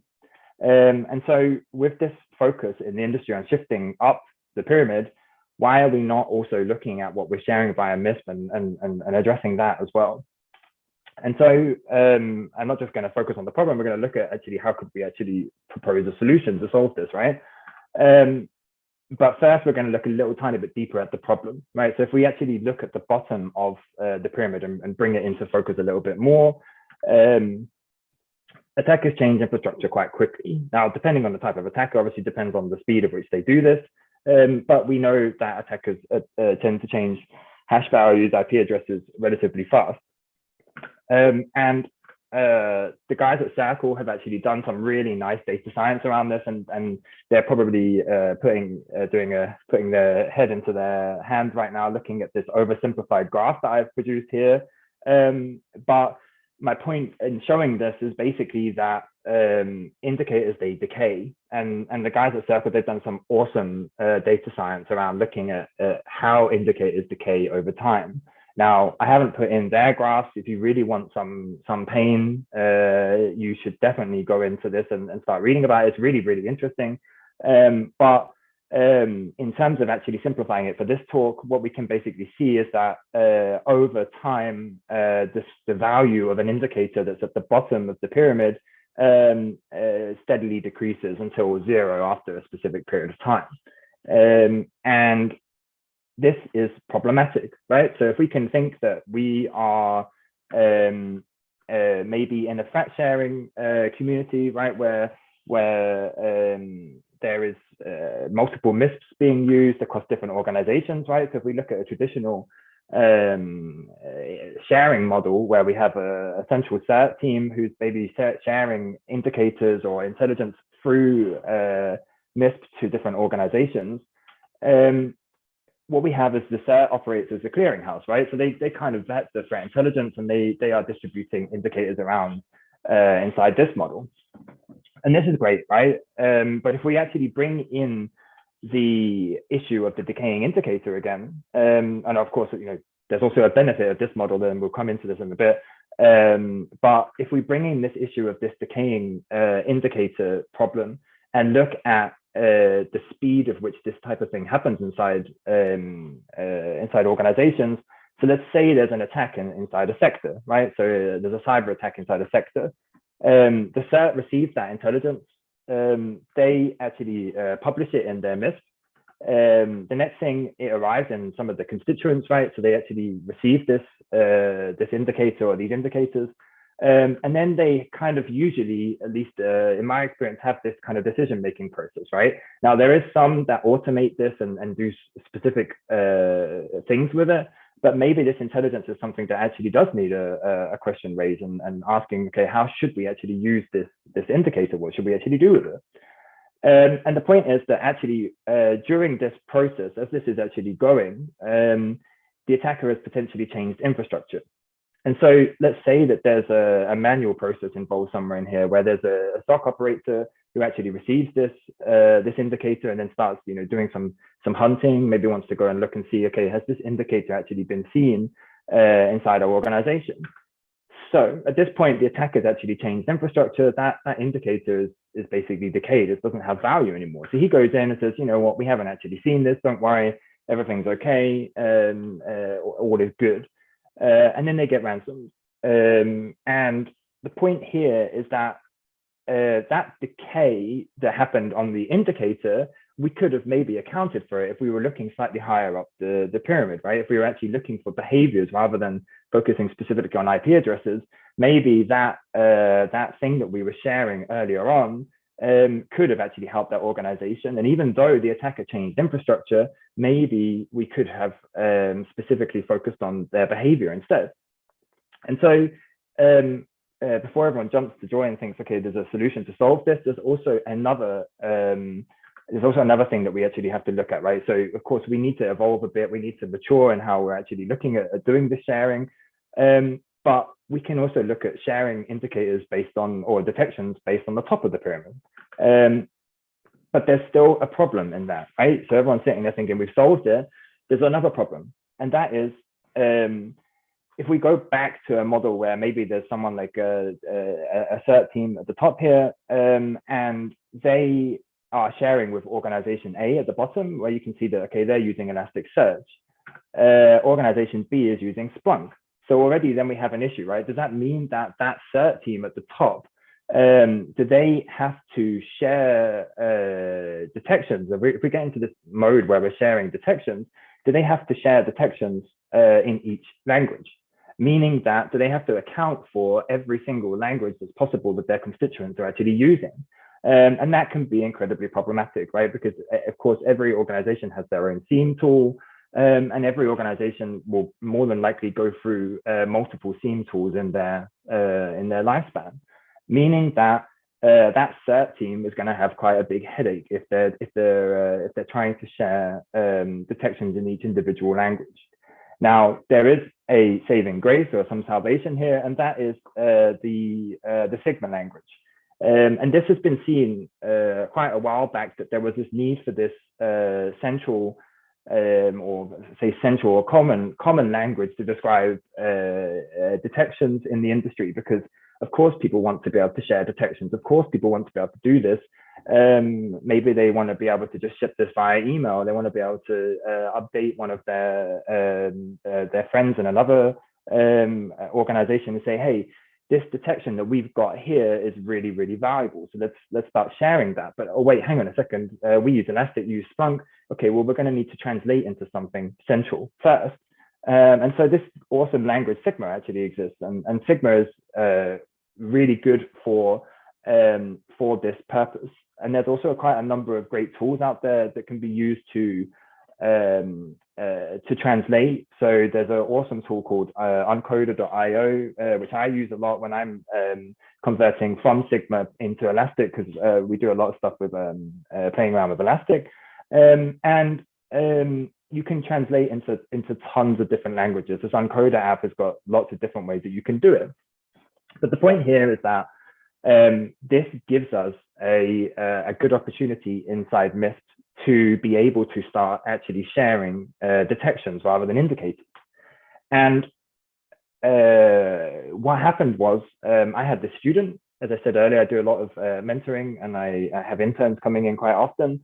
And we had some discussions around, could we build a proof of concept to actually prove that this could be a bit of a game changer for different organizations out there who are used to using MISP and who kind of really want to mature one step further in how they're using MISP. And so what we did back in 2020 was we proposed a solution, right? As you always do, you sit around or you stand around a whiteboard and you start drawing up some ideas and kind of hypothesizing, how could we make this proof and how could we actually see if this works? And this student, I actually employed him after he finished. He got top marks for his project. And his project was basically built around the idea that you would have this central cert MISP at the top. And that cert, they don't really want to care about what their organizations at the bottom, what SIEM tools they're running. They just want to be able to share detections. They want to be able to share more than indicators. They want to be able to know that, hey, I can share these detections with my constituents, and they won't. It won't matter what SIEM tool they're running. So in this proof, what we did was we basically set up an organization A and B with two different SIEM tools, and of course we were kind of limited to using Elastic-based ones because that was what we had at the time. But the proof still worked because down here we were using ElastAlert in organization A, and in organization B we were using the Elastic SIEM engine. And the point was that we basically wrote a generic detection rule in Sigma, and then we shared it to these two individual MISPs. And then there was a small piece of code that the intern wrote that actually monitored MISP and said, okay, there's a new Sigma rule here. I know that my language that I'm using is the ElastAlert language, and then it can call the Sigma translation tool. And then it basically pushed it into the ElastAlert repository. And then it was basically active from that moment on. And we did exactly the same on the Elastic SIEM side. So actually, if we actually look at exactly how it's happening, as we said in here, the rule comes into the MISP. There's a piece of code that's actually just monitoring and querying MISP and saying, hey, do you have anything new for us? And then if it does have a new one, it pushes it through the Sigma translator, translates it, and then pushes it into the SIEM tool. Now in ElastAlert, that's basically pushing it into the ElastAlert rules folder. In Elastic SIEM, that's calling the Elastic SIEM API.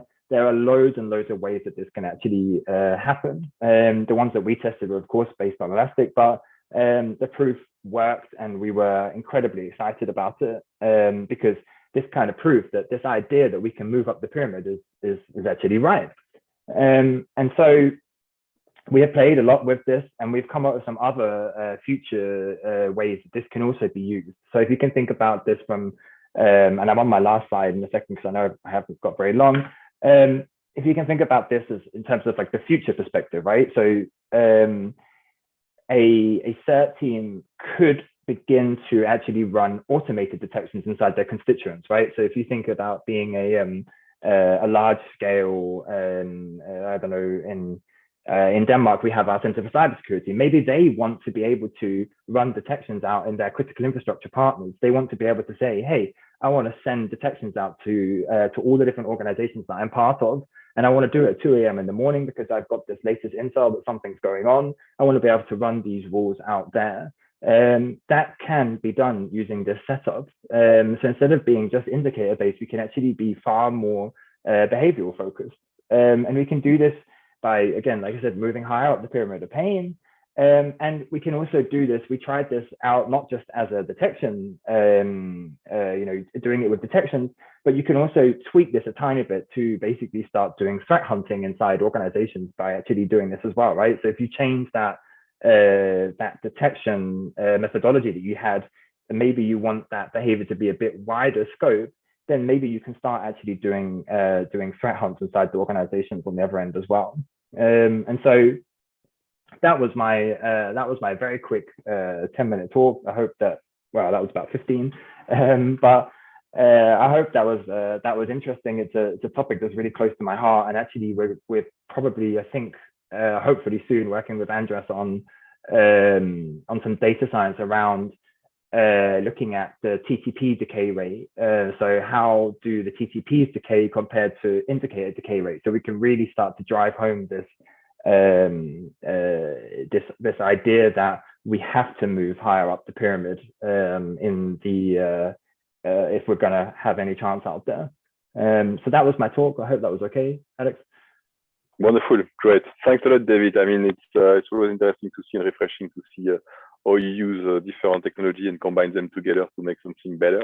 So that's great. And indeed, I saw Andras in front of me that took his agenda and add some entries to make a conf call with you on this topic. So sounds promising, especially the Sigma expirations aspect. That's great. Okay, thank you very much. And then we have last but not least, our friend Aaron Leverett, who will talk about MISP for pre-incident baselines. And I'm sure it will be interesting. Aaron, are you with us?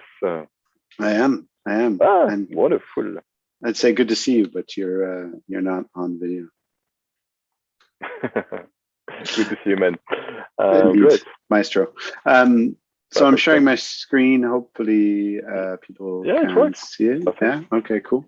I guess I should go into presenter mode. Let's see. You can tell I haven't been doing much presenting during the lockdown. There we go. All right. I'm not a PowerPoint or PDF person, as anyone who's ever seen me talk knows. So I'm just going to talk to you. My slides are really boring. They don't have pretty pictures.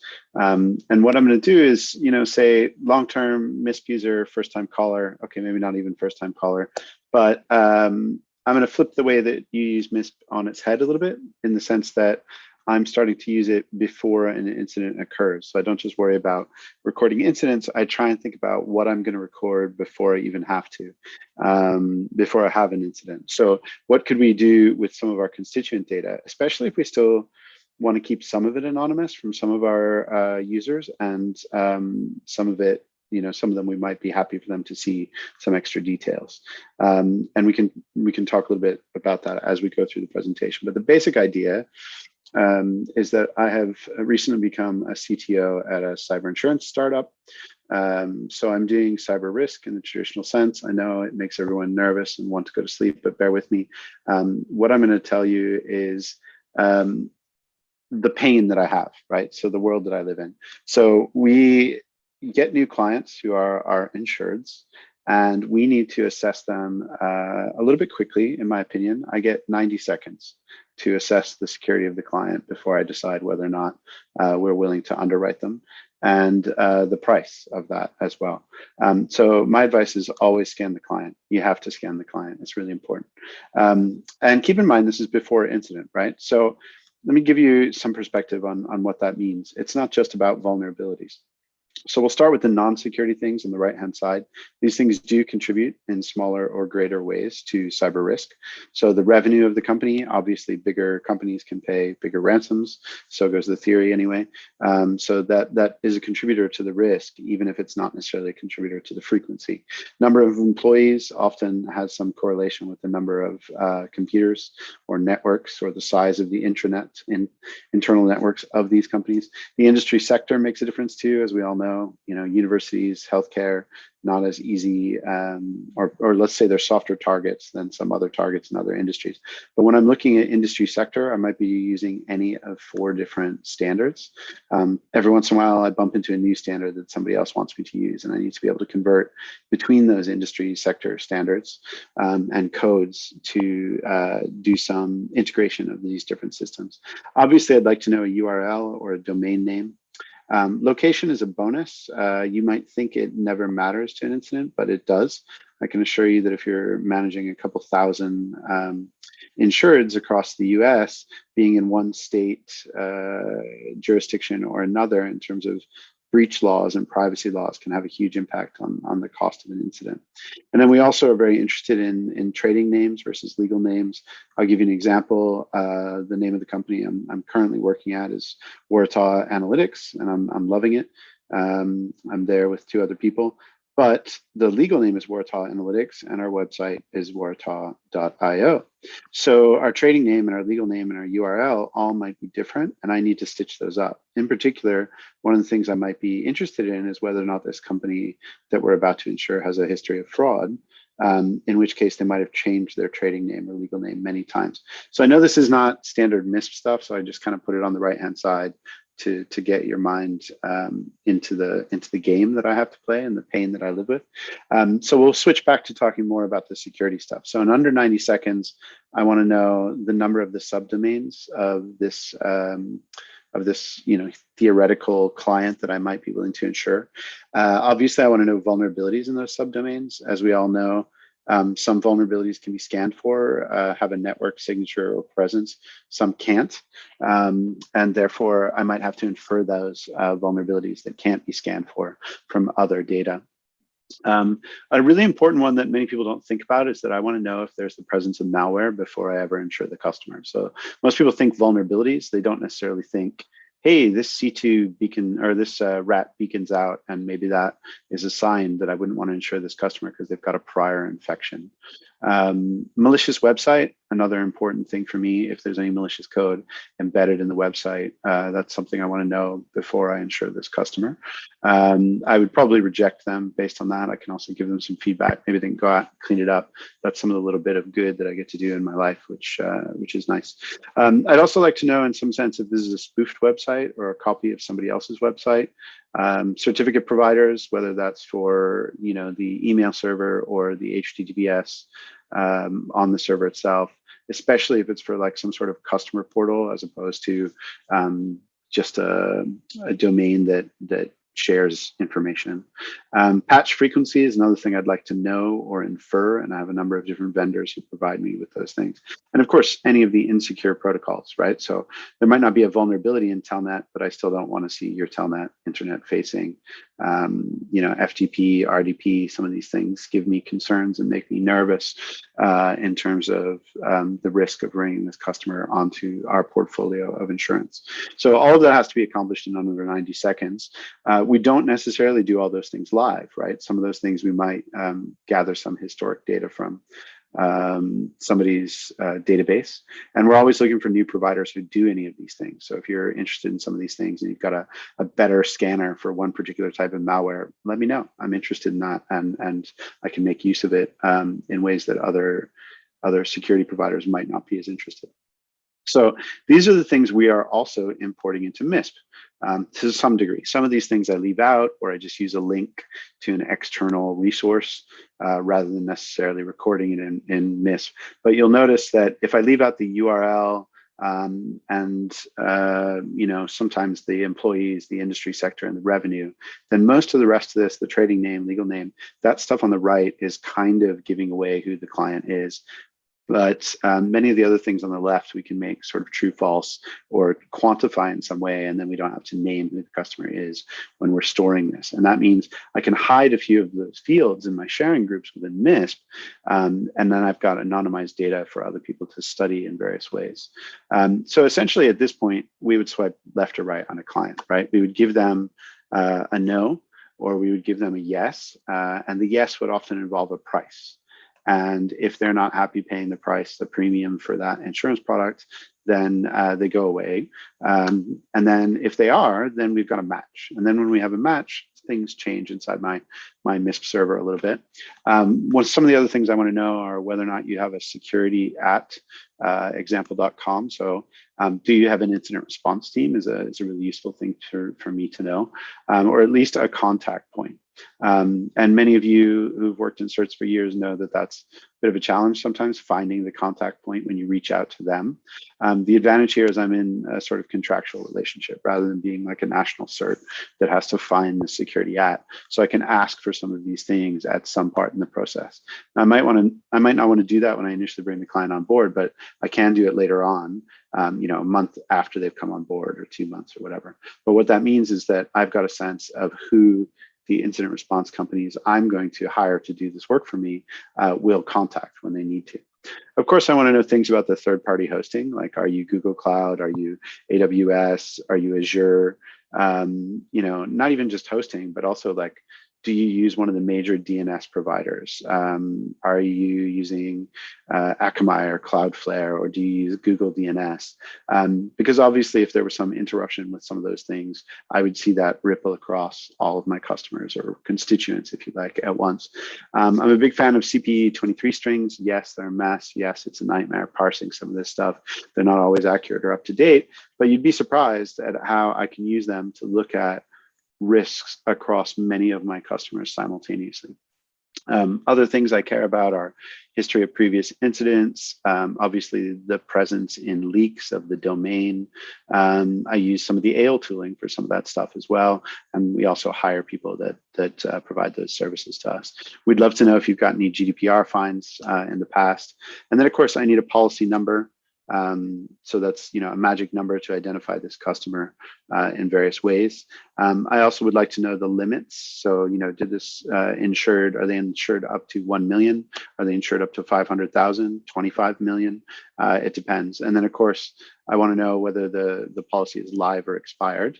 And the reason I want to know most of those things is I want to give them to my triage provider. So we have this hotline that you call if you have an incident, and then incident responders, have a really quick look at the data that I've just presented to you and have a chat with the customer and try and figure out, is this a breach? Is this ransomware? Is this DDoS? Is this business email compromise? Is this something weird and different that we've never seen before? And then they can route the customer to a particular specialist incident responder who deals with those kinds of things. Fraud in particular, we have some specialists that deal with that. So the whole idea here is when the incident starts, the insured has a phone number and a policy number, and that's about it. That's all I really want them to be thinking about, because they're in a crisis. They probably don't know all of this tech stuff. They wouldn't want to have to communicate all these things. If it's a large company, maybe they have an incident response team, but we also do SMEs and micro businesses inside the US. So under 1 million, under 15 employees, they don't necessarily know all these things. And that's why it's handy to have it stored in advance. So they give over their policy number to the incident handler. That incident handler has previous vulnerability scans, domains, security contacts, some sense of third-party details like, oh, they host a lot of things in Google Cloud, some idea of the tech stack. And mainly from the policy number, they know that they have a retainer with us and we will pay them for their incident response costs in advance. So they don't have a lot of questions about whether or not they should be working this incident given the policy is live. Of course, this isn't the only way that I can use this data. I can turn around and use my MISP server as a store of data historically. And that's more traditionally how I have used it in the past. Some of you have seen my previous cyber risk presentations. I'm still doing some of that work, still learning, still innovating, still appreciating all the things that the MISP team does and has built over the years. I know I use MISP servers a little different than most people in the sense that I study historic data. So some of the decay that we talked about in the previous presentation, it matters to incident response, but it doesn't necessarily make the data lose its value in a longer term risk sense. Like, of course, you need to take the quantification of that decay into account. But one of the things you can do is look back 10 years at ransomware instead of just looking at this year. And you can see that it was worse in 2014 in terms of the number of victims, although ransoms are worse now. So taking that long view of MISP data is really helpful to me. And given that we've stored the data in a particular way, we can start to ask questions like, how many of my customers are on WordPress, or how many of the customers have over 2 million or under 2 million of annual returning revenue? And of course, we get that data from other third-party providers. Sometimes the accuracy is a bit off. That's one of the things we have to work with in terms of risk and data science. But always looking for providers of this kind of data. How many of my customers are in healthcare, for example, is another useful thing, or any particular sector. But I can also look back and say how many were targeted last year from a particular C2. Maybe there's something we can do in terms of the decay and the Sigma rules that we just saw to speed up the defenses of those other customers. And then, how many of those WordPress customers had an incident last year is an important thing to be able to talk about, as well as, if a vulnerability of CVSS 10 came out for Windows, how much money will I lose is basically what most of my investors ask me, these kinds of things. So I have to have some approach to answering those questions, even if I'm not certain. So, what I've just described to you is kind of pre-incident cyber risk analysis, but I can also do post-incident, as we've discussed, and I can do it in bulk, and so can you. You can take some of the data that you have and say, does the size of the client in terms of employees predict bigger incidents, or does it predict more frequent incidents, or does the presence of 3 incidents in a year signify X, Y, or Z? And a lot of us have opinions about these things, but we're trying to get much more scientific about it. So for example, here's a handful of vulnerabilities. I guess this is more than a handful. It's kind of 2 fists full of vulnerabilities that were associated with various ransomware actors. And you'll see they're in a number of different products. And you can start to think about, these vulnerabilities and their presence on the internet. Can you scan for all of them? Some of them you might not be able to scan for, but you might be able to infer the presence based on CPE strings or something, or later SBOMs. And if you can't infer them, it still might be present, right? Somewhere in one of these insureds. Certainly when we scan them, we don't expect to find every bit of their infrastructure. We're just trying to get an initial toehold on who they are. And that infrastructure will change over time as well. So we have to think about how we store that data over time and manage the change. But my point here is that a lot of our assumptions about cyber risk can be skewed. We tend to assume that vulnerability is bad and we really, really need to worry about excluding all vulnerabilities. But I can tell you from looking at some of these portfolios, these vulnerabilities are present, they are important, and sometimes they lead to losses. But the real takeaway here is that lots of customers that we have vulnerabilities, at least for short windows of time, ideally shorter than other customers or other organizations that we wouldn't want to insure. But it's pretty difficult not to have a vulnerability at all and keep constantly up to date with patching. So be careful of that correlation versus causation stuff. Lots of our customers have vulnerabilities, but only a few of them get targeted. So there is some correlation between the vulnerability, but it's not that the vulnerability causes the loss. It's you need a threat actor as well to be exploiting that. And I get to play with that data, and that's awfully fun. So that's the end of my presentation. And if you have any other questions you want to talk about it, please let me know, ask questions in the chat, which I guess I can't currently see, but maybe someone can relay any questions that you've got. And the main takeaway, if you don't do any cyber risk, you could, in theory, upload some things about your constituents before an incident occurs, or maybe even right before you call the customer about the incident. Given that I can do this in 90 seconds, maybe you could too. That's great. I mean, I think it's using MISP as a kind of QIC of knowing your customer. It is. Yeah. And that's great. I mean, it's really a good way of doing it and being prepared with all the parameters for incident response. Oh, are those guys well prepared and so on? It's a nice job. I don't see any presentation, but I was wondering, did you create some MISP object templates out of your QIC MISP, or is it something that you are working on? Yeah, it's something I'd like to do. I'd like to collaborate more with you in general, but I've been kind of just innovating this stuff really quickly and working with new incident response partners. So as we start up, we are a startup. So the last 6 months have been building these partnerships and doing lots of these things. And that hasn't left me as much time for kind of like open source development as I used to have.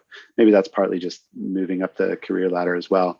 But that said, I am looking for people who might do MISP integration for me or development. And if we could also do some open source stuff and give back to the community, we'd like to be doing that. And so if other people are kind of interested in this weird kind of insurer model or cyber risk model of using MISP, then let's collaborate and we can give you some money to do some development and make some stuff open source.